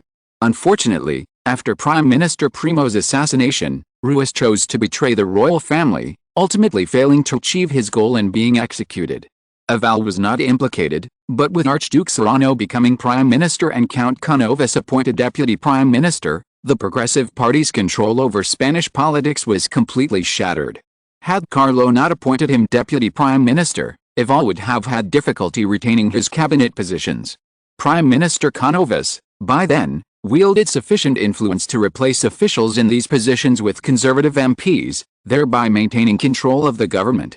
Recognizing that Spain could not rely on a single party for dominance, Carlo ultimately chose to appoint Aval, the most influential member of the Progressive Party, as Deputy Prime Minister to act as a check and balance on the Prime Minister. This was not a lack of confidence in Canovas, rather, from a perspective of checks and balances, Spain still needed a Deputy Prime Minister from another party to maintain political balance. Carlo's planned Spanish government envisioned a three-party system with rotating power. The Liberal Party is currently undergoing constant change. Carlo specifically instructed Prime Minister Canovas to retain the position of Education Minister Gerard, in an effort to protect the Liberal Party and prevent Spain's third-largest party from becoming a minor opposition party. While Spain was vigorously developing its domestic industry and economy, the international situation was not entirely peaceful. French President Joffre, who had previously instigated the Tunisian War, ultimately lost his position as prime minister because France had spent vast sums of money but failed to occupy the entirety of Tunisia. However, he did not abandon his political stance, instead touting the benefits of colonial expansion for France. As other European countries engaged in colonial activities, France was also continuously seeking its own colonial targets around the world. In addition to its vast colonies in Africa, France also had significant territories in Asia. With Britain occupying all of India, France was forced to pursue further afield in East and Southeast Asia, ultimately establishing colonies in places like Vietnam and Cambodia. However, the French colonies were not particularly large, and other countries, including Vietnam, continued to resist French colonial rule. As early as when Joffre was French Prime Minister, he approved a military budget of 2.4 million francs, specifically for the conquest of Vietnam. Even after Joffre's departure, France's colonial campaign in Vietnam continued unabated, and even intensified. By the end of 1882, Joffre, vying for re-election as French Prime Minister, loudly promoted his theories of colonial expansion in major French cities, stating that if he were re-elected, he would expand France's colonial holdings by hundreds of thousands of square kilometers. In reality, given Joffre's performance in the Tunisian War, it was unlikely he would become French Prime Minister again. However, everything must be considered comparatively. The situation in France during this period was turbulent. Within a few short years, France experienced numerous changes in prime ministers, with 3 prime ministers in just over a year at one point. This made it difficult for the French government's policies to reach the regions. Even if they did reach the regions, the higher-ups would issue new ones before they could be properly implemented. In this chaotic political situation, Joffre advocated for external colonial expansion to eliminate the impact of internal political chaos, and indeed won the support of some people. In 1883, changes in French politics gave Joffre an opportunity. Jérôme Napoleon Bonaparte, the nephew of the famous French Emperor Napoleon and the eldest son of the former King of Westphalia, declared that he wanted to be the King of France, causing quite a stir. As Napoleon's nephew, Jérôme Napoleon Bonaparte's claim to the French throne attracted the attention of some royalists. After all, there was also a Bonapartist faction within the royalists. The royalists, especially the Bonapartist faction, played a significant role in Napoleon's ability to establish a dictatorship and rebuild the French Empire. For the French government, they were destined not to remain indifferent to Jérôme Napoleon Bonaparte's claim. The royalist faction in France was powerful, but due to the numerous royal families that had previously ruled France, it was split into the Legitimists, the Orleanists, and the Bonapartists. The Legitimists were essentially the faction supporting the Bourbons. Since indifference was unacceptable, the French government had to make a choice. Either acquiesce to Jérôme Bonaparte's claims, which would likely lead to a return to the dictatorship of Napoleon II and a return to a monarchy. Or, before this could happen, push for the Bill of Expulsion, forcibly expelling Jérôme Bonaparte and stabilizing France's fragile republican rule. Under normal circumstances, it would have been easy for the French Prime Minister to push for the Bill of Expulsion. The Prime Minister was the head of government elected by Parliament, so how could Parliament object to the Prime Minister's proposal? However, Prime Minister Armand Fallier was seriously ill at the time, and his position was even a temporary one. This led to the French government's proposed expulsion bill being firmly rejected by opponents in the Senate. Ailing Prime Minister Armand Fallier, realizing the situation was beyond his control, decisively resigned after the Senate rejected his bill. This resignation presented a golden opportunity for François João Ferry. He successfully won the election and ascended to the French Prime Minister's throne. Without hesitation, João Ferry intensified France's colonial invasion of Vietnam, declaring he would not hesitate to deploy even more troops to conquer the country. France had been planning for Vietnam for decades, during which time the French and Vietnamese armies had engaged in numerous conflicts.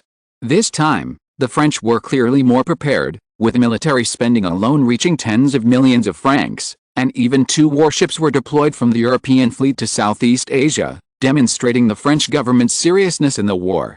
In fact, even before the outbreak of the Tunisian War, the Royal Security Intelligence Service had reported France's colonial invasion plans to Carlo.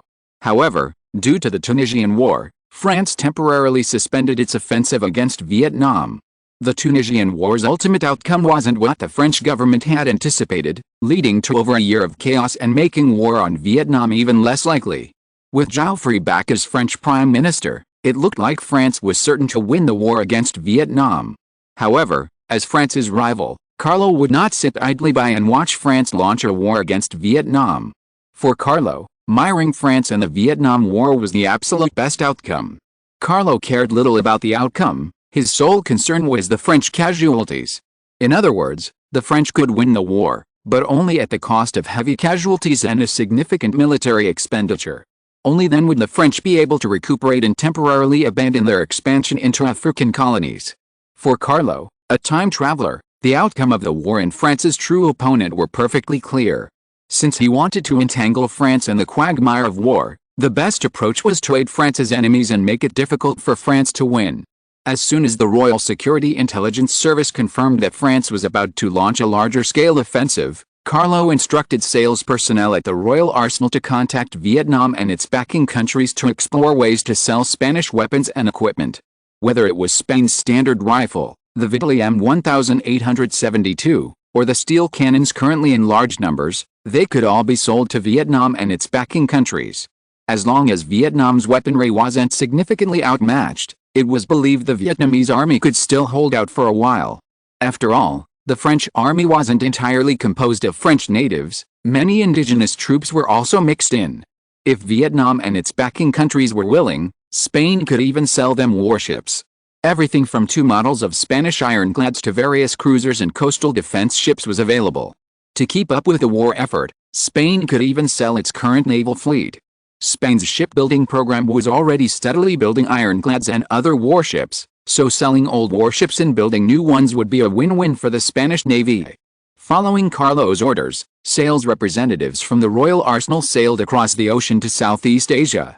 They carried not only information on available Spanish weapons and equipment, but also images of Spanish warships currently in service. Ultimately, only by fully demonstrating the strength of Spanish weaponry to Vietnam and its allies could they spark interest in purchasing. Due to the tens of thousands of kilometers separating mainland Spain and Southeast Asia, the Royal Arsenal sales representatives would need at least a month to reach Southeast Asia. In the interim, Carlo had the Royal Security Intelligence Service closely monitor the French government's movements, using these to gauge the war situation. Carlo was also busy. Since France was preoccupied with other matters, Spain was bound to launch a colonial war to expand its territory. Spain's next expansion target was clear: Oman, which had been granted Spanish colonization by the British during the colonial exchange. Besides Oman's oil reserves, its geographical location was also crucial for Spain. Spain also owned the Philippines, its second-largest colony in Southeast Asia. The distance between mainland Spain and the Philippine colonies stretched over tens of thousands of kilometers, but within this distance, there were no Spanish colonies that could serve as transit points. In other words, Spanish merchants and warships could only dock at ports in other countries, subject to restrictions imposed by those countries. While the increasing tonnage of warships has led to an increase in the mileage of their ocean-going vessels, current warships simply cannot travel tens of thousands of kilometers without stopping at coastal ports. After all, they need to restock not only coal but also essential supplies for the crew. As the map shows, Oman, while off course, is roughly midway between mainland Spain and the Philippines. If Spain could capture Oman, it could serve as a transit point, allowing ships traveling between mainland Spain and the Philippine colonies to dock on its shores for supplies and rest. Of course, occupying Oman wasn't entirely without its advantages. After all, it was close to British India. Over a decade earlier, the British had invaded Oman and forced the indigenous people to sign various unequal treaties. Although Spain gained the right to colonize Oman through colonial exchange, the surrounding indigenous states had long been infiltrated by Britain. Even within Oman itself, there were traces of British presence. As Spain grew stronger, the British would undoubtedly become more wary of Spanish-occupied Oman and even seek opportunities to retake it. Occupying Oman would further damage relations between Spain and Britain. However, this territory had to be occupied. Besides its geographical location, it also boasted numerous oil fields, which, with a future appreciation of oil prices, would have enormous economic value. If Spain could have preemptively annexed the true states while Britain was mired in war, the revenue from oil sales alone would have been sufficient to fund various military operations. These true states later became the United Arab Emirates. Although a desert, they became quite famous. Thanks to oil, the indigenous states here became quite wealthy, even giving rise to the world-renowned city of Dubai. Of course, before oil was discovered in the Middle East, this region was just an ordinary desert. Various states existed in the region, but these small, indigenous states held little weight in the face of the British or Spanish. Compared to the Vietnamese, whom France was targeting, the enemies Spain faced in colonizing Oman were significantly weaker, which is why Carlo decided to launch a colonial war without much hesitation. This was still the era of large-scale colonialism, with European countries constantly engaged in colonial exploration. As a major power, Spain would inevitably fall behind if it did not actively pursue colonial expansion. The indigenous forces in Oman were not strong, which is why the House of Commons quickly approved the government's proposal after Carlo proposed the war plan. Due to previous agreement, the British would not interfere with Spain's colonial efforts in Oman. France was also waging the Vietnam War, which also meant that no other country would interfere with Spain's actions. Without interference from major powers, Spain naturally did not need to make a major move. According to defense estimates, conquering Oman would only require deploying 4 colonial garrisons, less than 10,000 troops, plus a small fleet. The military expenditure required to launch this small-scale war was less than 5 million pesetas, a pittance for the Spanish government's finances at the time. On March 12, 1883, the Spanish government officially launched its colonial campaign against Oman. A transport ship carrying over 8,000 troops, protected by a squadron, sailed towards Oman. 5,000 word 2 in 1 chapter. Please vote. Chapter 295 Allied Expansion. Oman, officially known as the Sultanate of Muscat and Oman, once straddled 2 continents. During the reign of the previous Sultan, Said bin Sultan, the Sultanate of Muscat and Oman encompassed a vast expanse of territory, encompassing not only what is now Oman but also parts of the United Arab Emirates and Gwadar, Pakistan. This included Oman's East African possessions, which explains why Oman was once considered a bicontinental nation. However, After the old sultan's death, his two sons inherited Oman and its East African possessions, respectively, leading to a rift. The current Sultanate of Muscat and Oman controls only what is now Oman, with all other territories now belonging to other nations. Spain's colonial goal was primarily Oman, and even if Oman still controlled its East African possessions, Carlo would have had no interest in them. After all, Oman's East African possessions were located on the east coast of Africa, just north of Portugal's colony of Mozambique. This region lies directly on the vertical line connecting the British Cape Colony and Cairo. Any nation occupying a colony here would inevitably incur British resentment and retaliation. Carlo paid little attention to Spain's colonial wars. After all, they were a foregone conclusion for Spain. Muscat and the Sultanate of Oman were more civilized than most indigenous Africans, but that was all. They found it difficult to mount a strong resistance against the European colonizers, and without interference from other European powers, the Spanish colonial wars were a sure thing. And indeed, this was indeed the case. Upon arriving on the Arabian Peninsula, Spanish troops immediately launched an attack on Muscat and the Sultanate of Oman. This once powerful maritime nation, once a rival to European powers and even defeating Portuguese colonial aggression, had now declined into a small, unremarkable nation. When the Sultanate controlled its East African territories, they provided a significant annual revenue to Oman, enabling the country to build a fairly formidable navy. With the loss of its East African territories, Oman not only lost a valuable source of revenue but also lost the majority of its naval base there.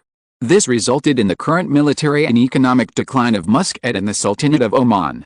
When faced with a Spanish offensive, the current Sultan, Turki bin Said, tried every possible means to stop the Spanish advance, but all efforts proved ineffective against the Spanish guns and artillery.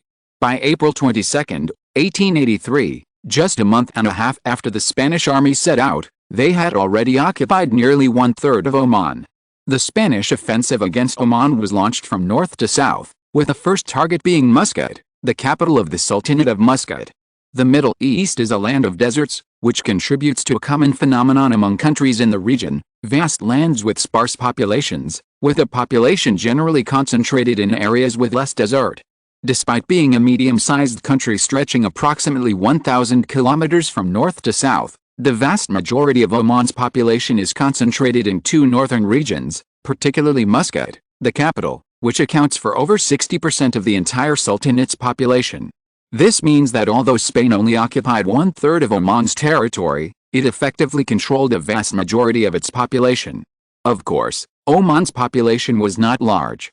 The entire Arabian Peninsula has a population of only 3 to 4 million, and Oman's population is only one-tenth of that. After conquering Oman's northern territories, the central and southern regions could be taken without much hassle. The southernmost region was mostly desert, with a small population of Omanis, presenting no threat to Spanish colonial rule. Other European powers showed no interest in the desert either. The British even hoped that Spain would seize the vast desert south of Oman so they could seize the Mesopotamian plain, the most prime region of the Middle East.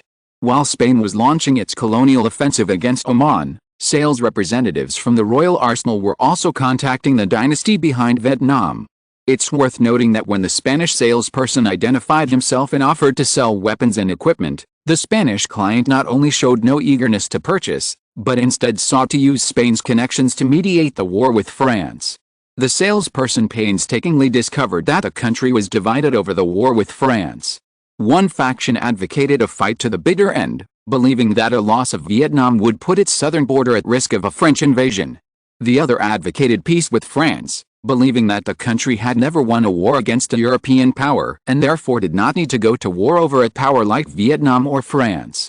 Because the pro-peace representatives controlled diplomatic and military power, the Spanish weapons and equipment were difficult to sell. Carlo hadn't anticipated that the enemy would refuse even the equipment offered to them, preferring to believe in the faint hope of peace rather than take up arms and fight. Consequently, the plan to slow the French offensive by selling weapons had to be shelved. With both parties favoring peace, what could Spain do? Returning to Spain, after conquering over a third of Oman's territory, Charles officially announced the establishment of the Omani colony and built a larger naval base in the colonial capital, Muscat, to provide resupply for Spanish naval and civilian vessels. The news of the new colony did attract some attention in Spain that day, But the excitement quickly faded. After all, Oman is mostly desert. Although its entire territory is half the size of Spain, the only fertile land is in the northernmost mountainous areas and along the coast, making its economic value quite meager. Several other events in 1883 are worth mentioning. First, the earthquake that struck Ischia, Italy on July 28, killing over 2,000 people and injuring nearly 10,000. This was a truly catastrophic event.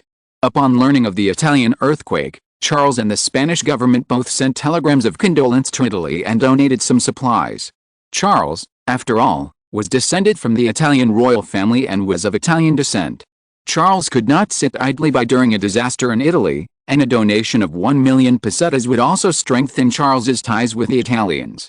The Spanish government also kindly donated supplies to help the Italian government restore order and rebuild the affected areas. At the end of September 1883, German Emperor Wilhelm I faced an unsuccessful assassination attempt. Remarkably, the emperor was traveling in a custom-built car from the Royal Benz Company, which had steel plates installed on the windows. This prevented the assassination attempt, and aside from some shock, the emperor suffered no injuries. This prevented the assassination attempt and drew the attention of royal families across Europe to the special edition cars produced by Royal Benz. These special edition cars were essentially modified vehicles that sacrificed speed. Steel plates were installed on the doors, windows, and front and rear windshields to maximize occupant safety. However, these steel plates significantly increased the weight of the car, limiting its maximum speed to only 25 km per hour, with a typical range of around 18 to 20 km per hour. Although their speed was slow, European royal families purchased these custom-made cars in large quantities for their own safety. Furthermore, compared to the speed of horses and carriages, even at a mere 20 km per hour, cars were still faster than horse-drawn carriages. Led by these royal families, European aristocrats purchased cars in large quantities, leading to a massive surge in sales in the second half of 1883 and significant profits for manufacturers in various countries. At the end of October, another piece of news rekindled Carlo's attention to the European situation. Since the formation of the Austro-German alliance, the situation in Europe had remained relatively unchanged. The French focused on overseas expansion, while the British were busy developing colonies while suppressing colonial rebellions, leading to a period of peace in Europe. However, on October 30, 1883, Romania, newly renamed the Kingdom of Romania, secretly joined the military alliance formed by Germany, Austria, and Italy, prompting Carlo to foresee the impending collapse of the Triple Alliance. The reason for Romania's willingness to join the Triple Alliance was simple: its geographical location. As the northernmost of the Balkan states, Romania was arguably their first line of defense against Russia. However, due to its own limited strength, Romania needed external support to ensure its security. With a common enemy, Austria-Hungary and Romania struck a accord, signing a mutual defense alliance. The treaty stipulated that if Romania's borders were attacked, Austria-Hungary would immediately join Romania in its defense. Furthermore, if Austria-Hungary's eastern border was attacked, Romania would also send at least 100,000 troops to support Austria-Hungary. While not explicitly stated, the shared enemy was clear. Only Russia could instill such fear in Austria-Hungary and Romania. The Balkan states lacked this ability. The Russians were unaware that their allies, Germany and Austria-Hungary, were secretly on guard against them, even on the verge of attacking them to address the threat. Under the leadership of the new Tsar, Alexander III, Russia maintained a relatively low profile during this period, both internationally and in the Balkans. However, due to Russia's vast territory and population, European nations remained wary of it. Even the mighty Great Britain considered Russia the most threatening power in Europe. As has historically been the case, the Central Powers were formed more quickly than the Entente.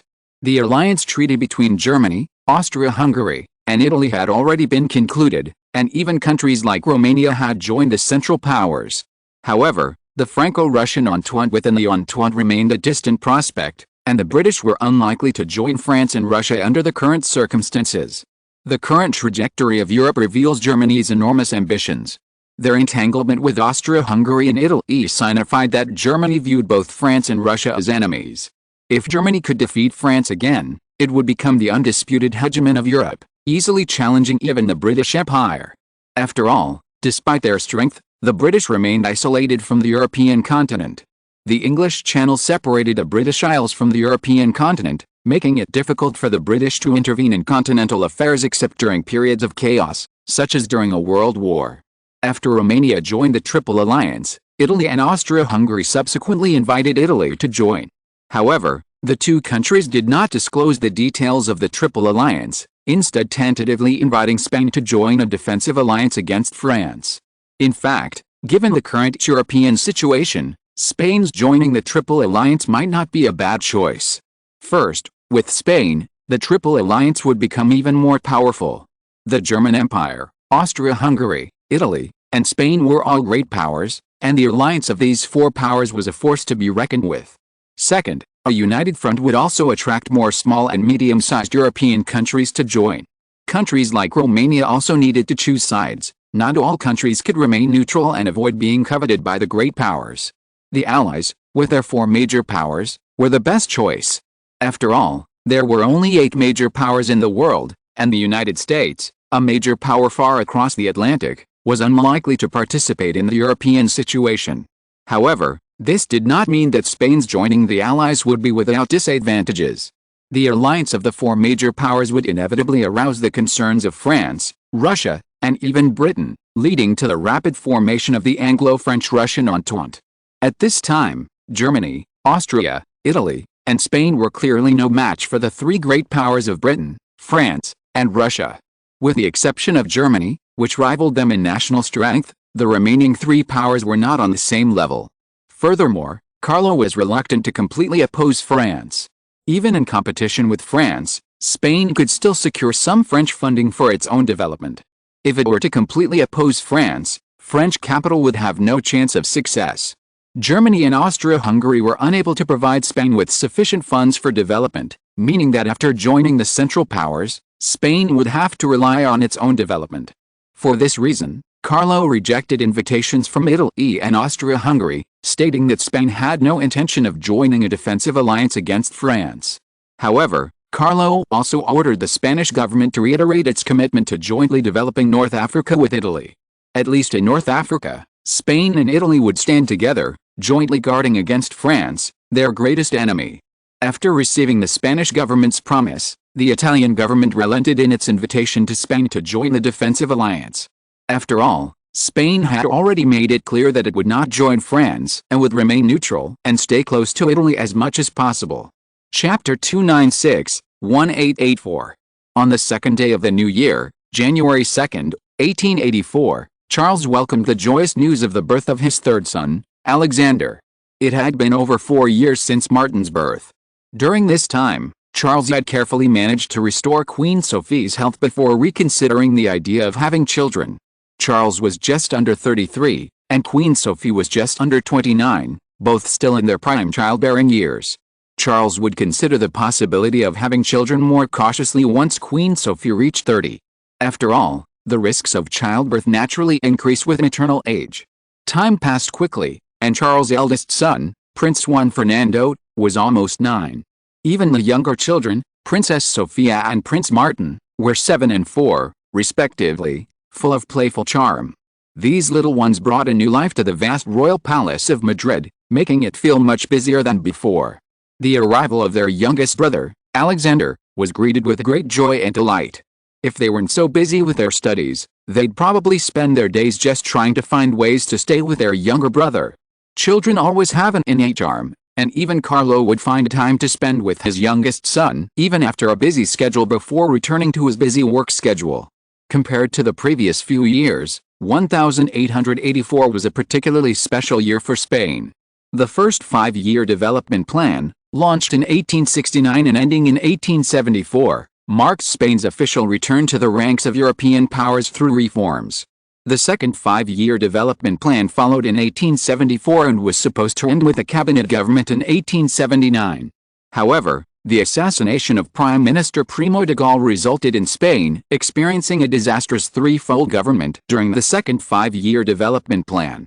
Fortunately, Prime Minister Primo willingly relinquished all power after his assassination, and under Carlo's strategic guidance, 3 successive cabinet governments consistently promoted the second 5-year development plan. During the third cabinet, The third year of Count Canovas's tenure as Prime Minister, the Spanish government formally proposed its third five-year development plan, setting ambitious goals. 5 years later, this year, the time has come to test a plan. The three five-year development plans spanned a total of 15 years, each playing a crucial role. The first laid the groundwork, the second served as a bridge between the two, and the third was the time for the fruition of progress. On February 3, 1884, just after his youngest son, Alexander, had reached his first month, Carlo decided to officially return to work and convened a session of the House of Representatives at the Spanish Parliament building to hear the government's report on the third five-year development plan. As usual, Prime Minister Canovas first delivered a summary government report, followed by more detailed reports from the various cabinet and government departments. Between 1879 and 1884, Spain experienced remarkable growth. In terms of population, by the end of 1883, Spain's total population had exceeded 22.3 million, moving closer to Charles's goal of 30 million. While other European countries experienced population growth during this period, there was also a significant outflow of people to other continents. Compared to other European countries, Spain's population outflow was relatively small.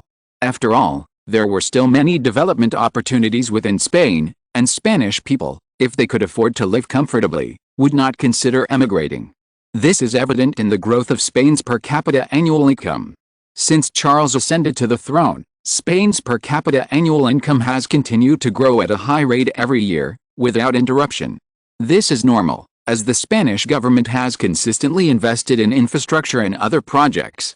Even in the first 10 years, the government's finances were in the red, relying entirely on loans to survive. It was only after the second five-year development plan that Spain's economic situation began to improve, and the government's fiscal deficit turned into a surplus. Currently, Spain's per capita annual income has reached 157.22 pesetas, nearly double the level before Charles ascended the throne. This growth rate is quite exaggerated. After all, currency was highly valuable during this era, and the exchange rate, pegged to gold, was remarkably stable, with virtually no currency devaluation. Of course, the poor living conditions of the Spanish during Queen Isabella's reign were certainly a significant factor. Had Queen Isabella been in power at the time, Spain's per capita income would not have grown so rapidly over these 15 years. While per capita income was steadily increasing, compared to other European powers, the income of most Spaniards remained relatively low. This is understandable. The vast majority of Spain's 22 million people were farmers, and much of Spain's land was mountainous, resulting in low per-acre grain yields. Low grain yields naturally led to low per capita incomes for farmers, which in turn impacted Spain's overall per capita income. Had Spain's land mass been comparable to that of Britain, France, and Germany, per capita income would have increased by at least 30%. Fortunately, the Spanish government had established numerous colonies in recent years, allowing it to develop agriculture in these colonies and compensate for the shortcomings of Spain itself. Throughout 1883, the Spanish government's annual revenue reached an astonishing 1.1927 billion pesetas, a record high. This achievement, mind you, was achieved after the loss of Cuba. Had the colony remained in Spanish hands, revenue would have exceeded 1.2 billion pesetas. Fiscal expenditures also reached 1.0738 billion pesetas, demonstrating the significant amount the Spanish government invested in various construction projects. The good news is that after all these expenditures, the Spanish government still generated a surplus of over 100 million pesetas for the entire year of 1883, reaching a new high of 118.9 million pesetas. However, while a portion of this surplus was reserved for government reserves, the majority of it went to repaying foreign debt. As mentioned earlier, the Spanish government's fiscal losses during the first decade of its existence were largely financed by debt. This resulted in Spain incurring debts with Italy, Austria-Hungary, and France over these 15 years. These debts were actually relatively small, amounting to only about the current annual revenue of the Spanish government. Approximately one-third of the debt has already been repaid in the past few years. The Spanish government only needs to allocate approximately 100 million pesetas annually over the next few years to repay the majority of its foreign debt. Another noteworthy item in the government report is Spain's steel production and industrial scale. The 3 phases of construction at the Barcelona industrial base have been completed, making it Spain's largest industrial complex and the undisputed industrial heart of the country. Thanks to the increased industrial scale brought about by the completed Barcelona industrial base, Spain's steel production has reached new heights and stabilized. According to data reported by the Ministry of Industry, Spain's steel production exceeded 400,000 tons last year, placing it among the top 5 globally according to published European data. According to European rankings, the United Kingdom currently leads the world in steel production, with output approaching 2 million tons. The United States follows closely behind, also producing over 1.5 million tons. Germany ranks 3rd globally, but somewhat behind the previous 2 countries. While Germany's annual steel production is only around 1 million tons, it still remains far ahead of other countries. France ranked 4th in the world, with a steel production of nearly 500,000 tons. Spain, in 5th place, boasted a steel output of 400,000 tons, surpassing Austria-Hungary's 300,000 tons and Russia's 250,000 tons. This marked the beginnings of a substantial industrial development. Of course, steel production alone does not fully reflect industrial development. Based solely on steel production, Spain's industrial scale should be on par with France, slightly ahead of Austria-Hungary and Russia. However, the reality is that Spain's industrial scale lags behind France, being roughly on par with Austria-Hungary and Russia, or perhaps even slightly behind. The main reason for this is Spain's limited population, which results in a weaker market for its industrial products than those of Austria-Hungary and Russia. In the international market, Spanish industrial products lack significant competitiveness. Aside from being able to capture the Portuguese market, Spanish industrial products struggle to enter other countries' markets, as other powers also engage in dumping. Without a sufficient market, Spain naturally cannot develop a large-scale industry. This has consistently limited the scale of Spain's industry, making even catching up with France difficult, let alone matching or surpassing it. Of course, the fact that the scale of its industry was comparable to that of Austria-Hungary and Russia was a remarkable achievement. After all, Spain's industrial development had only been going on for a little over a decade, and its land area and population were far smaller than those of Austria-Hungary and Russia. These 2 countries had a clear advantage over Spain in developing their industries. Spain's ability to catch up and be compared to these 2 nations demonstrates its formidable developmental speed. Just look at Italy's steel production at this time to understand just how challenging industrial development was. According to data released by the Italian government, Italy's steel production was only a few tens of thousands of tons. Of course, Italy's situation was unique. With industry concentrated in northern Italy and a lack of colonies, insufficient steel production was a natural consequence. Due to Spain's rapid development, some previously prioritized statistics have largely been abandoned. For example, during its first 5-year development plan, the Spanish government placed a heavy emphasis on railway mileage. However, after 2 5-year development plans, Spain's total railway mileage exceeded 10,000 kilometers, a remarkable achievement. The third 5-year development plan placed little emphasis on railway construction, resulting in Spain's total railway mileage being only around 13,000 kilometers at its conclusion. However, given that much of Spain is sparsely populated, 13,000 kilometers of railway lines are more than sufficient to cover most cities and meet the transportation needs of the Spanish population. Furthermore, large cities like Madrid and Barcelona have also launched urban rail transit, which has not only greatly facilitated daily commuting for residents but also boosted their economies and growth. Although the Ministry of Transport only built 1,500 kilometers of railway during these 5 years, Minister of Transport Carlo remained unfazed. The reason is simple: double-track railways are not counted twice, resulting in greater achievements than the data suggests. While only 1,500 kilometers of railway were built during these 5 years, the Ministry of Transport also converted approximately 1,000 kilometers of single-track lines into double-track lines, significantly improving transportation efficiency. Furthermore, railways built in Spain's colonies are not included in this calculation. The colonies had their own separate algorithms, but the officials who went to build the railways were all from the Department of Transportation. The entire report meeting lasted several hours, with all cabinet departments presenting detailed reports, and the applause continued. It was clear that the members of the House of Commons were quite satisfied with the cabinet's efforts over the past 5 years. The achievements reported by each department, even if not outstanding, were definitely above the acceptable level. Excluding the unexpected factor of Prime Minister Primo's assassination, Spain's cabinet has been relatively stable since Charles became king. Spain's 3 prime ministers have been largely blameless, and each cabinet government has generally completed its term. This has led to a stable political environment in Spain, allowing various industries to develop in a positive direction under stable government decrees. As for a counterexample, it is naturally France, with its turbulent political situation.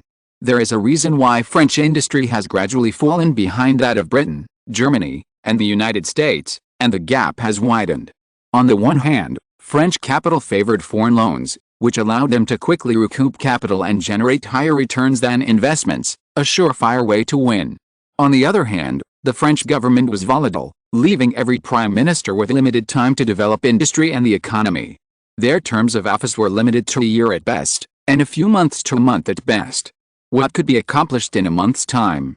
At best, they could assume the position, get to know the French cabinet, and familiarize themselves with French government affairs. Their tenure might be cut short by various unforeseen circumstances before they even had a complete understanding of France's fundamentals. For example, the previous French Prime Minister, Armand Fallier, served a mere month. Although he was serving as a temporary replacement, a one-month term meant that even Napoleon, let alone Fallier, could not achieve much for France. Carlo, deeply aware of the drawbacks of political instability, set the tone for the Spanish cabinet government. Regardless of the abilities of the cabinet officials and the prime minister, as long as they remained loyal, Carlo would not frequently replace cabinet ministers. A stable situation would actually benefit Spain's industrial and economic growth. With Carlo personally controlling the overall direction, no major problems would arise. Of course, if a disloyal cabinet minister did emerge, Carlo would cut a Gordian knot and resolve the problem before it devolved into a crisis. Spain still needed time to develop, and during this period of development, what Spain needed most was stability. Chapter 297 Population Problem. After the cabinet meeting, Carlo gained a clearer understanding of Spain's current development. While its industrial scale wasn't as large as that of major powers like Britain, France, and Germany, Spain's industrial strength was comparable to that of established powers like Austria-Hungary and Russia, and its overall strength should not be underestimated. Regarding population, Spain's total population was also steadily increasing. While its total population size wasn't as large as that of European powers, its growth rate was slightly ahead, and it was expected that the gap would be narrowed sooner or later. It's worth noting that Spain's several African colonies were also proving attractive. The populations of the West African colonies, the Gold Coast, and the Congo territory were constantly growing, with tens of thousands, even hundreds of thousands, of immigrants arriving each year in search of greater opportunities for prosperity and survival. These colonies went to great lengths to attract immigrants, offering a variety of conditions to attract population. Any European willing to move to these colonies was offered a large, free tract of land. By cultivating their allotted land for 3 consecutive years, they could acquire sovereignty over it. Of course, they could also choose not to give up the land in exchange for other conditions. In addition to welcoming ordinary immigrants, the colonies also welcomed domestic and foreign capital and companies. In addition to agricultural cultivation in Africa, Spain also cultivated tobacco, sugarcane, rubber, and other crops extensively. Needless to say, tobacco and sugarcane were Cuba's specialty industries during its early days, making it one of the most developed regions in the Americas. The rubber industry is also beginning to take shape. Royal Mercedes-Benz cars have been sold to major European powers, leading to a significant increase in rubber consumption. Currently, countries primarily rely on natural rubber trees for rubber production, but as demand for rubber increases, artificial rubber tree planting and the establishment of rubber industrial parks will become increasingly necessary. Following the report on the third 5-year development plan, the Spanish cabinet is now discussing the goals for the fourth 5-year development plan. Beyond conventional domestic development, each Spanish colony has its own unique development objectives. The West African colonies focus on agriculture, while Guinea cultivates tobacco and the Congolese territories harvest rubber. These 3 industries are essential to Spain and represent a guaranteed profit from colonial cultivation. Carlo also attended the cabinet meeting to formulate the fourth 5-year development plan and put forward several of his own demands. First, regarding population, Carlo hoped that Spain's population would increase further within the next 5 years, ideally surpassing the 25 million mark. While 25 million people might not be large compared to other European powers, it was certainly not small either. Even in the event of war with other European powers, 25 million would allow Spain to mobilize an army of nearly 2 million men, a force of this size sufficient for a world war. Furthermore, in addition to the forces that could be fielded by native Spanish, Spain could also raise colonial armies from its colonies. Including the indigenous population, Spain could mobilize an army of 3 to 5 million men, nearly matching the number of troops deployed by various nations during World War I. This meant that even in the event of conflict or even war with other European powers, Spain would have sufficient confidence to win. Unless faced with a 1-on-2 or even 3-on-1 situation, Spain now held no fear of any major power. Of course, in naval warfare, the formidable British Navy would still be a factor. On land, however, Spain held no fear, whether from Britain or France. Carlo's second request was that the government enrich Spain's industry, comprehensively develop an industrial system, and comprehensively promote Spain's economic growth. Industrial development wasn't limited to heavy industry, light and chemical industries also needed to be expanded. Steel production represented heavy industry, but it wasn't the entire story.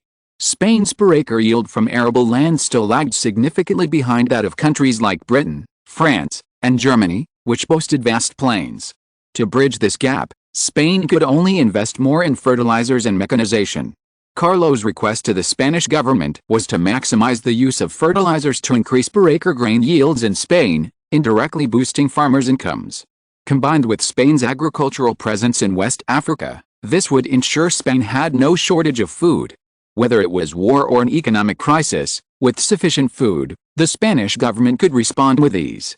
At the meeting, Colonial Secretary William also raised the issue of how to deal with the numerous indigenous Africans in the Spanish colonies. Following the old Spanish colonial tradition, these disobedient and unassimilated natives would inevitably be subjected to massacre. But the problem was that Africa was an extremely vast land, home to an innumerable number of indigenous people. Relying solely on massacres would be inadequate to completely eliminate the indigenous population in the colonies. It would also fuel resentment between the Spanish and the indigenous people, igniting even more intense resistance. The best approach was to find a way to minimize the number of indigenous people while minimizing their discontent. After deliberation among cabinet ministers, the Spanish government ultimately adopted the method of population export to address the indigenous population problem in the colonies. Population export essentially meant doing everything possible to transport these indigenous peoples out of the country. Where? There were many destinations, including other parts of the African continent and beyond.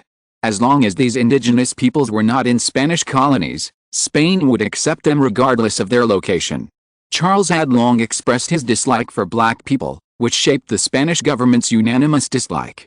After the population export plan was proposed, no cabinet minister objected, all agreeing to relocate these Africans to other areas. Of course, population export couldn't be rushed. Some colonies needed to retain a large indigenous labor force to ensure their development wasn't hampered by a lack of labor. After exploiting this labor force, they could simply slaughter them or drive them further afield. After all, no one cared about the lives of these indigenous peoples. As long as they didn't go too far, other countries wouldn't offend the Spanish government over them. Historically, the Belgian king was subject to forced intervention by European powers. Besides his brutality, Belgium itself was also weak, which prompted European intervention. King Leopold of Belgium's rule in Congo was brutal.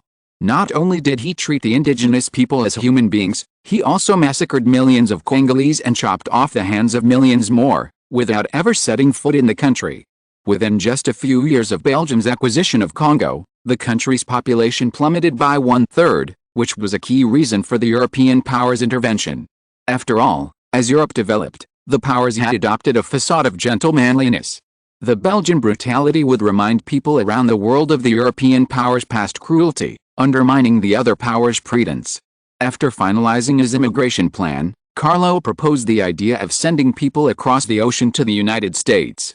Compared to other European countries, the United States was a distinctly different place.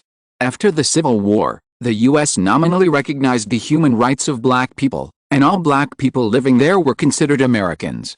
This led many black people to yearn for the United States, but upon arrival, they realized that the so-called human rights were empty words. High-ranking officials in every organization and institution were white, and even most black people were segregated into small, isolated areas, unable to even reach white cities. Carlo's proposal to import a large number of black people to the United States was intended to completely disrupt the situation there. At that time, white people still held a firm grip on the political landscape. However, as the black population grew, domestic conflict was bound to intensify. Black people are not known for their ease. They are lazy and greedy, always seeking quick ways to earn money. These quick ways often involved robbery and theft, a key reason why black people remained unpopular until later generations. As the number of black people in the United States increased, similar incidents of robbery and theft increased. As a nation of immigrants, the United States is home to three major races: black, white, and yellow, with significant numbers of each. If the conflict between blacks and whites led to more intense racial discrimination, it would likely be the beginning of another civil war.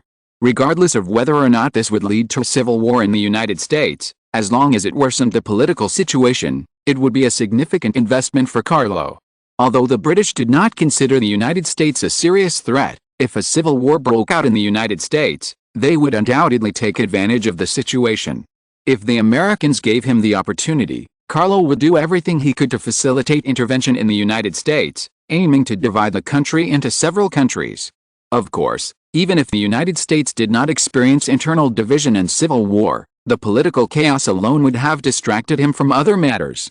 If the United States had not intervened in World War I and World War II, Carlo would have had ample time to prepare for World War I. Without American intervention in World War I, Spain would have been the biggest winner. After all, compared to the two major military powers in history, Spain was the only country that had not engaged in intense conflict with either side. This gave Spain more opportunities. The best scenario for Carlo and Spain was to remain neutral in the early stages, profiting from the sale of food and munitions, and then, in the later stages of the war, to join the victorious side and reap the fruits of victory. While somewhat dishonorable, this approach ensured Spain's greatest gains from the war. With European nations suffering heavy losses, as long as Spain's losses were minimal, Spain's increased voice was a natural outcome. It was a perfect scenario. All that was left was for France and Russia to react to the formation of the Triple Alliance and, under pressure from the Triple Alliance, to conclude the Franco-Russian Pact, creating a confrontation between two major European military blocs. Speaking of indigenous Africans, Carlo also raised a question of particular interest: the assimilation of Moroccans in the South Moroccan colony. When the South Moroccan colony was first established, it boasted a population of nearly 1 million, all of whom were Moroccans, or white. After eliminating the extreme Moroccan rebels, the remaining population became targets for Spanish assimilation. Now, many years later, Carlo was curious about the state of the South Moroccan colony and where the remaining Moroccans had gone. Hearing Carlo's question, Colonial Secretary William, clearly prepared, replied without hesitation, "Your Majesty, our assimilation of the Moroccans in the southern Moroccan colonies is currently proceeding quite smoothly. Over 500,000 Moroccans have left the southern Moroccan colonies and become naturalized in various ways.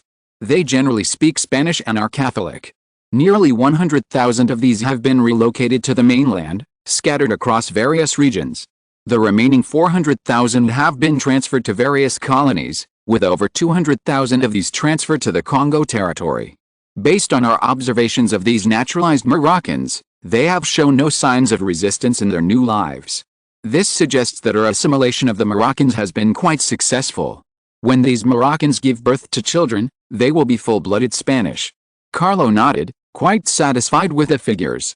After eliminating the extremist rebels, the population of the southern Moroccan colonies had dropped to less than 800,000. Of these 800,000, 500,000 had already been assimilated, a remarkable achievement. Based on these figures, Spain could assimilate at least half of the remaining millions of people in the Kingdom of Morocco. This was actually why Spain wanted to colonize Morocco. Besides gaining vast tracts of Moroccan territory, it also offered access to millions of Moroccans. By teaching them Spanish and forcing them to convert to Catholicism, they would be indistinguishable from true Spanish. These Moroccan converts could then be dispersed throughout Spain and its colonies. Even if they harbored rebellious sentiments, they wouldn't have the slightest impact on the Spanish situation. How is our population plan for the Americas progressing? Carlo continued to inquire. Due to population shortage at the time, Spain developed two major plans to increase its own population. The first was to assimilate as many of the hundreds of thousands of Moroccans in the southern Moroccan colonies as possible. The second was to import large numbers of Hispanic and mixed-race immigrants from the Americas, areas once colonized by Spain. Large and medium-sized American countries like Mexico, Argentina, and Chile were once Spanish colonies. Even parts of the United States, once part of Spain, boast large Hispanic and mixed-race populations. With generous offers, some of these people were willing to return to Spain. After all, while some countries have indeed experienced rapid development since gaining independence from Spain, others have experienced economic ruin and political chaos, not necessarily significantly better than during the Spanish colonial period. William, Secretary of State for Colonial Affairs, was also responsible for population inflows. He continued, "Your Majesty, to date, we have brought in approximately 200,000 immigrants from the Americas. Including Cuba, this brings our total to over 400,000. Given the willingness of the American population to immigrate to Spain, we will continue to receive a steady influx of immigrants from these countries, which will be a significant source of population growth. If you are listening to this novel on a channel other than Fanfic World, it means it was downloaded and re-uploaded without effort. We warmly invite you to visit our channel, Fanfic World. There you will find the original version of this story and many other novels of various genres. We look forward to seeing you dive into a world of incredible novels. Chapter 298, Portuguese-British Crisis. By 1884, Spanish colonization of southern Congo was gradually yielding results. The Portuguese successively conquered the kingdoms of Rwanda and Bunda, and single-handedly expanded their sphere of influence into the kingdom of Baratsarand. The distance between Portugal's West African colonies and Mozambique was now less than 500 kilometers, and Portugal's vision of a vast African colony seemed imminent. But just as the Portuguese were dreaming, reality quickly struck them in the face. Portugal's colonial activities in southern Congo had long attracted British attention, and the impending merger of Portugal's East and West African colonies also posed a threat to the British. If Portugal successfully merged its West African colonies with Mozambique, the British government's planned link between Cairo and Cape Town would be severed. Faced with the Portuguese's near-total sabotage of their colonial plans, the British, even aware of Portugal's ally, could not remain indifferent. On February 22, 1884, the British government officially announced the Cairo-Cape Town link plan and contacted the Portuguese ambassador to the UK, demanding that Portugal abandon its colonization of the kingdoms of Baratsarand and Muatakazembe, leaving a 500-kilometer-wide corridor to help Britain complete the connection of its North and South African colonies. When the Portuguese government received the British request, King Louis I of Portugal was stunned. He hadn't expected that the Spanish, whom he had always been wary of, would not block his colonial plan. Instead, the British, who had always considered themselves Portugal's allies, intervened to stop him at the critical moment of the unification of Portugal's East and West African colonies. King Louis's sentiments were shared by the Portuguese officials who had long worked towards this goal. The Greater Africa Plan was a political achievement for King Louis and the Portuguese government alike. To maximize the effectiveness of this so-called achievement, Portugal had repeatedly promoted the Pink Map Plan and the Greater Africa Plan several years earlier. The unification of East and West African colonies was no stranger to the Portuguese. Needless to say, if the Portuguese were told at this point that the Greater African Colony Plan was ultimately a pipe dream and utterly impossible, their fury would erupt. By then, not only would they struggle to accumulate merit, but even maintaining their current position would be difficult. Agreeing to the British demands would entail facing the wrath of the Portuguese at home. Rejecting them would entail the wrath of the British government. The choice to make troubled King Louis I and the Portuguese government. He convened numerous cabinet meetings to discuss a solution, but ultimately, no consensus emerged. In desperation, the Portuguese government finally decided to stall. If they could stall the British government while accelerating the colonization of southern Congo, then conquering either the Kingdom of Baratsarand or the Kingdom of Muatakazembe would connect Portugal's West African colonies with its Mozambique colony. By connecting the two colonies, King Louis I and the Portuguese government would have fulfilled their original promise to the people. As for the subsequent forced transfer of sovereignty over the kingdoms of Biratsarand and Watakazembe, it was due to pressure from the British government, not some unrealistic promise from the Portuguese government. Any anger among the Portuguese would have been directed at the British. After all, it was the British who had thwarted Portugal's plans for a Greater Africa colony, and the Portuguese government could not possibly challenge the British. The Portuguese government's procrastination strategy did have some effect. By ordering their ambassador to the UK to negotiate with the British government, the British government assumed Portugal was merely seeking compensation. However, what the British were unaware of was that, while negotiating, the Portuguese were accelerating their colonization of southern Congo. By the time the British realized what was happening, the situation had been delayed for over a week.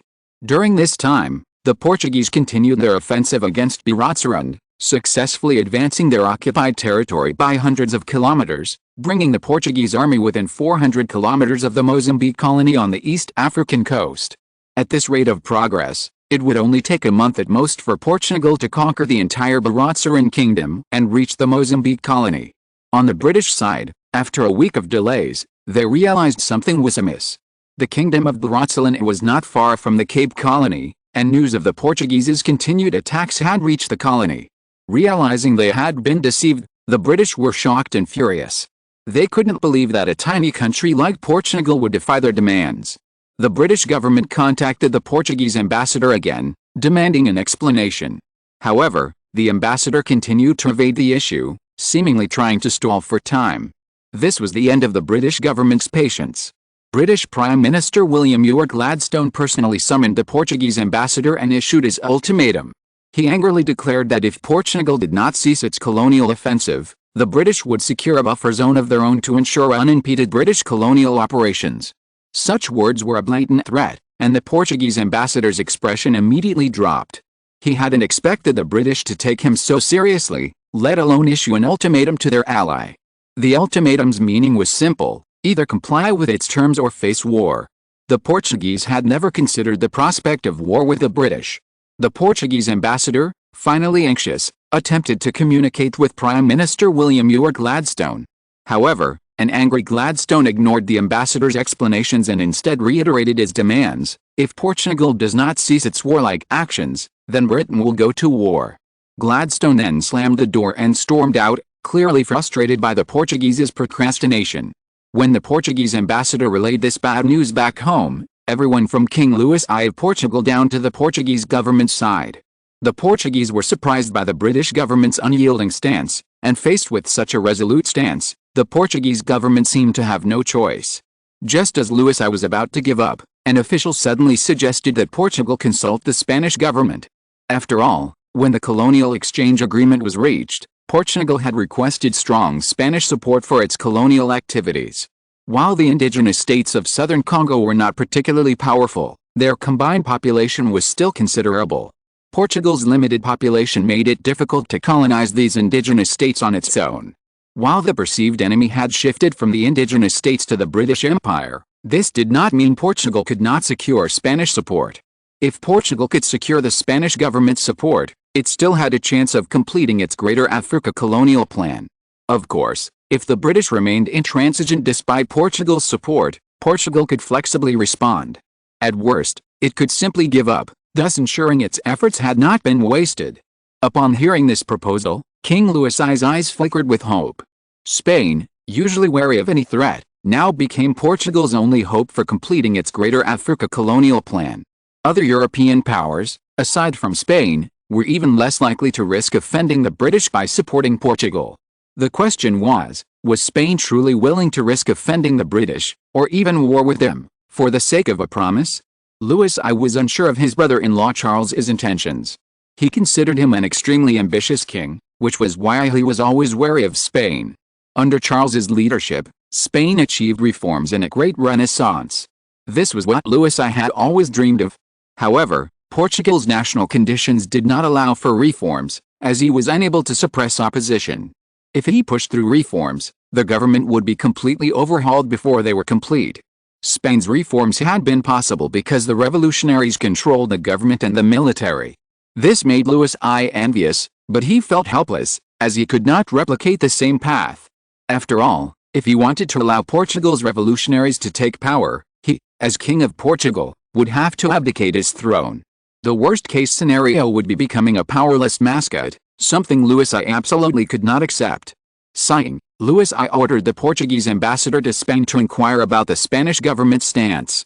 If the Spanish government was willing to support Portugal, Portugal had room to stall. If even Spain was unwilling to support Portugal, the Portuguese government would have to accept its fate. On March 3, 1884, at the Royal Palace in Madrid, Spain, when Charles learned of the Portuguese ambassador's urgent request for a meeting, he knew something big was afoot in Portugal. Even before the colonial exchange with Portugal, Charles had anticipated British interference in Portugal's colonial plans. Charles was willing to give up the most prime land in the Congo Basin, southern Congo, precisely because he knew Portugal could not capture it. This meant that the colonial exchange between Spain and Portugal was more like a swindle, potentially even giving Portugal mainland back. As expected, upon meeting Charles, the Portuguese ambassador bowed respectfully, then, with a panicked expression, explained the Portuguese government's current predicament. He mentioned the relationship between King Louis I of Portugal and Charles, and the colonial exchange treaty signed several years earlier between the Portuguese and Spanish governments, which included a clause stipulating that Spain support Portugal's colonial plans.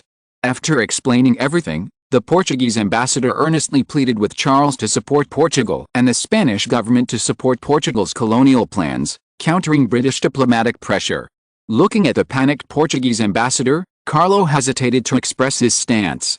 While Carlo's plan certainly entailed a declaration of Spanish support for Portugal, thereby further undermining relations between Portugal and Britain, this support didn't need to be expressed prematurely. After all, the easier it is to obtain, the less valuable it is. Only after the Portuguese felt the urgency of the situation, causing the Portuguese government and King Louis I to panic, could Carlo express his support for the Portuguese government, thus maximizing its emotional value. Naturally, Carlo and the Spanish government's support for Portugal would be widely reported by the Spanish media and even republished within Portugal. Only by making the Portuguese understand Spain and Carlo's support for them, and then contrasting it with British obstruction, could Carlo achieve his original goal, to disrupt relations between Portugal and Britain and force Portugal to align with Spain. For small nations in this era, the situation was quite difficult, especially for a nation like Portugal with only one neighbor. It was imperative that they either sidle with Spain or seek external influence to preserve their sovereignty. Clearly, Portugal chose to rely on Britain to protect its independence. But if Britain sided with Portugal, Portugal would have no choice but to align itself with Spain. After a long silence, during which the Portuguese ambassador's expression grew increasingly frightened, Carlo finally nodded with a smile, expressing his concern for Portugal's situation. He said, whether due to its good relations with the Portuguese royal family or the agreement reached during the previous colonial exchange treaty, Spain should side with Portugal. Mr. Ambassador, please convey to your government that Spain stands by Portugal and supports your colonization of the southern Congo. If Britain resorts to military intervention, Spain will fulfill its promise and stand with Portugal against British intervention. May the friendship of the Iberian Peninsula endure forever. We should join hands to resist any foreign invasion. This is my position, and that of the Spanish government. If you desire a greater Africa colony, then act now. If Britain shows signs of war, Spain will immediately mobilize its forces and use its guns and artillery to make clear to the British that the dignity of the Iberian Peninsula nations cannot be trampled upon. Chapter 299 Public Platform. After receiving Carlo's clear position, the Portuguese government breathed a sigh of relief. At least Portugal would avoid the worst possible predicament. Even if ultimately forced to abandon the annexation of the East and West African colonies due to British pressure, the British would still have to compensate, unless Portugal willingly surrendered to Spain. While emboldened by Spanish support, the Portuguese government was also prepared to eventually back down. After all, their enemy was the British Empire, the undisputedly most powerful nation of the era. Just as the Portuguese were planning to reopen negotiations with the British and seek compensation through concessions, news of the British Empire's ultimatum to the Portuguese government leaked in Portugal. The story was reported by a relatively unknown newspaper with a meager daily circulation of around 1,000 copies, barely enough to make ends meet. No one knew how such a small publication had acquired such secret information, but the Portuguese were not focused on that. The British Empire's ultimatum was what concerned the Portuguese. This arrogant attitude, which placed them above their own, severely undermined their pride. As more and more Portuguese learned of the news, many spontaneously took to the streets, demanding that the government not be weak and that Britain not interfere in Portugal's colonies. Although Portugal was a small country, as a former colonial empire, the Portuguese maintained a strong sense of pride.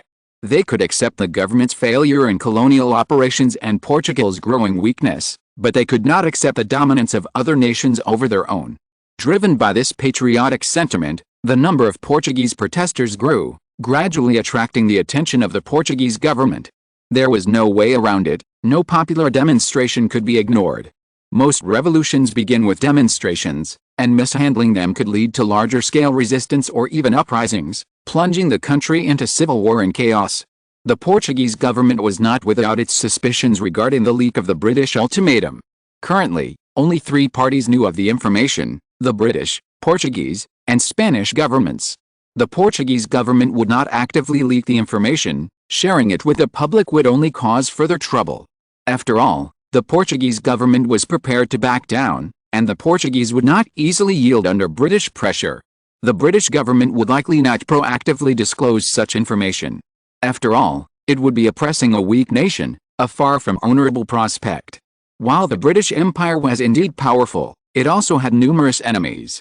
While these nations would unlikely directly aid Portugal, if Britain were to fall behind in international public opinion, these hostile nations would not hesitate to exploit its misfortune, creating even greater difficulties for the British. Excluding Portugal and the British government, the only potential leaker was the Spanish government. However, the disparity in power between the two countries was too great. Even if the Portuguese government knew it was the Spanish government that leaked the information, it would be powerless to resist. Furthermore, the Portuguese government lacked sufficient evidence to prove it was the Spanish government. Furthermore, the biggest challenge at this point wasn't the leak, but how to deal with the Portuguese, who were closely following the events in the colonies. Without their knowledge, the Portuguese government could dictate the course of events on its own. However, with widespread Portuguese attention, public opinion would be a factor the Portuguese government had to consider. If offending the British government would lead to failure, wouldn't offending the Portuguese population also lead to failure? The Portuguese government faced a dilemma. A single misstep could lead them into an abyss. As the protests in Portugal intensified, Spanish newspapers and media outlets also reported on the events. The Spanish newspaper El Sol criticized the British government's actions, calling them a violation of national sovereignty and arguing that they were unbecoming of a civilized European nation. This was not the first time Britain had engaged in this behavior. Even Gibraltar, which rightfully belonged to Spain, was forcibly seized by Britain through war. This instantly ignited hatred among Spanish citizens towards the British and evoked sympathy for the Portuguese. Spaniards took to the streets in protest against the British government. Some extreme voices even called for Spain to send troops to retake Gibraltar, claiming that only with Gibraltar could Spain remain intact. After the British ultimatum drew widespread attention, the Spanish government issued a public statement, stating that Spain disagreed with the British government's predatory behavior and hoped that the British government would respect the sovereignty of other countries through a civilized and friendly approach. Carlo also made a public appearance at a diplomatic event. When questioned by the media, he expressed his position: Spain stood with the Portuguese, emphasizing that Iberians should jointly safeguard their sovereignty and uphold the dignity of the Iberian Peninsula. Unsurprisingly, the Spanish government and Carlo's statement were reprinted in Portuguese newspapers, sparking widespread discussion among the Portuguese. Previously, the Portuguese had acted alone. While furious at the British actions, they also understood that the government lacked a viable solution. Now, with the public support of the Spanish government and King Carlo, Portugal no longer had to bow down to the aggressive British. British Prime Minister William Ewart Gladstone was naturally aware of the public opinion in both Iberian Peninsula countries. Upon hearing the news, Gladstone angrily threw several treasured items. He had not expected Portugal to gain Spanish support, and he hadn't anticipated the news being leaked to the Portuguese, sparking widespread public outrage. If Portugal had only been concerned, even if all Portuguese had been offended, it wouldn't have mattered. But if Spain is included, a very strong opposition force will be formed. Although this force is still not as powerful as the British Empire, it will be a big trouble for the British, who have already made many enemies. However, Troubles are troublesome. For the sake of Britain's colonial plan, Prime Minister Gladstone cannot make any concessions. Portugal's concession will arouse the anger of the Portuguese. Would Prime Minister Gladstone's concession arouse the anger of the British? As the most powerful country in the world today, if the British Empire chose to give in when facing Portugal and Spain, it would be a big joke. The British will not consider the diplomatic impact. They only care about their Prime Minister choosing to retreat when they have the upper hand, and then madly denounce this weak Prime Minister. An enraged Prime Minister Gladstone summoned the Portuguese ambassador again. His face was livid, and he glared at the Portuguese ambassador fiercely, trying to see the panic in his eyes. Ambassador, please tell me what your country's choice is. If Portugal wants to abandon Britain's friendship, we don't mind having another hostile country. The glory of the British Empire cannot be trampled upon. If your country is determined to oppose us, then please prepare for war. The Portuguese ambassador sighed and said helplessly, I'm sorry, Prime Minister. My government has no intention of opposing your country, but because of the leak of information, this matter has attracted the attention of many people. If the news of abandoning the colony is made public at this time, it will cause great changes. So please wait for a while. Portugal is willing to make corresponding efforts to maintain our friendship. The news was leaked. Prime Minister Gladstone snorted coldly and said sarcastically, only our two governments know about this matter. It is impossible for us to leak the news. If there is a possibility of leaking the news, isn't it only your government that could do it? No, Prime Minister, the Portuguese ambassador shook his head, a wry smile of resignation on his face. He explained, when we received your request, we had no intention of giving up our colonies, so we requested help from Spain. This led to the Spanish obtaining information, which was then leaked. Things have unfolded beyond our expectations, but Portugal has absolutely no intention of abandoning its friendship with you. Give us some time, and once public opinion subsides, we are willing to resume negotiations. For Portugal, regardless of whether the information was leaked by Spain or not, it now had to be the Spanish government. This way, they could absolve themselves of responsibility and buy more time to calm domestic public opinion. The Portuguese ambassador also expressed deep resentment towards the Spanish government for possibly leaking the information. If the Spanish government hadn't leaked the information, the Portuguese government wouldn't have faced such a dilemma. As long as they could keep the information secret from the Portuguese, even if they ultimately gave up the colonies, they could secure some compensation to appease the public. But now, with so many Portuguese focused on whether the government would back down under British pressure, the Portuguese government was unable to proceed with its original plan. In today's public opinion climate, if news broke that the Portuguese government had chosen to back down and allow Britain to take over the southern Congo colony, rebellions and uprisings would likely erupt in Portugal the very next day, bringing the Kingdom of Portugal to its knees. Spain. Prime Minister Gladstone, reflecting on the reaction of the Spanish government and King Charles after the news broke, snorted coldly. He looked at the Portuguese ambassador and said, whether Spain was the leaker or not, the leak is linked to your government. If you don't want to jeopardize your friendship with Britain, I hope to see more concrete action. During this period, you must completely cease colonization of southern Congolese territory, and prepare for the handover of colonization between the kingdoms of Biratsaland and Mwatakazembe. Once public opinion subsides, I hope to conduct the transfer of colonies as soon as possible. If anything unexpected happens, I don't mind using force to seize this territory. The Portuguese ambassador nodded repeatedly. Buying some time to calm domestic public opinion was already a very good outcome. He feared the British wouldn't give Portugal time to calm public opinion. Under the dual pressure of the British government and domestic public opinion, any move by the Portuguese government could be wrong, resulting in devastating consequences. Also, aren't your trade relations with Spain too close? Excessive economic ties with Spain would make your economy vulnerable to Spanish influence. I suggest severing rail links with Spain. Only by using railways with different track spacings can Portugal ensure its own security. Of course, the British Empire will protect all its allies. If Portugal truly faces war, we will deploy our military to defend it. This is our best reward for your friendship. Seeing the Portuguese ambassador agree to his request, Prime Minister Gladstone's expression eased slightly, and he then made his additional request. For Britain, Portugal and Spain's close proximity was absolutely unacceptable.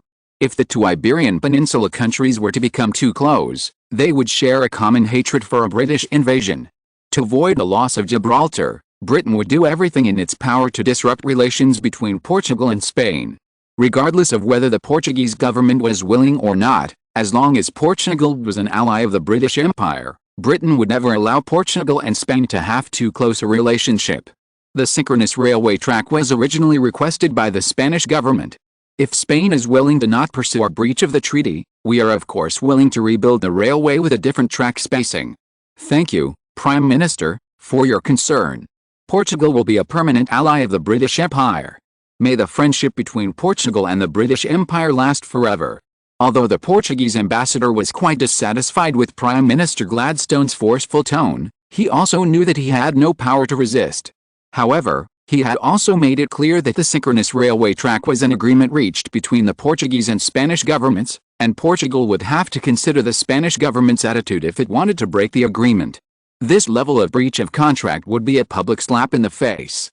If Britain could not resolve any potential Spanish accusations, the Portuguese government would not offend Spain for no reason. Of course, the Portuguese ambassador's words were clear. As long as the British government could resolve any potential Spanish accusations, Portugal was willing to adjust the track spacing at any time and sever its rail connection with Spain. After the railway connection between Portugal and Spain was established, Portugal benefited from Spain's rapid economic growth, experiencing accelerated development. Several border cities, in particular, experienced rapid growth due to frequent trade with Spain. Although Portugal boasts a larger area of plains than Spain, its grain production is only a fraction of Spain's. Portugal imports a significant amount of agricultural products from Spain annually, primarily olives, fruit, and some vegetables. Food imports are relatively modest, as Portugal's population is relatively small and its own grain production more than meets the eye. Besides agricultural products, Portugal's largest import from Spain is industrial products. Automobiles are undoubtedly a particular favorite among the Portuguese aristocracy, with virtually all of them owning at least one. Besides cars, Portugal also imports a wide range of manufactured goods and machined products. Spain's larger industrial scale makes its industrial products more affordable. Furthermore, with Spain as its only neighbor, Portugal's only option for imported industrial products is Spain. While imports from other European countries could be made by sea, they were slower and more expensive than trains. If the train line with Spain were cut off rashly, the impact on imports and exports alone would be enough to devastate Portugal's economy for a period of time. This was why the Portuguese ambassador did not directly agree to Prime Minister Gladstone's proposal. After all, Portugal was not a British pawn and certainly could not obey the British in everything. By the time the British Prime Minister urgently summoned the Portuguese ambassador, Carlo had made further preparations in Spain. Historically, the Portuguese government would likely concede, which was certainly within Carlo's plan. However, unlike in history, Carlo wanted to make the Portuguese government's concessions public and transparent, clearly visible and understandable to all Portuguese. Only by disillusioning the Portuguese with the current government and king could Carlo seize his opportunity. Furthermore, Carlo hoped to use this incident to severely damage relations between Portugal and Britain. If Britain continued to press its case, it would undoubtedly lead to widespread attacks from European countries. This would allow Britain to force the Portuguese government to concede, further deepening the Portuguese people's disillusionment with the government. To bolster his influence, Charles, under the guise of his royal family, contacted the Italian and Austro-Hungarian royal families, seeking their assistance. Of course, Charles did not expect them to provide military support. If Austria-Hungary and Italy could align diplomatically with Spain, at least Spain would be more powerful than Britain. Spain, Austria-Hungary, and Italy combined constituted three major powers. The remaining three major European powers, France, Germany, and Russia, all had conflicts with Britain and were unlikely to side with it. This meant that Britain was doomed to be isolated in this incident. Even if it failed to disrupt British plans, it would still be beneficial to tarnish Britain's international reputation. Spain's open support for Portugal in the colonial matter meant that when Spain launched the war to reclaim Gibraltar, the Portuguese would remember Spain's past assistance and be more likely to side with Spain. As long as he could undermine Portuguese trust in the government and royal family, while also disrupting relations between Portugal and Britain, Charles would have achieved his goal. The rest of the matter was no longer important to Charles. Chapter 300 The Berlin Conference was brought forward. The day after British Prime Minister Gladstone met with the Portuguese ambassador, The British ambassador to Spain urgently sought a meeting with King Charles of Spain to discuss the Portuguese colonial issue. This wasn't so much a meeting as an accountability from the British side for Spain's stance. Yes, accountability. While not as arrogant as he had been with Portugal, the British ambassador still demonstrated a firm hand. He made a series of statements, essentially stating that the Cairo-Cape Town line was Britain's most important colonial project in Africa, and no country would tolerate interference or disruption.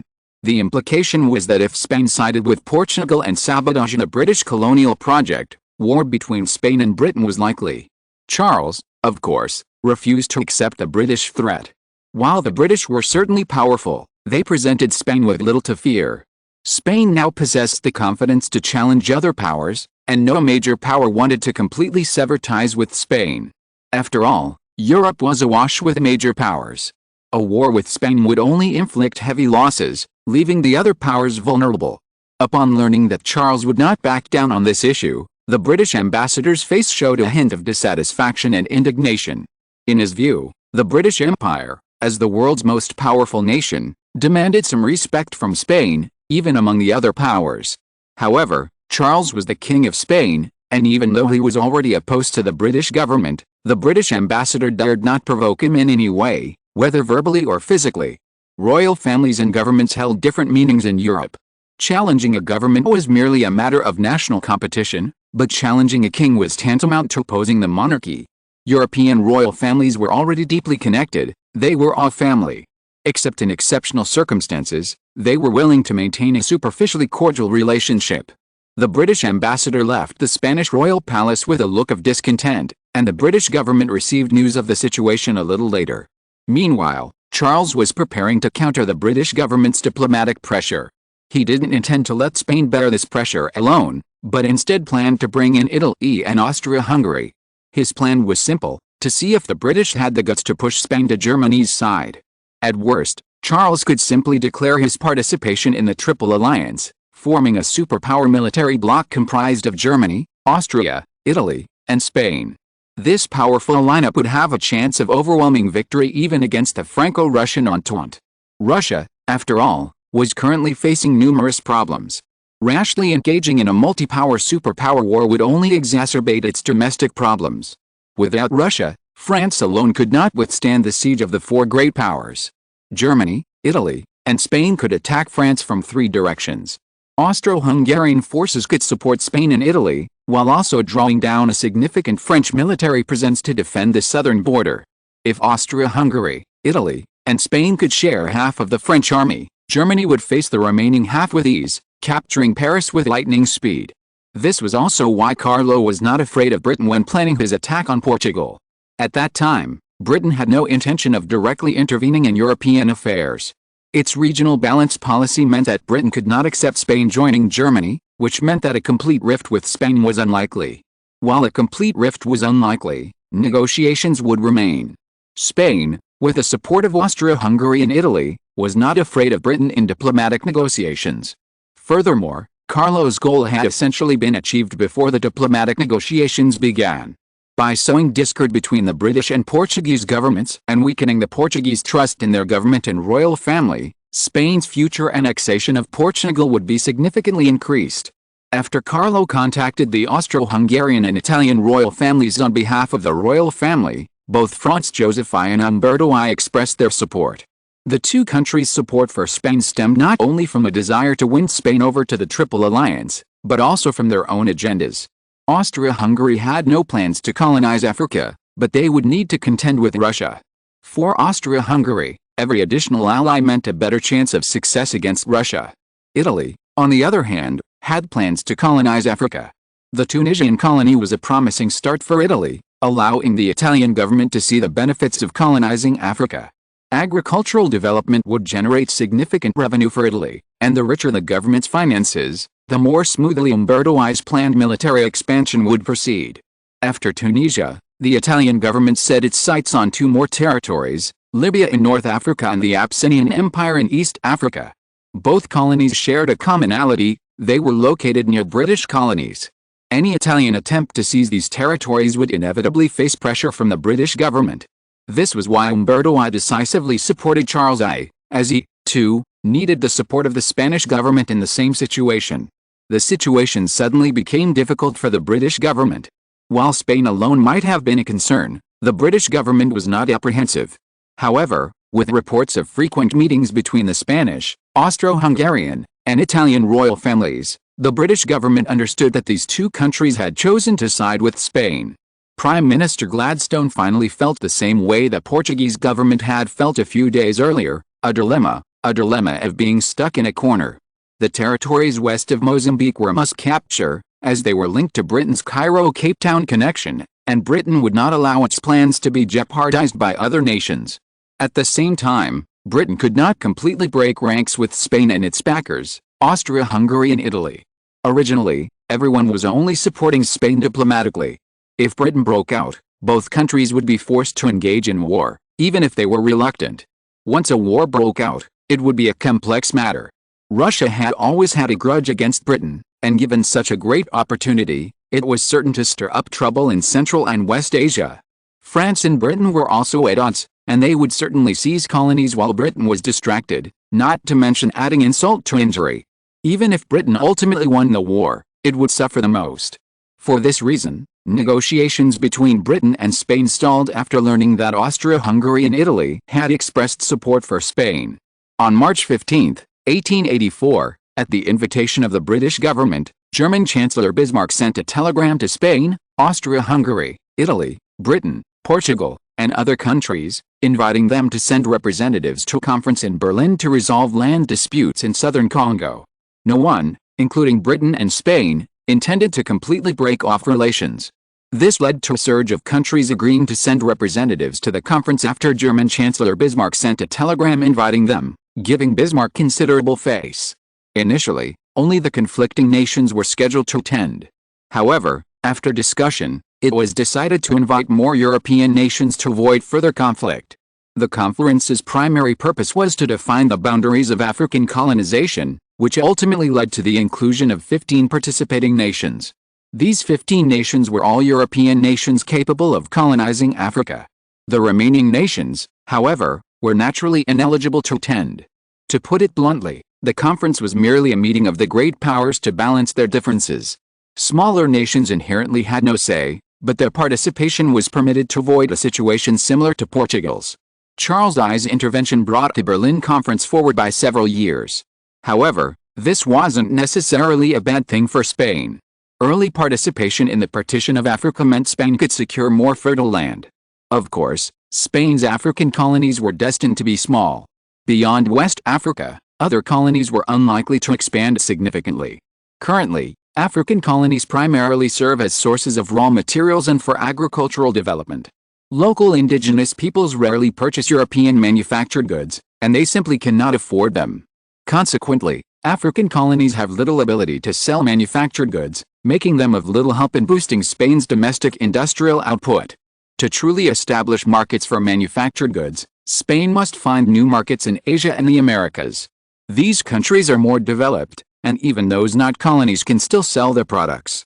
Although 15 countries participated in the Berlin Conference, only the 7 major powers, Britain, France, Germany, Austria, Italy, and Spain, had a say. Even countries like the Netherlands, Belgium, and Portugal participated, but they were fortunate to ensure their existing colonies were not seized by the powers. After all, this era is not a civilized one, it is a true age of the jungle, where those who lag behind are vulnerable. While European countries may pretend to be beacons of civilization and friendship, their true colors are revealed when they see enormous benefits. The British Museum, a renowned British museum, houses collections from around the world. These collections were not purchased by the British, they were forcibly seized from countries around the world through invasion. Of the more than 200 countries worldwide, only a handful have not been colonized or invaded by Britain. Even Spain was invaded by Britain, a testament to the European character of showing no mercy to the weak. Spain's representatives to the conference were Secretary of State for the Colonies, William, and Secretary of State for Foreign Affairs, Carlo. The previous Foreign Secretary, the Marquess of Everton, retired with honor after serving in 4 cabinets, including a temporary one.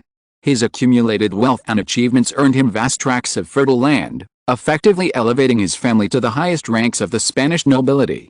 His successor, Carlo, was also a Spanish noble, though his title was not as prestigious. The current Foreign Secretary, Carlo, comes from a small family in southern Spain. His father was a count, but for various reasons, his title was stripped by the former Queen Isabel, reducing him to the lowest rank of baron. This devastated Carlo's family. If the revolution hadn't broken out and made Charles King of Spain, the Carlo family would have fallen into complete decline, ultimately becoming mere nobles. Before Carlo and William left for Berlin, Charles had summoned them and instructed them on what to do during the meeting. For Charles, his two primary objectives had been achieved. Relations between Britain and Portugal had been damaged, and the Portuguese were filled with dissatisfaction and doubt about their own government. Unless Austria-Hungary and Italy were willing to go to war with Britain, Spain alone could not prevent the British from seizing the southern Congo. However, allowing the British to occupy this territory might not be a bad thing. Whenever the Portuguese mentioned the southern Congo, they would recall this day, how the British had arrogantly blocked their colonial annexation plans and seized land that rightfully belonged to Portugal. Charles could concede territory in the southern Congo if Britain offered Spain greater compensation. After all, Spain was capable of colonizing the southern Congo. As long as the British were unwilling to rupture relations with Spain, they had to consider the consequences of Spain forcing colonial competition. The Berlin Conference was intended to resolve conflicts among the great powers, and the British representatives would likely take this into account and make further concessions to Spain in other areas. Carlo no longer had much interest in African territories. Morocco, the only territory the British desired, was not willing to cede to Spain. This meant that Carlo's pursuit of territory would have to focus further afield in Asia, such as the Middle East. Spain had already occupied the Sultanate of Muscat, and further north lay the True States, which would later become the United Arab Emirates. Like Oman, the UAE was also a desert. While Oman had a small area of mountainous plains in the north, the vast majority of the UAE was desert and uninhabitable.